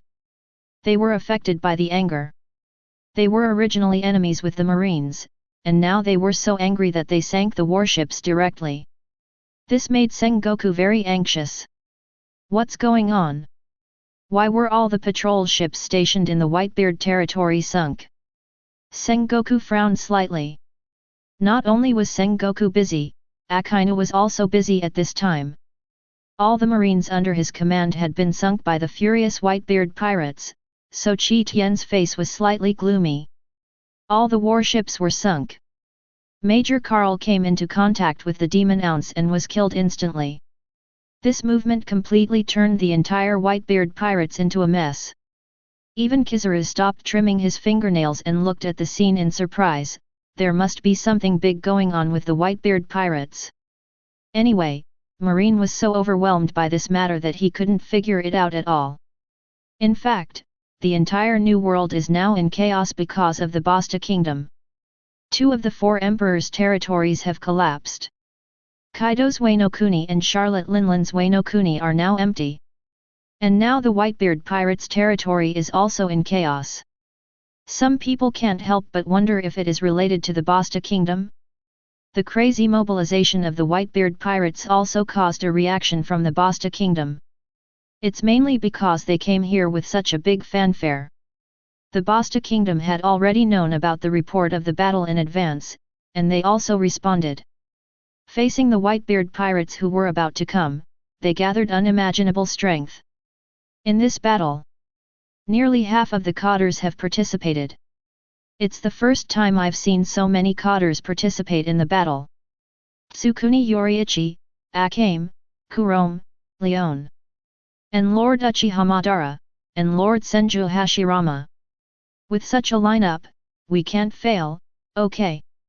The port of the Kingdom of Basta is now heavily guarded, with countless artillery batteries erected and dozens of dedicated warships of the Kingdom of Basta surrounding it. From far to near, those who are fighting at the front of the team are Tsukuni Yoriichi, Senju Hashirama, Akame, Kurome, Leone. Uchiha Madara and Nichitin are standing in command positions. Especially Nichitin. She is the commander-in-chief of this battle. With such a strong lineup, I'm afraid that no enemy can win even if they come. But this person is Whitebeard. Edward Newgate. He is known as the strongest man in the world, and is the only living legend now. Facing such a strong enemy, everyone is unsure. At the port, there are guards constantly checking the situation on the sea. Originally, the sea was calm, but because it is a critical period now, there are basically no merchant ships coming and going. They know that Whitebeard is going to fight with the Kingdom of Basta. How dare they stay here for longer? Will Whitebeard really come? Yes. He will. After all, that guy is Whitebeard. In terms of pride, it is estimated that no one in One Piece can compare to Whitebeard. Then they found the figure of a pirate ship on the sea. At first, there was only one ship. Followed by 2, 3, and finally the entire fleet of the Whitebeard pirates came surging. Instantly, the atmosphere seemed to freeze. The Whitebeard pirates are coming. Chapter 122. The Whitebeard pirates finally came. On the ship, Whitebeard was communicating with everyone. The main purpose this time is to rescue Whitebeard. I know. However, now is different from the Summit War. They don't know where Whitebeard is at all. So there is only one way, that is to defeat all these guys. At this time, the Whitebeard pirates are advancing like a wave. The Whitebeard pirates are coming. Everyone looked at them in surprise. Whoosh! The huge battleship rushed over like a wave. At the same time, everyone here also went up to meet it, and the two sides engaged in a melee. Everyone in this sea knows the fate of offending our Whitebeard pirates. Marco said with a smile. Next to him stood a group of squad leaders. The squad leaders of the Whitebeard pirates are generally very strong. In terms of fame, they are all famous pirates in 24 New World. Even for Ace the Fire Fist, his personal bounty has reached over 400 million berries, which is considered very scary in the New World. Ace is considered the leader among the supernovas of this year. He was originally qualified to become the Pirate King, but he met Whitebeard. In fact, it was Whitebeard who protected Ace. In mid-air, Tsugokuni Yoriichi and Marco's attacks collided. Breathing of the Sun. At the beginning, Tsugokuni used the breathing of the sun directly. A terrifying slash tore through the void and attacked Marco directly. The void was shattered by this slash. Then the huge slash fell on Marco. What a terrifying sword energy! Marco just took a look and was a little shocked. From this slash, he could feel an unprecedented pressure. It can be imagined that Tsugokuni Yoriichi is very strong. Then, Marco forced himself to be energetic and collided with Tsugokuni Yoriichi's slash. Because he has the fruit of the mythical beast, his defense is strong, so he can block the slash of the breath of the Sunday. The slash of the breath of the sun touches the power of the Marco fruit. Both have power spreading to the surrounding air. Tsukuni Yoshiichi widened his eyes, a little surprised. So strong, my attack was blocked. He couldn't believe that this scene was real. He knew the power of his own slash very well. As a result, this Marco was able to block it. So much loss at once. Marco was also a little surprised. The use of his fruit ability requires physical strength. As a result, this just one touch consumed a lot of Marco's physical strength. Tsukuni Yoshika's slash is definitely one of the most exaggerated people Marco has ever seen, and he can even compete with Whitebeard. Maybe he is as strong as my father. But soon, this idea was rejected by him. In his mind, Whitebeard is invincible and very powerful. Even if Tsukuni Yoshiichi is very strong, it is basically impossible for him to fight Whitebeard. In mid-air, the two sides continued to fight. In a short period of time, there was no winner. Marco was very strong and could deal with Admiral. Although he could not beat Admiral, it was not easy for Admiral to defeat Marco in a short time. From this incident, we can see Marco's strength. What about this trick? Ji Kuyuan smiled. Then, his whole body entered the state of the transparent world. Once entering the transparent world, all-round perception and body movements reached a very amazing level. Whoosh! Appeared in front of Marco like lightning, very fast. Wow! Then Ji Kuyuan swung his sword and chopped, and the sun wheel sword in his hand dragged the sunlight like light and attacked Marco. The golden light was too dazzling and chopped hard on Marco. Although Marco used the fruit ability to fight back, he was still blown away. At this moment, Marco's face turned pale. The movements suddenly became so fast. And the power has become stronger. Then Marco's battle seemed a bit strenuous. At this time, the camera turned. The man standing in front of Whitebeard was wearing Sengoku clothing and a Konoha shinobi forehead protector. Senju Hashirama. Are you going to stop me? Whitebeard grinned, and a terrifying aura burst out of his body. He is the strongest man in the world, how terrifying is his power. Although he is now in his twilight years, he is not comparable to ordinary people. If an ordinary person just saw Whitebeard's figure, he would be scared and at a loss. It was fortunate that the person standing in front of him was Senju Hashirama. Sorry, I can't let you pass here. Senju Hashirama grinned, not being taken by the breath of Whitebeard. Time seemed to freeze at this moment. Whitebeard and Senju Hashirama looked at each other, and then their auras began to touch each other. Interesting kid, do you think you can stop me? Whitebeard held the sword tightly in his hand, and then a dark armament haki quickly wrapped around the Yunkuri in his hand. At this moment, the strongest man in the world is angry. Hey! Yunkuri in his hand is covered with armament haki. Not only that, it is even covered with conqueror's wrapping. This is a war, Whitebeard is not going to let it go here. Bang! Senju Hashirama blocked it with his fist. The conqueror's haki wrapped around it has already touched Whitebeard's conquerors.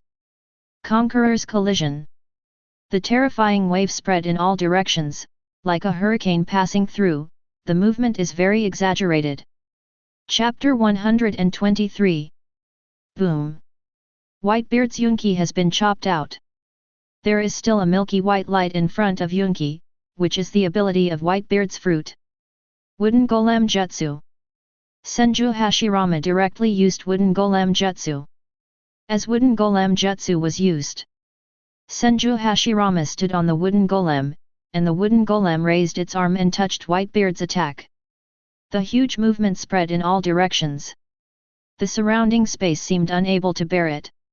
Under the attack of the two people, everyone looked at this scene in horror. Are you kidding? Everyone was completely dumbfounded. They simply couldn't believe this scene, it was too terrible. Even the space couldn't bear it and collapsed directly, making people subconsciously dare not believe it. Is this really something that humans can do? It feels a bit unreal. The surrounding sea rolled and set off huge waves. In this collision, it is obvious that Whitebeard is at a disadvantage, and Senju Hashirama is stronger. No way. Dad is at a disadvantage, how is this possible? The pirates of the Whitebeard pirates all widened their eyes at this moment. That's Whitebeard. They all know how powerful Whitebeard is. At this moment, he was suppressed by Senju Hashirama for a short time, and they couldn't help but admire Senju Hashirama's strength. So strong. Dad. Ace widened his eyes in surprise. He knew the most about the horror of Whitebeard, after all, he had always wanted to assassinate Whitebeard before.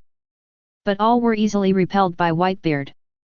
As a result, such a powerful Whitebeard was suppressed by Senju Hashirama, which was really terrifying.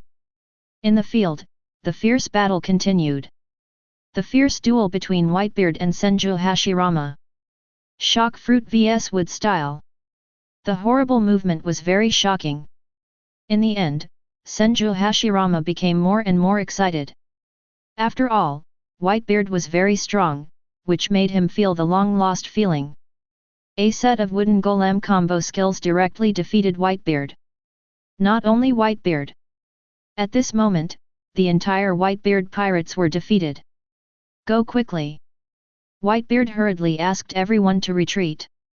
He could already feel the experience of the Whitebeard pirates and the Basta kingdom. The gap was too big and could not be made up. In the end, after a fierce chase, although the Whitebeard pirates evacuated the Basta kingdom, they also suffered unprecedented damage.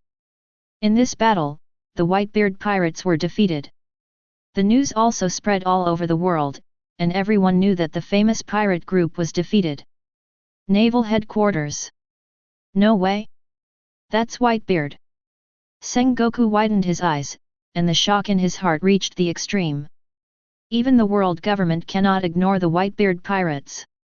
But such a force was easily defeated by the Kingdom of Basta, so how strong is the Kingdom of Basta? For a moment, the entire Admiral office fell into silence. The Kingdom of Basta is so scary. Kizaru couldn't help but mutter. Even Kizaru, who is so wretched, couldn't help but show a hint of surprise at this moment. Sakazuki couldn't help but take a puff of cigarette, and the whole person fell into silence. At this moment, I don't know what to say. Anyway, the entire Admiral office suddenly became very quiet. Not only Sengoku, but also the meeting room of the five elders was a little silent at this time. After all, that was not an ordinary person, but the strongest man in the world. Edward Newgate. As a result, such a powerful person was defeated, which was hard to accept for a while. It was really too scary. The territory of red-haired Shanks. The red-haired man looked at the newspaper that suddenly appeared, and the whole person was stunned and speechless. That Whitebeard actually. Unbelievable. As a person who has followed Roger since childhood, Shanks knows Whitebeard's strength very well. After all, he is a strong man who can compete with Roger, but now, this guy has been defeated. Sure enough, that kingdom is very dangerous.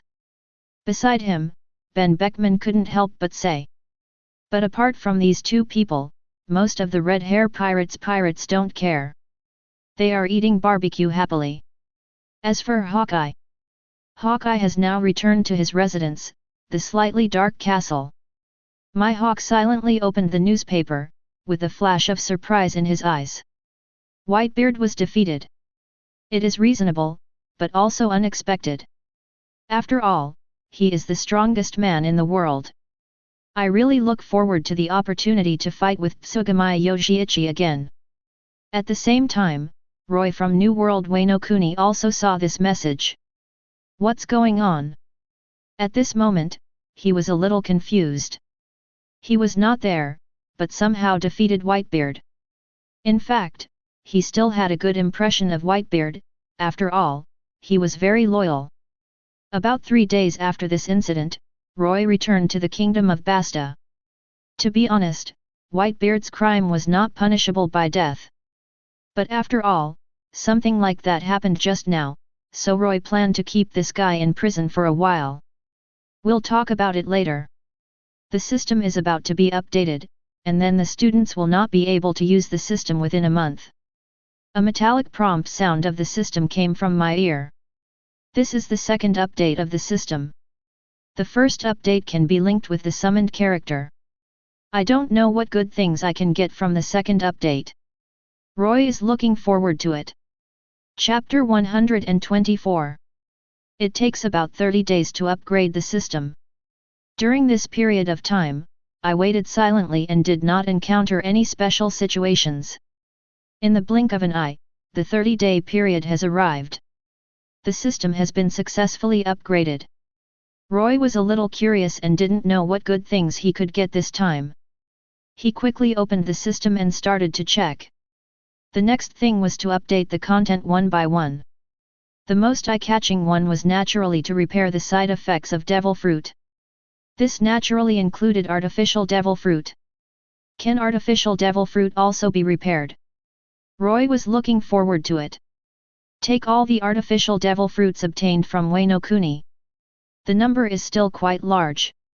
In order to conquer the world, Kaido created a lot of artificial devil fruits, but this wish was completely ended by Roy before it even started. Now all the artificial devil fruits are in Roy's hands. 967 What does Roy do with so many artificial devil fruits? Ace looked at Roy and was a little confused. Before coming, she had already known about the harm of these artificial devil fruits. In fact, she hated this thing very much. Of course it has a special use. Roy smiled. After dispelling Acedes, Roy began to operate. After a while, the side effects of the artificial devil fruit in front of him disappeared. The next step is to give this thing to everyone. In this way, it can also improve the defense force of the Basta kingdom. Doesn't this thing have side effects? Acedes looked at Roy in surprise. She thought Roy would never do such a thing. After all, they were together day and night, and she knew Roy's character. But Roy still did it. Don't worry, the side effects have all been solved. Roy smiled. To be honest, Acedes was still skeptical, but after all, it was Roy's order, so she did it. It's not to force everyone to take it. It's to give everyone the opportunity to choose. I'll do it. I'll do it too. There were many people who wanted to become strong in the crowd, and they all came forward to try it. Okay. Acedes nodded slightly. Then these people took the lead in trying. They came to Acedes with some trepidation, and then took the devil fruit in their hands. I don't know what the situation is, I'm so nervous. But Roy's prestige in the Basta kingdom is still very high. The crowd did not hesitate for too long, but chose to eat the devil fruit one after another. The taste was just like the ordinary devil fruit, which tasted like shit. It's too bad. This thing is really unbearable. It took a lot of effort to swallow all the fruits into the stomach. Then those reactions started. Some people did not awaken the devil fruit ability, and some people awakened the fruit ability, but most of them were related to animals. However, those who did not awaken the ability would not end up like in the original book. Strange, why didn't I react? Me neither, is this useless? Siege. Me too. The people who can awaken the devil fruit ability song occupies a small part. The vast majority of people cannot get the blessing of the devil fruit ability through this method. Of course, some people in the crowd succeeded. I awakened the ability. This is the real devil fruit. Everyone looked around and saw a lion sitting on his chest. A terrifying aura erupted from that person. If it was the original man-made devil fruit, the lion would have autonomous consciousness and would accompany the user. But now it's different. The user can cancel the ability at any time. The lion will only appear when the ability is used. I didn't expect it. This is really the ability of the devil fruit. So powerful. It feels different after awakening the devil fruit ability. This guy was just ordinary before, but now he suddenly became so strong. I can feel the momentum on him, it's completely different. Becoming a power user is a matter of great success for everyone, and he instantly became the most handsome guy in the crowd. Damn it! Why can't I awaken and become a power user? Someone sighed. His previous strength was much stronger than that awakened person. But now he hasn't awakened, but that guy has awakened, and his strength may exceed his.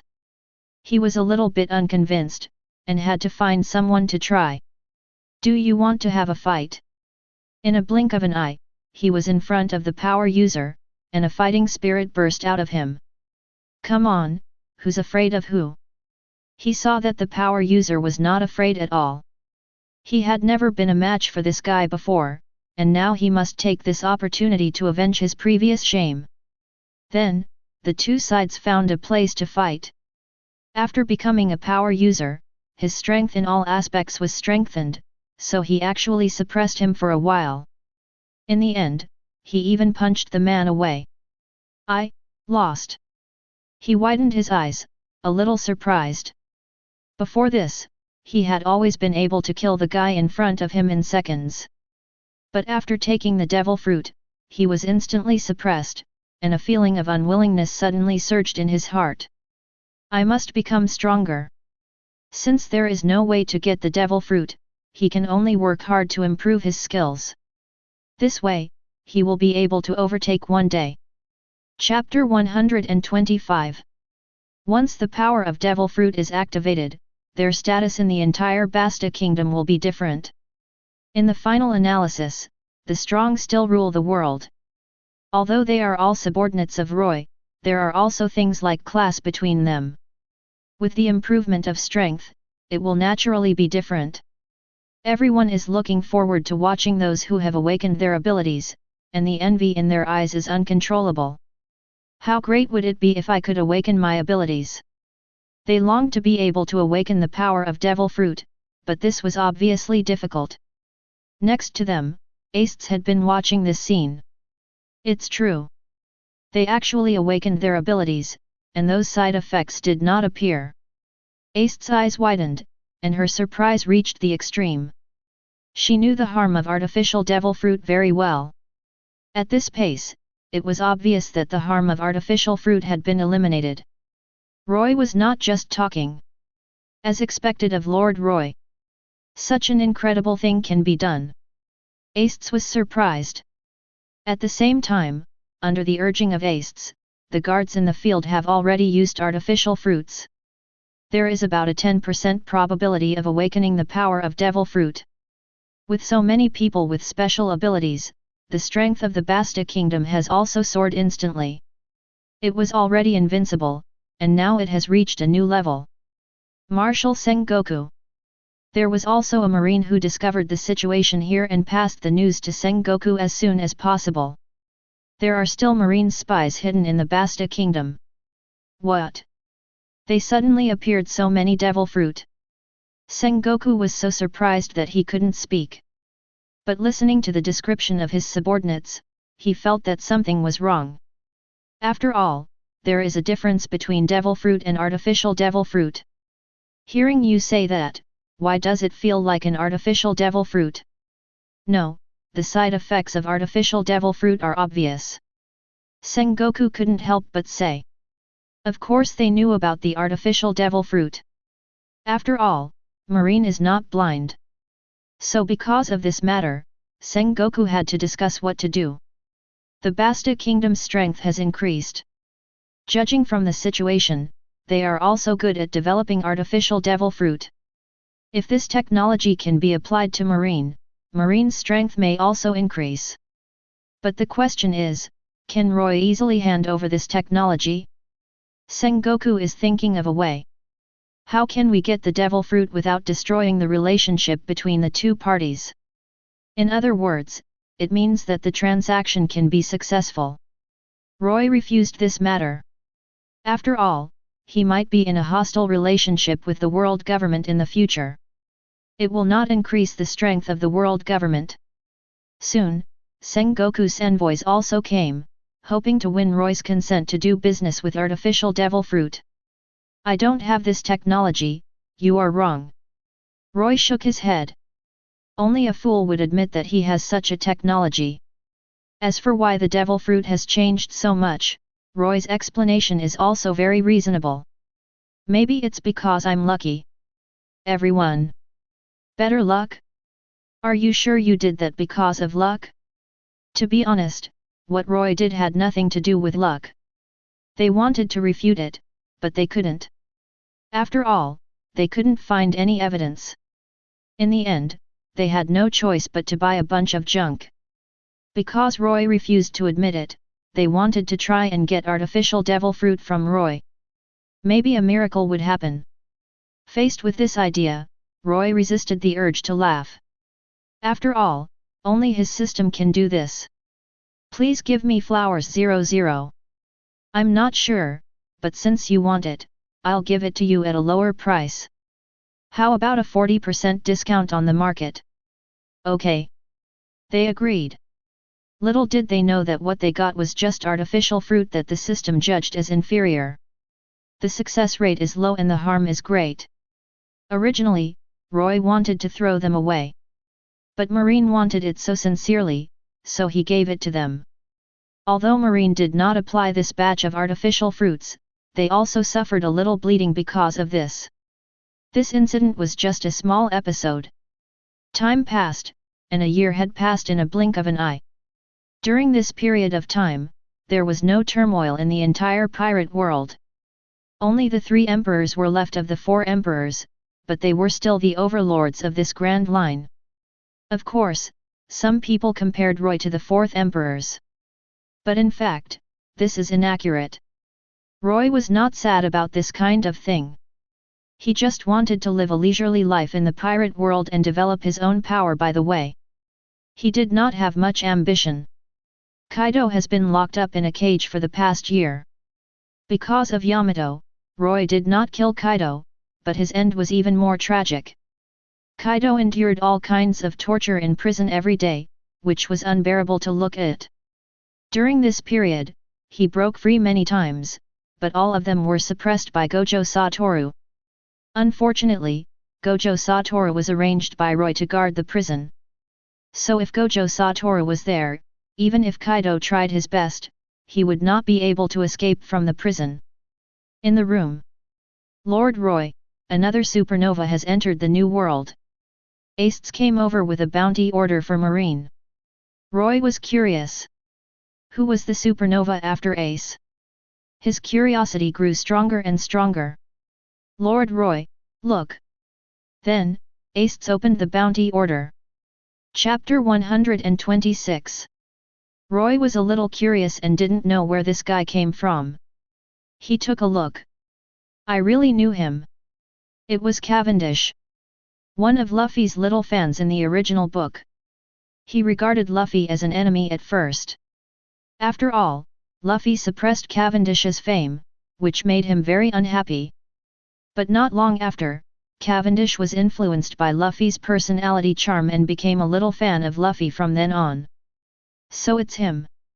Roy smiled. Cavendish has just arrived in New World, and he is the most popular for a while. The main reason is that Cavendish is a little handsome, and he is also the strongest among the supernovas of this year. This supernova is a little weak. 6, 2, 3. Cavendish is the one with the highest bounty. This incident is just a small episode. Roy frowned slightly. In this year, everything was in order, and Roy became a little free again. Being a king, sometimes you are very busy, and sometimes you are very idle, which is also very helpless. So now I have some thoughts. Acedes, are you busy? Roy asked. When Roy asked this, Acedes was stunned and didn't know how to answer. She looked suspicious. What's wrong with Lord Roy? It's been boring these days, let's go out and play together. Travel, this is the life I yearn for. Who wants to sit there all day long like working, and then deal with documents, and the key is that there is no Sunday. Although I have been relatively free during this period. With Nichiren here, it is much more convenient. From this point of view, Nichiren plays a big role. Just push everything to Nichiren, and we will go out and play. Roy thought to himself. I have to be a little more tactful when I say it, but that's what I mean. Okay. Acedes nodded. To be honest, he was still very excited to be with Lord Roy. Do it as soon as you say it. Since he had this idea, Roy quickly put it into action. As for the people traveling, Roy planned to take only Acedes. After all, it would not be good if there were too many people. This time it was just a simple outfit, a secret visit, and of course, there was the boatman, the light bulb. The Kingdom of Basta is handed over to you, Nichiren. Roy glanced at Nichiren. Lord Roy, please go quickly. No problem. After saying hello to Nichiren, Roy planned to leave quietly with Acedes. There was no need to let more people know about it. Otherwise, it would be bad if there was too much noise. At about 2 o'clock in the afternoon, the two of them boarded the boat together. Lord Roy, please go slowly. Acedes' voice was super gentle. Yeah. Roy nodded. Then the two held hands, Roy holding Acedes' hand. Acedes was a little shy when Roy held his hand like this, and gently turned his face away. Blushing cheeks and military cap. Very touching. Watching the two kissing each other, the boatman next to him couldn't sit still and couldn't help turning his head away. Although he didn't say anything on the surface, but he must have collapsed in his heart. Show your affection, die quickly. But Roy and Acedes obviously didn't intend to stop there, and continued to show their affection in front of him. Touch Acedes' fair little face. Touch her hair. Although she is the queen of does, her face is also very soft. This directly made the boatman unable to do anything. Just showing affection took a long time, and the key boatman didn't dare to say anything, because Roy was his immediate superior. Should I go directly to Roy and say, "You two, stop showing affection"? Even if he was given 10 times the courage, he couldn't do such a thing. Let's go. After a while, Roy ordered the boatman to start. So their journey officially began. On the Sea of New World, the waves were rough and the weather was very bad. Their boat was bumpy all the way and moved forward at a snail's pace. Fortunately, Roy and Acedes were there to ensure the safety of the boat. Not far away, a pirate ship was bumping on the sea. There was a familiar face on it, dressed like a prince, gorgeous and elegant. It was Cavendish. Cavendish is considered the supernova boss of this year. An absolute hot topic. The handsome captain of the pirate group is quite capable and has just arrived at the New World. Have you gotten rid of the Marines? Yes. Great. The corners of Cavendish's mouth curled up slightly. They were being chased by a group of Marines, but it seems that they have successfully gotten rid of them. After all, he is our captain. Everyone flattered him decisively. Cavendish has a very strong self-esteem and is very vain. If you want him to have a good impression, just praise him crazily. You can praise him as much as you want. Praise him to death. These guys are obviously familiar with the road, and then they see a ship in the sea ahead. Is that a pirate ship? It's so small. Then, 1.1 when they saw Roy's face, they were all stunned. It was not because they were shocked by Roy's domineering aura, but because of Roy's handsome and delicate appearance. So handsome. I feel better than the captain. However, he quickly shut his mouth before he finished speaking. He obviously realized that he had said the wrong thing. His appearance has always been something that Cavendish talked about with relish. His handsomeness shocked the entire pirate world. I don't know how many women's Prince Charming he is. At this moment, they actually said that Roy's appearance was better than Cavendish's. This was obviously a taboo. Although the voice was small, Cavendish heard it. What did you say? Chapter 127. What did you say? Cavendish looked at the man in front of him and was a little angry. He was upset because he lost to Luffy in fame, and now he heard someone say that he also lost in appearance? This is totally unbearable. Bang! He punched the subordinate directly into the water. Boss, spare my life. In the water, the pirate struggled to stick his head out and kept begging for mercy. If he could, he still didn't want to die. Humph! Cavendish snorted. He is not the second personality now, so the murderous nature has not been released.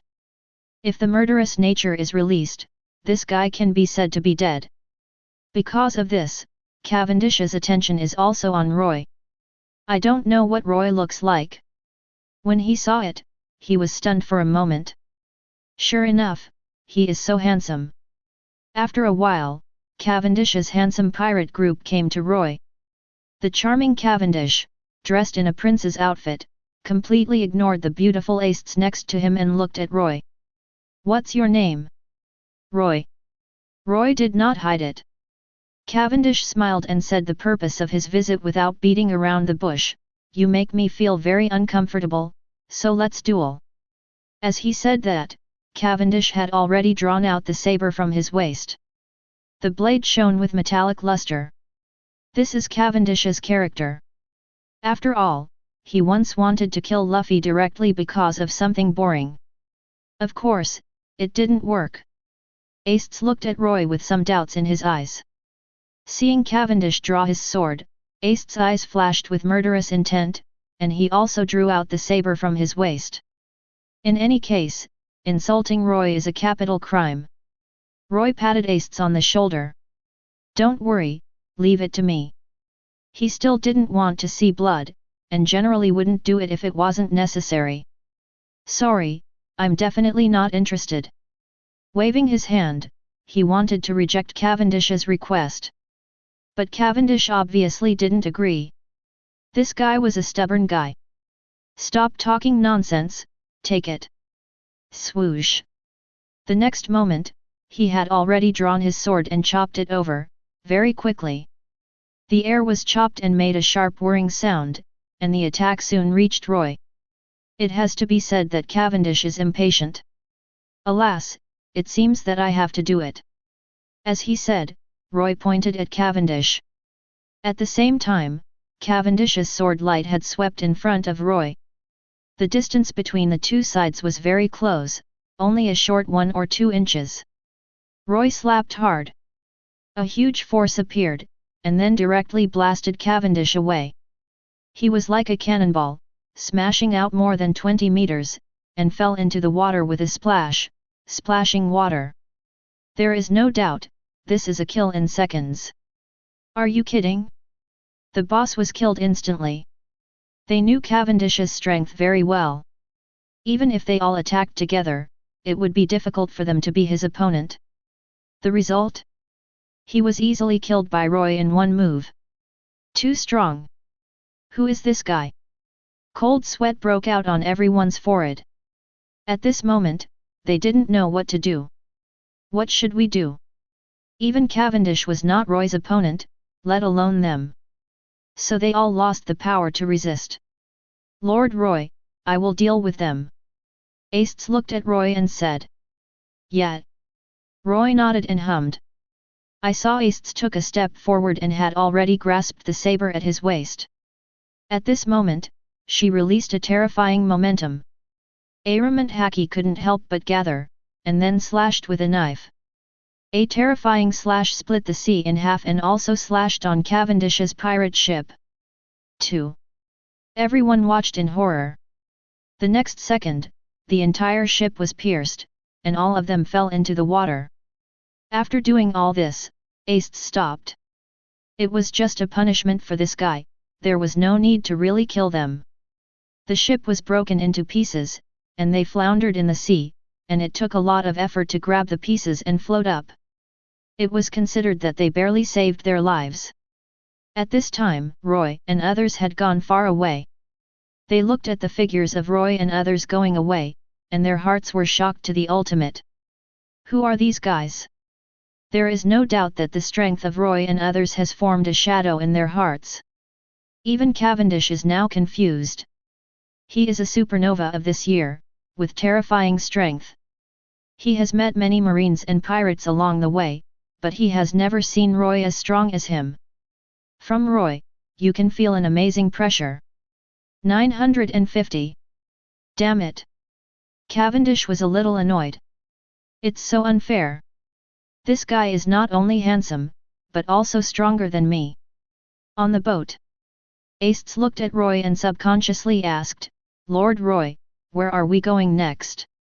In fact, Roy didn't know. He took out the map and looked at it.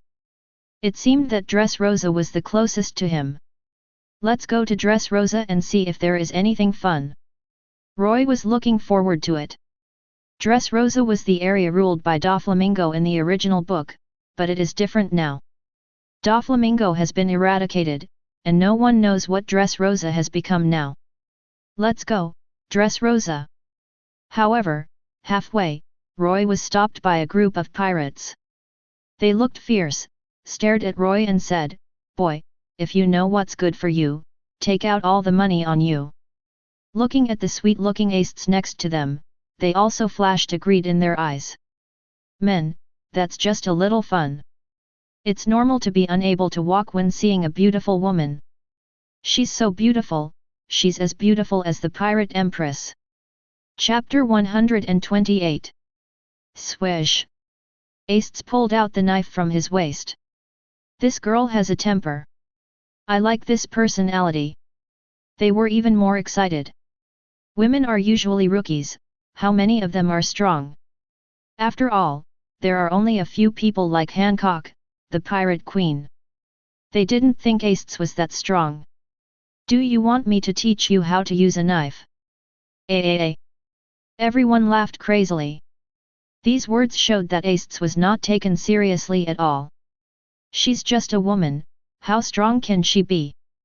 Humph! Acedes snorted when he saw this. The knife in his hand flew out, and chopped the man who laughed the most wildly on the chest. Puff! The knife light directly cut a bloodline on his chest. The huge force hit the guy, and he flew backwards uncontrollably. Instant kill.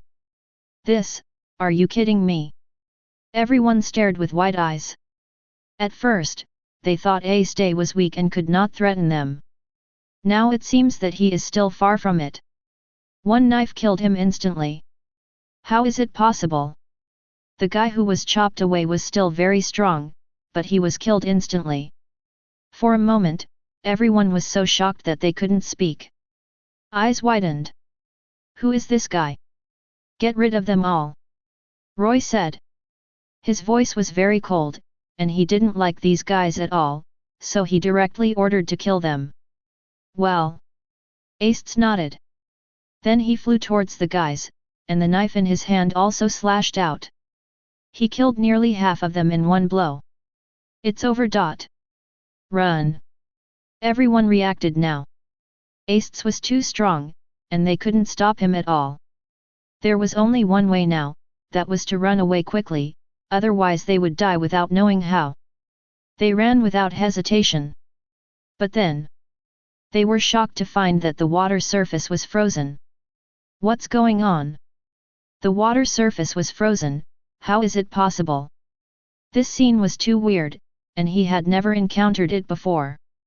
Looking back, he found that it was Acedes' masterpiece, and this action was clearly done by Acedes. It's over. This time it's dead. The gap between their strength and Acedes was too big, and the next one was completely one-sided. Not long after, no one in front of him could stand. Why did these guys appear here? Roy frowned slightly. I feel that the clothes of these people look familiar, and they are somewhat similar to Phosphord. In fact, these people are Phosphord's men. After the destruction of the Beast Group, Phosphord and his men ran here, originally planning to steal Dressrosa after a while. Lord Roy, let's go over there. Acedes looked at Roy. Okay. Then, the two went to Dressrosa.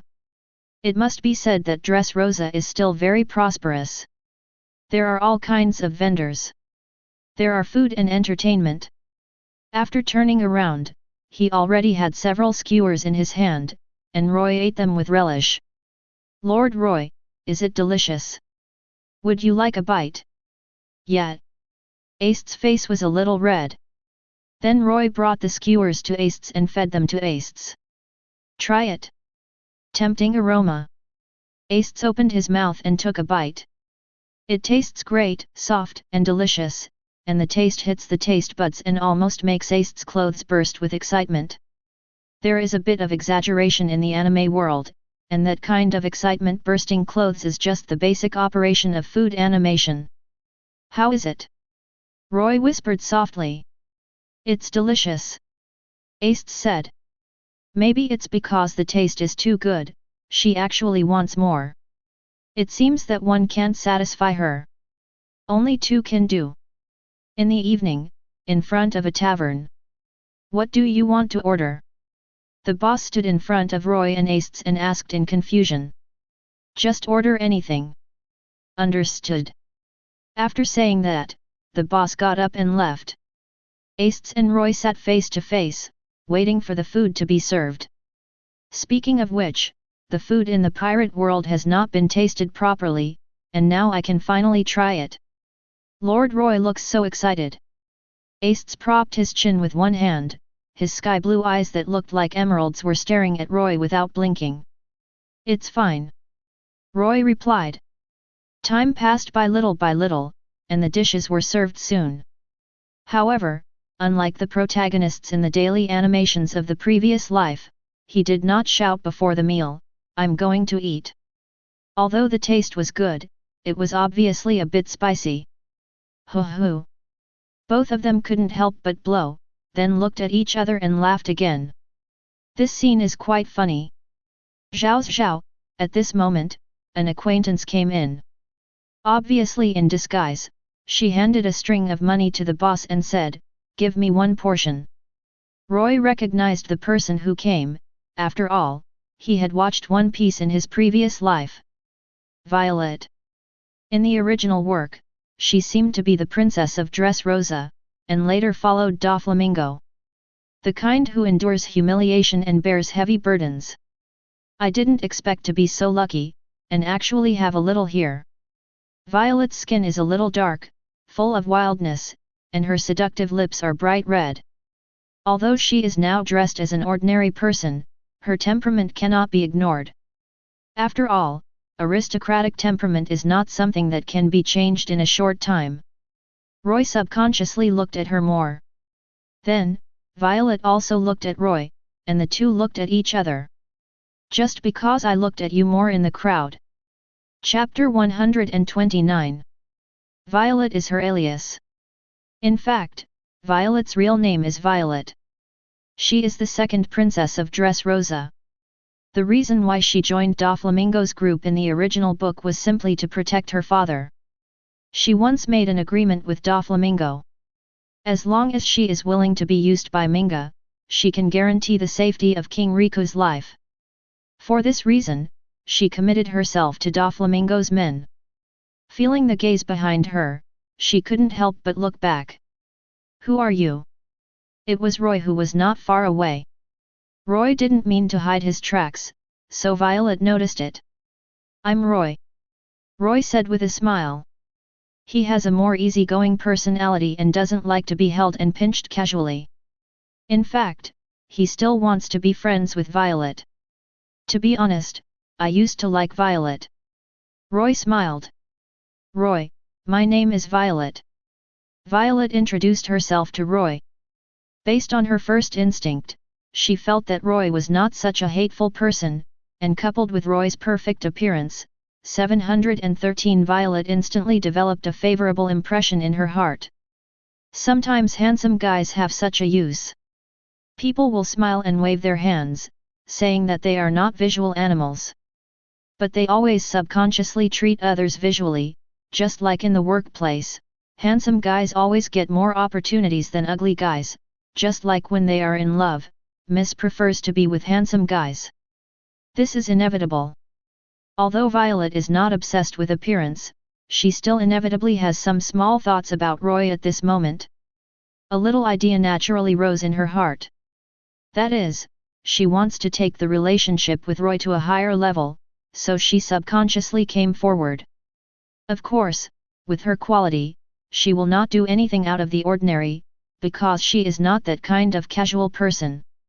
The light brown pupils, like chocolate, are staring at Roy's impeccable profile. "Your accent doesn't seem to be a local." Hearing this, Roy opened his mouth in surprise. "Can you tell that?" "Right. Well, you are awesome." She propped up her chin with one hand, and her eyes stayed on Roy without any intention of moving away. At this time, the distance between the two sides was very close. Violet was filled with a fragrance, and Roy couldn't help guessing that this should be the unique body fragrance of girls. In fact, it was not the case.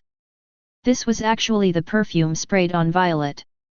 If it was a civilian, of course, it would not be able to enjoy such treatment, but the question is Violet a civilian?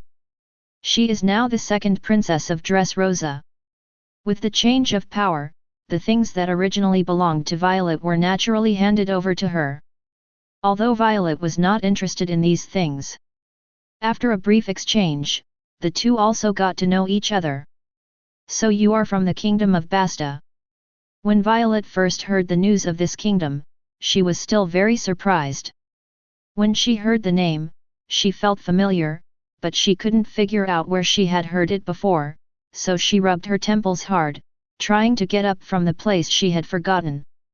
After thinking for a long time, a flash of inspiration flashed in her mind, and she finally remembered the thing she had forgotten.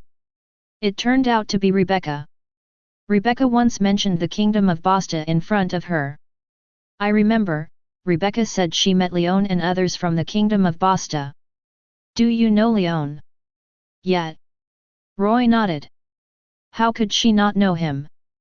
She saw him every day. I'm really looking forward to it. I really want to see that Leone. After dinner, Roy and others strolled around Dressrosa.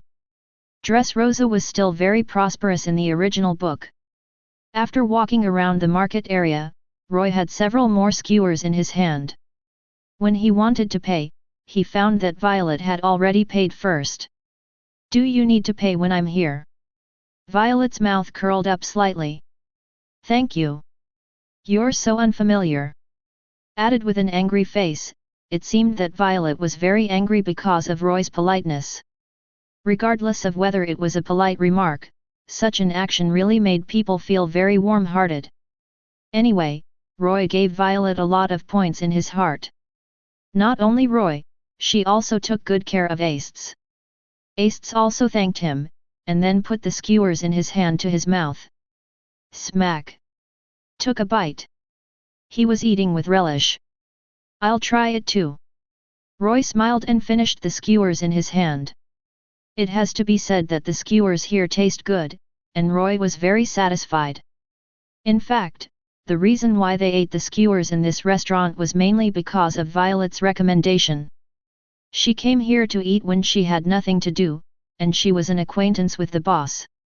Seeing the two people eating with relish, Violet also smiled. She was already a super beauty, and now her smile was blooming, like a flower about to bloom. The title of Violet is like a flower, and the beauty of the person is also like a flower in a painting. How does it taste? Delicious. It should be about time, guys. Dressrosa in a corner. A man who was hidden in the shadows grinned, and his smile was very hideous. And the men in front of him would be trembling with fear just by hearing his voice, and they simply couldn't control their bodies. T. So scary. The man in front of them was very scary in terms of strength and temper. Everyone was very scared. If they could, they would have wanted to stay under this guy's hands, and they were worried all day long. But there was only one outcome for doing this. Death. At the same time, the figure also raised his head, with a red horn mask on his head, and the momentum on his body was very scary. Chapter 130.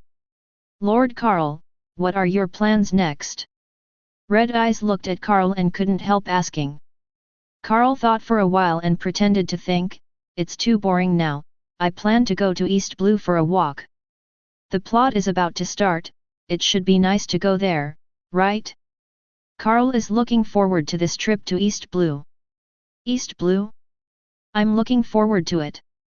Hearing 133, Red Eyes next to him also looked forward to it. She had wanted to go to East Blue for a long time. After all, it is Roger's hometown and it is very famous. Black Eyes wants to go too. Black Eyes next to him said. Carl smiled and responded, okay, I'll take you with me. It's too boring to go there alone, it's better to take Acedes, and the others went together. There was also a companion on the way. The group soon arrived at the river. Just as they were walking towards the boat, they were stopped by a group of people. Hey, kid, where are you going with so many people? A lazy pirate came over with a group of people. Obviously, they were Fussfuss subordinates. Carl was visiting incognito this time, so no one knew their ship. I thought that the merchant ship that came this time was not famous. Do you know who you are talking to? Carl looked at the pirate and his voice was very impolite. His current strength is basically invincible in the pirate world. Not to mention himself. His subordinates alone are enough to walk sideways in the pirate world. Just relying on the guys on the opposite side, they are just chickens and pottery dogs. The pirate obviously didn't hear the meaning of this. Hey, the brat is so arrogant, do you know who our boss is? Carl scratched his ears, I don't know, and I don't want to know. Anyway, no matter how powerful you are not as powerful as me. Now, I give you 2 seconds to get out of my sight, otherwise, I don't mind letting you die without a burial place. As soon as these words came out, the Han pirates were completely angry. A hole. You are dead, you know. And you girls, if you know what's good for you, kneel down and beg for mercy, maybe I can spare you, otherwise. This is simply a naked threat. As a result, everyone laughed completely after hearing their threats. Ha ha ha, they are threatening us. Aokiji looked at Carl and laughed so hard that her whole body shook. Lord Carl, can I ask for a fight and kill these poor guys? At the same time, Acedes, who had been silent, finally spoke. Other words could be tolerated, but these guys actually brought the topic to himself. Acedes has 2 bottom lines. 1, that is Carl, 2, that is someone insulting him. Obviously, these guys in front of him have done both, and their tragic end can almost be foreseen, and death is basically a foregone conclusion. Hey? You want to kill us? Girl, it's not a good thing to be so cruel. The pirates laughed obscenely. 5.7, girls should stay at home, take care of their husbands and children, how can you shout and kill? Acedes narrowed his eyes. Go ahead, don't leave any alive. Carl looked at the pirates coldly and spoke indifferently. At this moment, in Carl's eyes, these guys were already dead. Acedes' eyes lit up immediately after hearing this. Whoosh! Her whole body disappeared in an instant. Chapter 131. The next moment, she appeared on the opposite side. Everyone was still smiling on their faces the previous second, and then the next moment, everyone was stunned, because Acedes' speed shocked everyone. What a fast speed! This guy is not an ordinary person. Be alert, be alert. Until this moment, everyone realized the horror of Acedes. But it was too late, because the feast of killing had completely begun. Die! Acedes said indifferently. Puff puff puff. She raised her hands, and rows of ice particles suddenly appeared behind her. Under her control, they shot towards the pirates on the opposite side.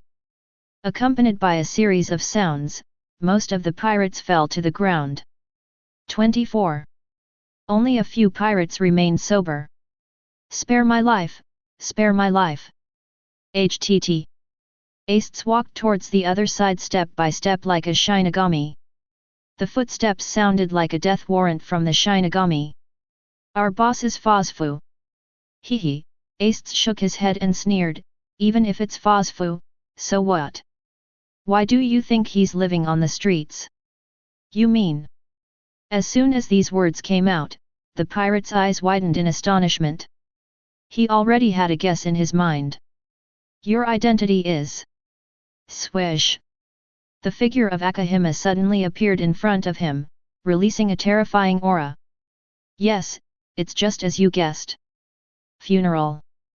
Then, Akame raised the demon sword Murasame in her hand and directly wiped across the man's neck, and then the man fell to the ground and died in reluctance. In this way, this group of pirates was completely wiped out by Acedes and the others. Carl did not appear from beginning to end, but just watched silently not far away. His men were already invincible in the world, so why did he need to do it himself? Just at this moment, a sound of footsteps came from behind. Before the people arrived, the sound had already come. Boy, you want to run away after killing my people?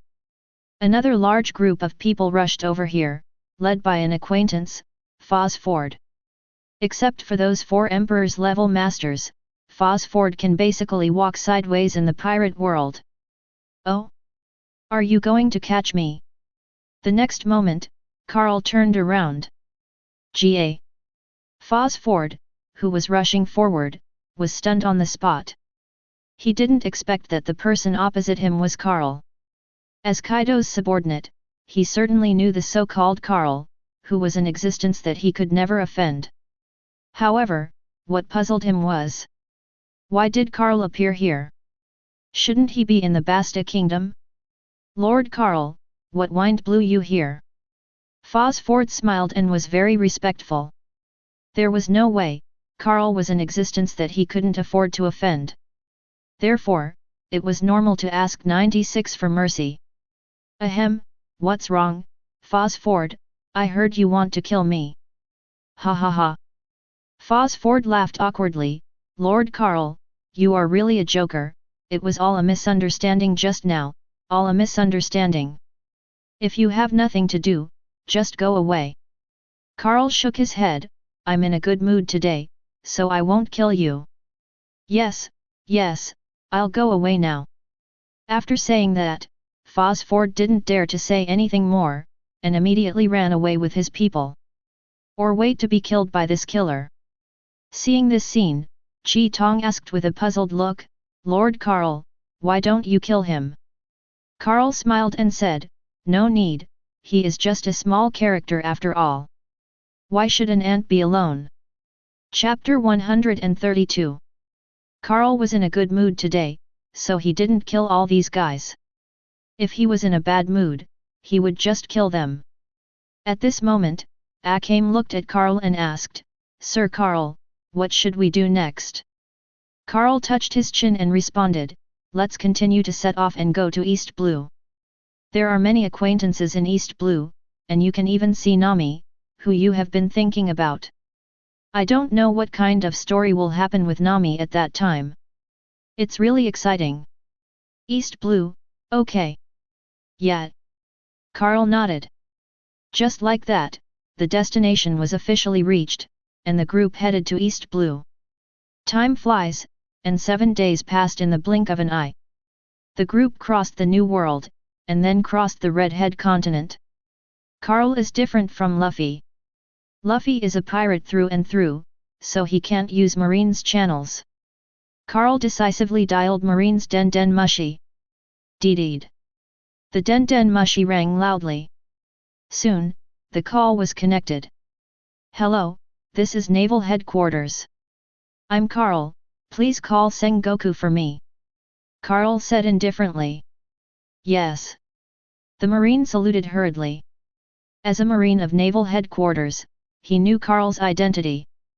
The other party was a super terrifying existence. Such an existence, even the world government dare not easily provoke. Not to mention a small person like himself.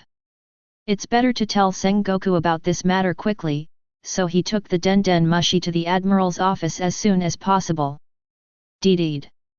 Sengoku dialed the phone. Karl-kun, long time no see. Sengoku was careless at first, but when he heard that it was Karl on the other end, he stood up straight instantly, and his attitude looked very respectful. There was no way, the other side was a very dangerous person. He definitely couldn't afford to offend him. Long time no see, Sengoku, what are you doing? Karl smiled and asked politely. What else can it be? It's nothing more than Marine's daily life. You don't come to the temple for no reason.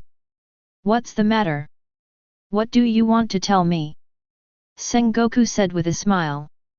Although Karl acted very polite, if you think that he was afraid, you are wrong. Ahem. Karl coughed and smiled. I want to go to the first half of the Grand Line, can you help me arrange it? Okay, no problem.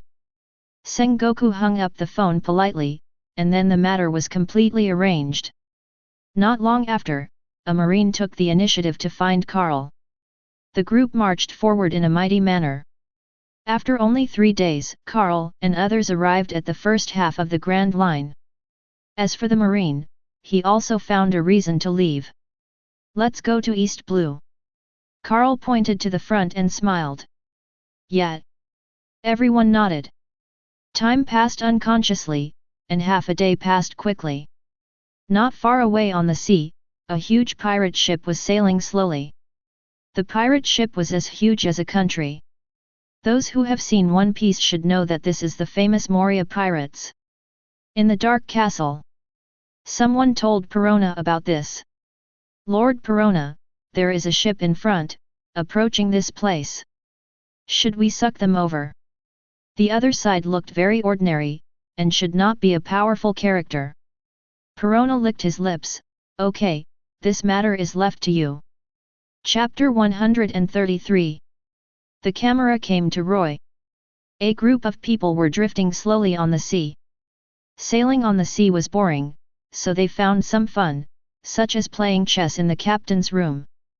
The opponent was Acedes, and as for the two people, Black Eye and Red Eye, they watched silently beside Roy.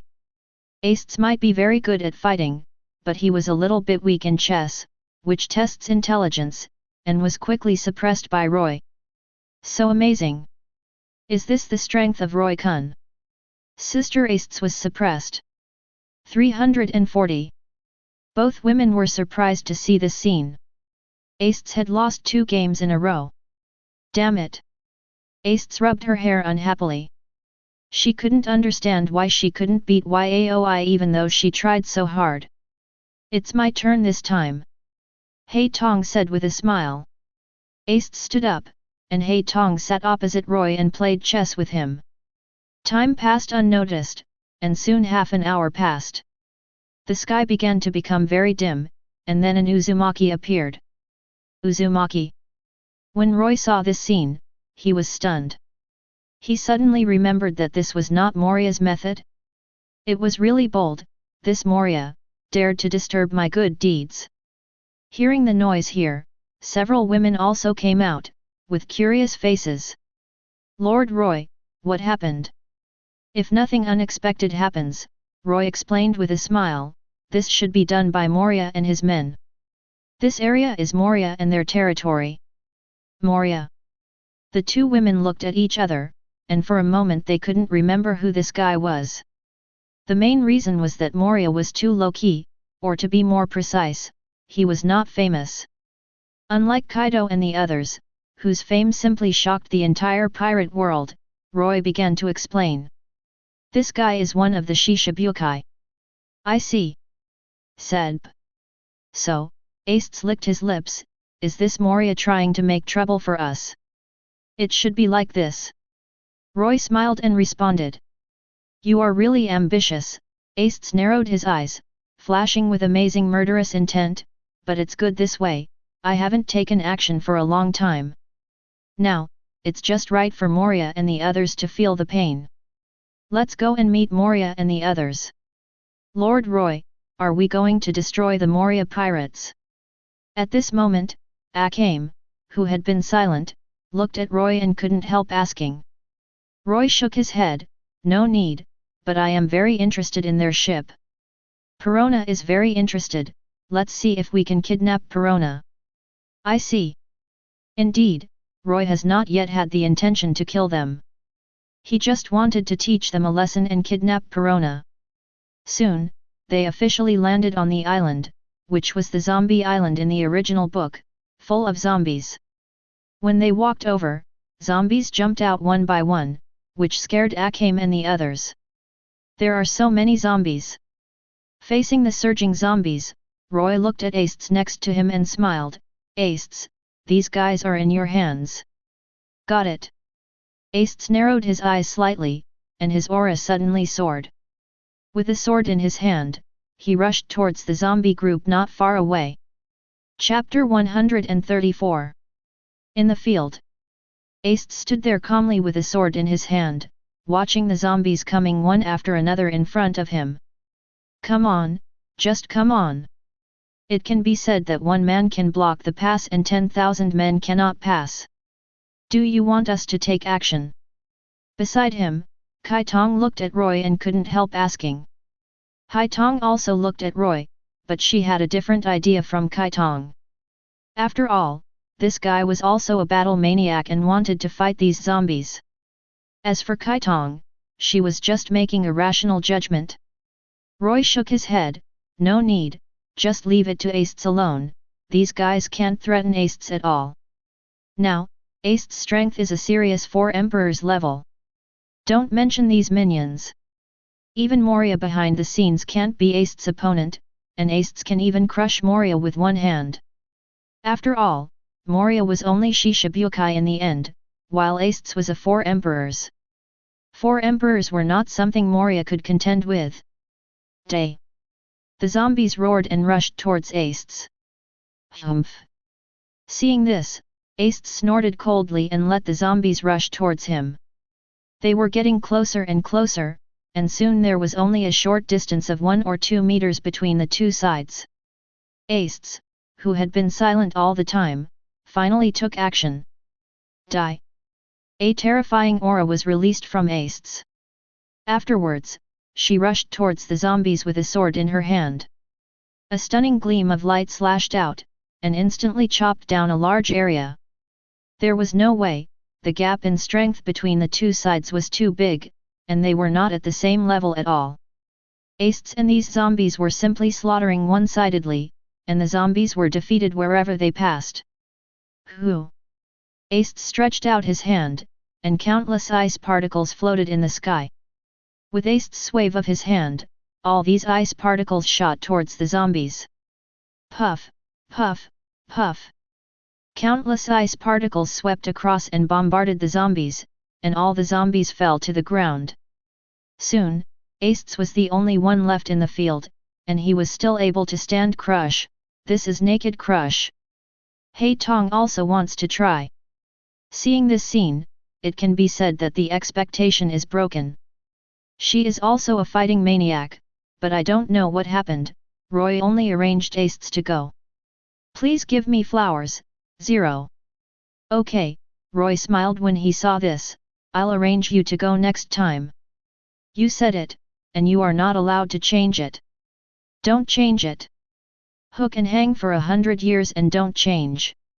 Just like that, Roy and Haitong reached an agreement. At the same time, Acedes also walked over here. She looked at Roy and said respectfully, Lord Roy, I have completed the task. Thank you for your hard work. Roy smiled slightly and patted Acedes on the shoulder. As expected, he is his best subordinate. He is easy to use. For some reason, Roy likes to use Acedes. It is easy to use. Of course, aka Tong is also good. Let's go. Okay. Everyone nodded. The group continued to go to the depths of the Great Triangle. At the same time, in a dark room. Lord Absalom, we found an intruder. A figure said to another figure. What? Is there another intruder coming in? Absalom turned his head, his expression was actually a little surprised. Chapter 135. Lord Absalom, what should we do next? The pirate looked at Absalom and couldn't help asking. Absalom smiled and said, what else can we do? Of course, we should drive out these invaders. Let's go and defeat them and then hand them over to the Zunlia woman. He is Moria's loyal subordinate and is very loyal to Moria. The reason is simple. Moria is very good to him, and of course he has to repay her. As a Shishibukai, Moria is very interested in shadows, so Absalom plans to collect the shadows of these people and give them to Moria. If you do this 417, Moria will definitely be very happy. Compared to loyalty, Absalom is much better than Perona. After all, Perona in the original book chose to abandon Moria when the pirate group fell apart. Boss. The pirate couldn't help saying after hearing this, should we investigate the other party's identity carefully? If the other party is a hard bone to chew, or forget it. If the opponent is too strong, it is better to give up. Who knows that Absalom doesn't take it seriously at all? Who do you think we are? We are the subordinates of Shishibukai Moria. Laozi is Absalom. The confidence in his eyes can be said to have reached the extreme. As soon as these words came out, the younger brothers beside him worshipped him completely. It is worthy of being Lord Absalom. It is so handsome. Long live Lord Absalom. Hearing this, Absalom couldn't help waving his hands. No, no, no, the greatest is still Lord Moria. Then he looked at his subordinates. He smiled and said, let's go, Let those stupid pirates see how powerful we are. Okay, boss Absalom. So, he immediately took his brothers with him, ready to teach Roy and others a lesson, so that he would stand up to his own strength. Roy knew nothing about what was happening here. He led people to continue exploring deeper. To be honest, it had been so long that he had forgotten what Moria's pirate ship looked like. They could only find it slowly by chance. Soon, they came to a castle. The castle was gloomy and terrifying, and looked very scary. Just when Roy wanted to take a closer look at what it was, the gate of the castle suddenly opened, and countless figures walked out of it. All of them were fully armed pirates. Go to hell!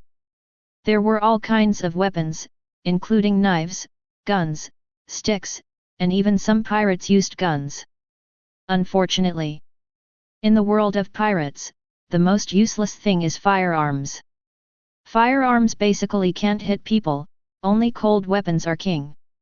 In a word, everyone rushed towards Roy. Seeing this scene, Roy's brows disappeared immediately. Here it comes. Lord Roy, you said last time that you would let me do it. Just at this moment, Hei Tong suddenly jumped out. Okay. Roy did promise her that if he met the enemy again, he would give this opportunity to Hei Tong, so he made a prompt decision and decisively gave this opportunity to Hei Tong. Well, Hei Tong, these enemies are handed over to you. Remember, don't leave any of them behind. Roy laughed. But the words he said were too scary. Yes. Hei Tong nodded, her mouth curled up, and there was even a hint of excitement in her eyes.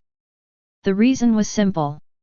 She had been unable to hold back her desire to take action, but she had always been suppressed by Roy. Now, this layer of suppression is gone. The bloodthirsty desire suddenly gushed out. Go to hell! Hei Tong laughed wildly, and the whole person turned into a flash of lightning, rushing quickly towards the crowd in front of him. The speed was so fast, like a cheetah, and in the blink of an eye, he arrived in front of the first enemy. The enemy was stunned. Oh my god, such a fast speed! He originally thought that the other party was just a little-known minion. But he never expected that his strength was so terrifying. It was like teleporting, and he appeared in front of him, but he was a pirate who lived on the edge of a knife. He reacted immediately and held the knife horizontally in an attempt to block Hei Tong's attack. However, the next moment, a jaw-dropping scene happened. The knife in his hand collided with Hei Tong's knife, and it was broken like tofu. Then, Hei Tong's force directly chopped his body. Puff! Accompanied by the sound of flesh being torn, the pirate's body was torn into pieces and he died instantly. He was basically dead, after all, his whole body was split in half. Seeing this scene, everyone was stunned. Oh my god! Isn't this too powerful? Originally, they thought the opponent was a rookie, and planned to rush up and kill Roy and others, but they never expected it. Just sending a person, it turned out to have such strength. Absalom, don't panic, we have so many people, we can definitely take him down easily. From the back, Absalom's voice came. Chapter 136. Hearing Absalom's words, everyone's eyes lit up. That's right, with so many people on their side, even if everyone spits, they can drown the other side. Instantly, their eyes lit up, and their confidence in themselves reached the extreme. Roy wanted to laugh a little. Okay, since you want to try, just come on. Anyway, he doesn't have to do it, but Black Eyes has been eager to try for a long time, and even Acedes next to him can't hold back. Lord Roy, can I do it? Looking at the enemy not far away, Acedes licked his lips, and the expectation in his eyes reached the extreme. She is the real battle maniac. Roy shook his head and smiled. I have promised Black Eyes, so let Black Eyes do it first. If Black Eyes can't deal with it, it won't be too late for you. Acedes shook his head. How is it possible? Kurotami is very powerful. Although he cannot be said to be completely invincible in the pirate world, he is not someone that ordinary people can contend with. Real Shishibukai strength. It is no exaggeration to say that Kurohiro can walk sideways in the pirate world. Even if Moria comes in person, he cannot be Kurohiro's opponent. So Roy's promise is impossible. Unless Kurohiro can decisively give up this opportunity, but is it possible? Kurohiro has a similar personality to himself, both are fighting maniacs. Even more fanatical than Acedes. Acedes looked at Kurohiro. He found that he was licking his lips, as if the enemies in front of him were his food. Come on, let me feel it. The feeling of killing is so intoxicating. Haitong licked his lips. The enthusiasm in his eyes became stronger and stronger. Seeing this scene, Roy was speechless, and felt that his men were a little abnormal. Compared with Acedes, Haitong was even more terrifying. Acedes was just a simple sadist, but Haitong actually enjoyed the feeling of killing. The only one who felt normal was Chi Tong. Thinking of this, Yi Ching couldn't help but look at the bed next to him. Chi Tong looked puzzled, and looked at Roy puzzledly. Lord Roy, what's wrong? Nothing, I just miss you a little. Roy smiled and shook his head. Anyway, they are all his men, just pamper them. The camera came to the center of the field, and soon everyone rushed to Haitong's side, and was easily defeated by Haitong. They originally thought that they could be Haitong's opponent by relying on their numbers, but they were all defeated, and they were all desperate in an instant. Too strong. This guy is simply a monster. You can't beat him, you can't beat him at all. Everyone was completely desperate. However, Haitong's killing continued. Puff puff puff. All the pirates were ruthlessly slaughtered in 653 places. Mercy, mercy. Everyone begged for mercy. But Haitong didn't even pay attention to them, and killed them directly without saying a word. Soon, all the pirates who rushed over were killed by Haitong, and the field was filled with blood, which looked extremely terrifying. For a moment, Absalom, who was at the back, was completely stunned. Are you kidding? This guy must be a monster, a real monster. But for the sake of Lord Moria, he had no other choice and had to rush forward. Then the whole person rushed towards Haitong in an instant. Chapter 137. For Lord Moria, Absalom would do anything. I don't know what kind of magic potion Moria gave him, this guy's sincerity is really terrifying. Absalom has the devil fruit, and the devil fruit is what Sanji really wants, the invisibility fruit. The next moment, Absalom decisively used the invisibility fruit, and his whole body disappeared in an instant, and then rushed towards the direction of Haitong. Not far away, those minions who were not killed saw this scene and sneered one by one. It's here. Absalom's ultimate move, the power of the invisibility fruit. Once it is used, the whole person will instantly become invisible and difficult to detect.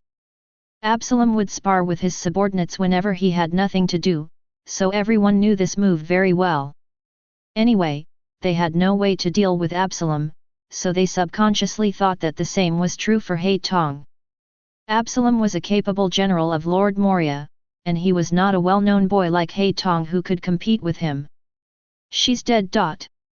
I can't wait to see her being torn apart by Absalom. 1949499494. In their eyes, Haitong seemed to have been torn apart by Absalom. Even Absalom himself felt that he was sure to win by using such a method, and Haitong could not compete at all. He was full of confidence. It happened so fast, in fact, in just a short moment, Absalom had already arrived in front of Haitong. Kurome stood there, watching the scene calmly. There was a flash of red in her eyes, which was naturally observation haki. As soon as observation haki was used, Absalom's figure was discovered instantly. So, the invisibility fruit is still useless in the pirate world. It can only deal with ordinary people, and it is simply a joke in front of the owner of observation haki. Kurome can easily know where Absalom is. However, Absalom didn't know this at the moment. He thought Kurome didn't know anything. He thought Kurome was shocked by his own methods and even forgot to resist. Why don't you move? Are you scared? It's a pity, I won't let you go easily, after all, you made such a mess of Lord Moria's place. Lord Moria will definitely be angry if he knows. Absalom was still talking to himself. Little did he know that all his actions were visible in Kurome's eyes. Soon, Absalom came in front of Haitong, and then swung the knife in his hand, attacked Haitong, and slashed at him fiercely. Go to hell! His eyes were fanatical. As if he had seen that with this knife, poor Haitong would definitely die. However, the next moment, a jaw-dropping scene happened. His attack was actually blocked by Haitong lightly. Good. Haitong only used 2 fingers to completely block Absalom's attack. His behavior was relaxed, and he looked very free and easy. Are you kidding? How could this happen? Absalom was stunned. He thought his attack would win, but he didn't expect it to be like this. The opponent only used 2 fingers to block his attack. When did you find me? Absalom asked. Chapter 138. At this moment, Absalom looked at this scene in disbelief. When did you find me? Of course I found out a long time ago. Haitong grinned and said. Damn it! Absalom was furious. Since his invisibility ability failed, he could only bite the bullet and attack Haitong directly, hoping to defeat Haitong. It happened in a flash. In fact, it was only a short moment. In the blink of an eye, he was already in front of Haitong. Take it! The knife in his hand was pulled out instantly, and then he aimed at Haitong's body. Swish! The speed was very fast, and he was in front of Haitong in the blink of an eye. Haitong just watched calmly. In her eyes, Absalom was surprisingly slow and could not threaten her at all, so she didn't even have the desire to take action. Just come at me. When the opponent approached, Haitong finally moved, and the knife in his hand slashed out fiercely, aiming directly at the opponent's knife. Clang! Accompanied by a metallic buzzing sound, Absalom's knife suddenly broke. Under Haitong's attack, he was as fragile as tofu. Seeing this scene, Absalom's eyes widened in shock. No way! How could it be possible that his indestructible weapon was easily cut in half by Haitong? But the facts were in front of them, and they had no choice but to believe it. His attack was easily defeated by Haitong. The woman in front of him didn't know where she came from, but she was so terrifying. I was curious, what kind of existence are these guys? The battle was still going on at this time. Haitong slashed with a knife, and the whole person instantly appeared behind Absalom. Slash! Puff! It instantly penetrated Absalom's body. In the end, Absalom died under his attack. Moria's #1 admiral. Absalom was defeated by Haitong in one move. Tab. Everyone was completely stunned when they saw this scene. How could Lord Absalom? In their opinion, Absalom was invincible. But such an existence was so fragile in front of Haitong that it could not withstand a single blow. Everyone was desperate and did not know what to do. After all, even Absalom was not Haitong's opponent, let alone themselves. Could it be possible to expect them to defeat an opponent that Absalom could not defeat? Obviously it was impossible. Kill them! Roy ordered. Okay, Lord Roy. Haitong nodded. After receiving Roy's order, she no longer held back and rushed towards the crowd in front of her. Like a wolf among sheep, she soon came to the side of the crowd. Time passed unconsciously, and soon all the pirates in the field were killed, and the initiator of everything was the harmless Haitong. A moment later, Haitong, covered in blood, came to Roy's side. Lord Roy, it's solved. Well done. Seeing this, Roy showed a relieved smile on his face, very satisfied. It must be said that the Black Eye Force group is not reliable. Next, continue to move forward, hoping to find Perona as soon as possible, let her get along with him, and shock Moria by the way. He thought about it carefully. If you want to subdue Perona, it's still very simple, as long as you can convince Moria. As for the method of convincing Moria, it's even simpler, of course, it's to take action. Just beat him to submission. Chapter 139. After the matter here was resolved, Roy and others decided to move forward, with the purpose of finding Perona and others. At the same time, the battle situation here was also known by Perona and Moria. Let's talk about Moria first. Mr. Moria. Someone came to Moria and reported. Moria looked puzzled. What happened? Then the pirate said, it's bad, Lord Absalom was defeated and is now dead. What? As soon as these words came out, Moria was furious to the extreme. You must know that Absalom is his capable general. If such a person was killed, the other party would undoubtedly slap him hard. Not fighting back, this is not Moria's character. Who is it? I don't know, the pirate responded, it seems to be a young woman. Then he told Moria the whole story. Moria frowned when he learned that the one who killed Absalom was a woman with black hair and black eyes. He never thought that his men would be killed by a woman. Damn it, he dared to attack my men, Moria. It seems that he must be taught a lesson. Zunlia's eyes flashed with murderous intent. Obviously, the anger in his heart has reached its peak. After all, Absalom is his men. He attacked without a single greeting. There is no doubt that he did not take him seriously. In addition, his strength is among the best in the entire pirate world. The only ones who can be stronger than him are the 4 emperors, Marine Admiral and a few people from Shishibukai. Others are not his opponents at all. As long as they are not his opponents, Moria feels that he is invincible. However, he forgot that a transcendent force has risen in the Grand Line, that is, the famous Roy and his gang. Little ones, follow me to meet them. Moria stood up. He had made up his mind to let Roy and the others know what would happen if they offended him. At the same time, Perona had also mobilized and was rushing over here. As the two sides were on their way, Roy and the others were also walking forward.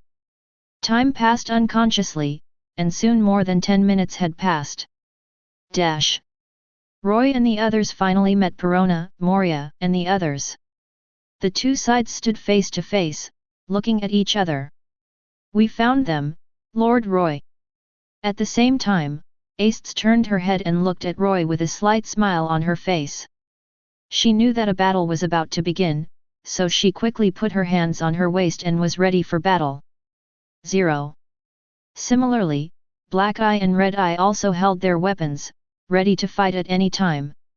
Perona was obviously surprised. She didn't expect that Lord Moria would come in person. She said in shock, Lord Moria, why are you here? Absalom was killed by these guys. It's unforgivable. Moria looked at Roy and could hardly control the murderous intent in his eyes. What? Perona was also shocked to the extreme. She didn't expect that Absalom would die at the hands of these people. It can't be fake. How could Absalom die so inexplicably? The two sides were on the verge of a war. At the same time, Chi Tong looked at Roy and smiled, Lord Roy, this time I should take action, right? Chapter 140. Moria's eyes widened, filled with murderous intent. Looking for death. He didn't hold back anymore, and rushed directly to Roy, wanting to kill the guy in front of him. The leader of this group was obviously Roy, and he could confirm it with just a glance. After all, everyone's eyes were focused on Roy. It happened so fast, in fact, it was only a short moment, Moria had come to Roy's front. Roy had no intention of taking action against such a weakling. He subconsciously glanced at Chi Tong next to him, and the meaning was already very clear. It's time for you to take action. Yet. Chi Tong nodded, understood, and the whole person rushed to Moria's direction in an instant. The two sides soon came into contact. Looking for death. Seeing this scene, Moria couldn't help but snorted coldly. He looked down on Chi Tong. As the saying goes, king against king and general against general, there is only one enemy, that is Roy, but he didn't overestimate himself. In fact, his strength was not as good as Akadu and the others, not to mention Roy. He was not qualified to fight Roy at all. Your opponent is me. Akadu looked at Moria and said with a smile. At the moment of speaking, he drew his sword and pulled out the imperial weapon on his waist. Murasame, and attacked Moria's chest. Moria was also a super master, and he realized instantly that this knife was very dangerous and he could not resist it. He turned around and dodged the attack, but this was just the beginning. Dodged. Akadu snorted coldly, what's next? Akadu attacked again, and another knife went straight to Moria's neck. Whoosh! The speed was as fast as a flash of lightning. In the blink of an eye, it was in front of Moria. Ah! Moria exclaimed, subconsciously picking up the weapon in his hand to block. Not to mention that his strength was still very awesome, he actually blocked Akadu's attack, but he was still shocked by Akadu and couldn't help staggering. So powerful! Looking at the Chi Tong who was so close, Moria's heart sank. Feeling that Chi Tong's strength was very terrifying and seriously threatened him, he couldn't help asking, who are you? I'm just a servant of Lord Roy. Chi Tong answered honestly. What? Just a servant has such strength, which made Moria suddenly confused, and he didn't know if it was his illusion, but he always felt that this name was a little familiar. Stop talking nonsense, take it. Chi Tong snorted coldly and attacked Moria again. Moria resisted hard, and the whole person kept retreating in the blows. Originally, he swore that he would definitely win this time, but now he knows how ridiculous everything is, and he is not a match for Chi Tong at all. Seeing that Moria was constantly in a slump, Roy couldn't help but remind him, Chi Tong, be careful, don't play this guy to death, we still have important things to do. Got it, Lord Roy. At this time, Akame remembered that it was not a big deal for him. He stopped decisively. He stopped torturing Moria and the others. Seeing this, Moria was overjoyed. Although he didn't know why Roy would let him go, it was undoubtedly a good thing for him. The next moment, Roy looked at Perona who was watching the battle behind Moria. Perona, I will give you two choices now. 1. Refuse to join us, then Leah will die. 2. Join us, and I can spare Moria's life. Roy raised the corner of his mouth, revealing a bewitching smile. What do you think? What do you plan to choose? Chapter 141. Perona, I give you two choices, do you want Moria to die or live? Roy looked at Perona, his mouth curled up, revealing a devilish smile, and his voice was full of teasing. Hearing Roy's words, Perona's eyes widened, and the whole person suddenly fell into a terrifying internal friction, thinking about what Roy said. She looked into Roy's eyes, and had a strong premonition in her heart that if she really refused, Moria would definitely die. What to do? What to do? At this moment, Perona was caught in an unprecedented dilemma. On the other side, Akame was still fighting with Moria, and she was completely suppressing Moria in the field. What a strong power! Moria was more and more surprised as she grew older. He couldn't imagine why the woman in front of him was so powerful, and he even had an unprecedented sense of powerlessness. It shouldn't be like this. Tell me, who are you? People like you can't be unknown. Moria looked at Roy not far away, his eyes were particularly serious. He didn't believe that these guys in front of him were really unknown, but he had never heard of such a master of grand line. Suddenly, Moria seemed to think of something, his eyes widened, and the shock in his pupils could not be hidden. I know who you are. Roy's mouth curled up when he heard it, and he asked with a smile, oh? You know, what do you know? You are from the Basta kingdom, I should have thought of it earlier, I should have thought of it earlier. Aokiji snorted coldly and smiled, it seems that you have a good eye. You guessed our true identity so quickly. As soon as these words came out, Moria couldn't help but tremble. Of course he knew the Basta kingdom, which had suddenly appeared during this period and swept away all the forces at sea. The Whitebeard pirates, Beasts pirates, and Charlotte Linlin pirates were all defeated by the man in front of him. Even Marine didn't dare to provoke Roy easily. Such a terrifying force actually appeared in the first half of the Grand Line. That would be fine, but he actually offended him. That, spare me.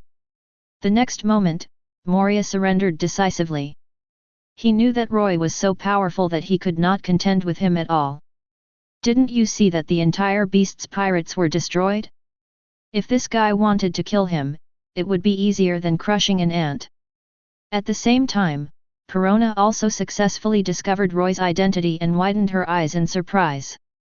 No way! This guy turned out to be Roy. They turned out to be from the Basta kingdom. No wonder they are so scary and no wonder they are suppressing these people.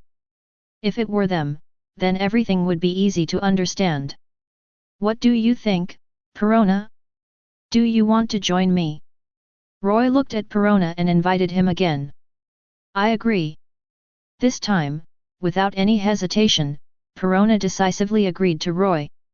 After all, Roy is so powerful, and following him will definitely protect herself well, and secondly, she can also protect Moria. Why not? Roy grinned, what a wise decision. Then he looked at Chi Tong who was not far away and said with a smile, Chi Tong, let go, the negotiation has been established. Okay. Chi Tong nodded, and her expression was very clever. She was completely different from the female killer just now. Chapter 142. Just like that, Perona successfully joined Roy's group, and the matter ended here. The few people returned to the ship and began to discuss the next journey. The destination is East Blue. During this process, they can also travel around and have a good look at the style of the pirate world. After all, it's not easy to travel to the pirate world, just take this opportunity to travel around the world. As for Moria, since Perona has boarded the ship, Roy is too lazy to threaten him, and directly takes Perona and the others away and officially embarks on the journey. Looking at the backs of Roy and the others walking away, Moria couldn't help but breathe a sigh of relief. Great, finally sent this killer away. In front of Roy, Moria dared not even breathe, and now he is very satisfied with this result. On the other side, on Roy's ship. Perona, since you are on this ship, we are partners. Hei Tong looked at Perona and said, there is a rule on this ship, that is, no matter what, you must respect the orders of Lord Roy, otherwise. As he said that, Hei Tong pulled out the knife from his waist, releasing a terrifying murderous aura. Good guy, he seems to be ready to fight if he disagrees with you. As soon as these words came out, Perona was frightened and floated in the air. It is worth mentioning that the main body is already in the corner of the ship, but only Roy knows about this, even Chi Tong and the others are not aware of it. This can also be regarded as a protection for Perona. After all, Perona is too weak at this stage. What if she is bullied? It's okay, Perona. We are all partners. If you have anything to say, just tell me directly. Roy smiled and explained, looking at Perona who seemed to be frightened. Okay. Perona was very grateful. She was frightened by what Hei Tong said. She thought Roy was a bad guy who was unforgivable. As a result, Roy spoke to her in such a gentle tone. This kind of person is not a bad guy at first glance. It turned out that Hei Tong was deceiving herself. Hara hira hira. Perona laughed strangely. Hei Tong was unhappy immediately. In the past, she felt that she was the youngest on the ship and had to listen to Chi Tong and the others. Now that there are finally new people, she has to treat them well. And it feels that this Perona is also a soft persimmon. Thinking of this, Hei Tong's eyes lit up. Stop laughing, okay? No, you care about me. Who knew Perona would not care about her at all? This immediately pd off Haitong, and she decided to let Perona know who was the big and small king, and decided to show her some power. In this case, don't blame me for being rude. She rushed towards Perona. Because knives were not allowed on the ship, she went over with bare hands, and almost in the blink of an eye, she came to Perona and punched her hard. The result was a horrifying scene. My fist actually passed through the other party, good King Zhao, and then Haitong was instantly blinded. What? She looked at this scene in disbelief, and her attack actually just went through the other party's body. At this, was she dazzled? Hara hira hira. Seeing this scene, Perona suddenly laughed strangely, and thought Haitong was so powerful, but it turned out to be like this. It actually went through her body, in other words, the other party couldn't attack her at all. Then is it? Chapter 143. If that's the case, can I bully Haitong at will? Thinking of this, Perona was so happy that she immediately rushed towards Haitong. Whoosh! Then Haitong was hit, and the whole person suddenly became very depressed. Alas, I feel that I am living in this world, which is really wrong. After a while, Haitong woke up and was very angry. Damn it! Why am I like this? It felt so shameful that her majestic image was completely destroyed. Lord Roy, it wasn't me who was 470 just now. Ahem. Roy coughed. Haitong, this guy is still very strong. If you don't take it seriously, you might lose. Why is that? Haitong shook her head helplessly. Roy didn't remind her. After all, Perona was also his crew member. What would it mean to remind her? Isn't it a bit biased? It seems that Perona is really powerful. Aokiji, who was standing next to her, was also shocked when she saw this scene. I didn't expect that her sister, Kurome, would be beaten so badly. I have to say that Perona is still a bit of a talent. What kind of power is this? She didn't know for a while. Then she looked at Acedes. Sister Acedes, have you figured out what that guy is? Acedes shook her head. I don't know. This guy didn't use haki. It seems that he doesn't even have haki. Is this the ability of the devil fruit? I guess that's the only explanation. Devil fruit, definitely the power of the devil fruit. What kind of devil fruit is this? Kurome looked at Perona in the air and asked. Perona laughed her unique laugh. Hara hira hira. I won't tell you. She was now full of confidence, and felt that her strength might be basically invincible on the ship, so why not give it a try? Then she looked at Aokiji and Acedes and took the initiative to attack. The two were both attacked because of the information. However, Acedes was fine because her willpower was very strong, but Aokiji was not. She said very frustratedly that it was a mistake for her to live in this world. After regaining consciousness, Aokiji's face was blushing with shyness. Finally, Perona looked at Captain Roy, and her eyes suddenly lit up. She didn't know how strong Roy was and whether he could withstand her attack. She did it right away and rushed directly in Roy's direction. It happened so quickly that in fact, it was only a short moment. She suddenly appeared in front of Roy and launched an attack. However, Roy stood there as if nothing had happened, which scared Perona. You two are so powerful. Perona looked at Roy and Acedes, and was extremely shocked. These two people were not affected by her devil fruit. You know, even Moria was affected by her devil fruit, but these two people were fine. This method doesn't work on me. Roy said with a smile. His strength was not something Perona could challenge, and she even knew Perona's weaknesses. Swoosh! He appeared in front of Perona in an instant, and said with a smile, Perona, I know where your weaknesses are, don't attack me casually. Perona's eyes widened, and she was extremely shocked. First, Roy's speed was so fast. Second, he actually knew her weaknesses. Chapter 144. At this moment, Kurome knew clearly that he was no match for Roy, so he could only admit defeat. It didn't matter. As long as he was better than Haitong the others. And he also knew that Haitong and the others were stronger than him, and the reason they lost to him was because of their weird devil fruit ability. If they knew his devil fruit ability, it would be basically impossible for them to win in the future. What's more terrifying is that Acedes actually fought against him with just his will. I feel that this guy is a very terrifying existence. On this ship, the first person who can't be provoked is Roy, and then Acedes. Her strength is not comparable to that of Akadu and Haitong. Acedes is a fighting maniac.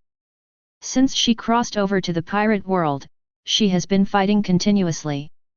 After a series of battles, her current strength has surpassed many people. She is already the third best in Roy's group. It's normal that Kurome can't beat her. Damn it, tell me what your ability is.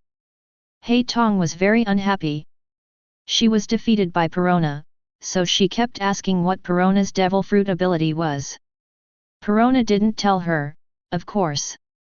Time passed unknowingly, and soon 2 days passed. Several people came to Magic Valley Town, intending to find a way to enter Sky Island nearby. That's right, Roy wanted to enter Sky Island.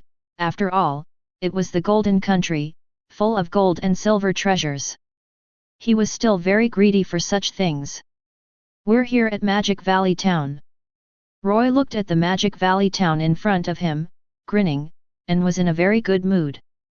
As for the environment, it was similar to the original book. They quickly jumped off the boat and planned to rest in Magic Valley Town first, and then headed straight to the nearby Sky Island. Roy knew how to get to Sky Island. The reason he came to Magic Valley Town was to rest. Replenish some things. Lord Roy, what are we going to do next? Acedes looked at Roy and asked. Roy thought for a while, let's go buy some things first. Okay. So the group immediately separated and bought things separately. Roy could basically guess what they wanted to buy. As for Acedes, he must have bought things related to fighting, such as weapons. As for Haitong and Haitong, they might have bought snacks. Sure enough, after arriving at the place, Acedes immediately went to the weapons store to buy weapons. And Haitong directly pulled Haitong to the snack store to buy snacks. Seeing this scene, Kurome couldn't help but sneer, you only know how to eat. Humph, if you have the ability, don't eat. Haitong looked at Kurome and snorted. 0. No. Well, it turns out that Kurome is also a foodie.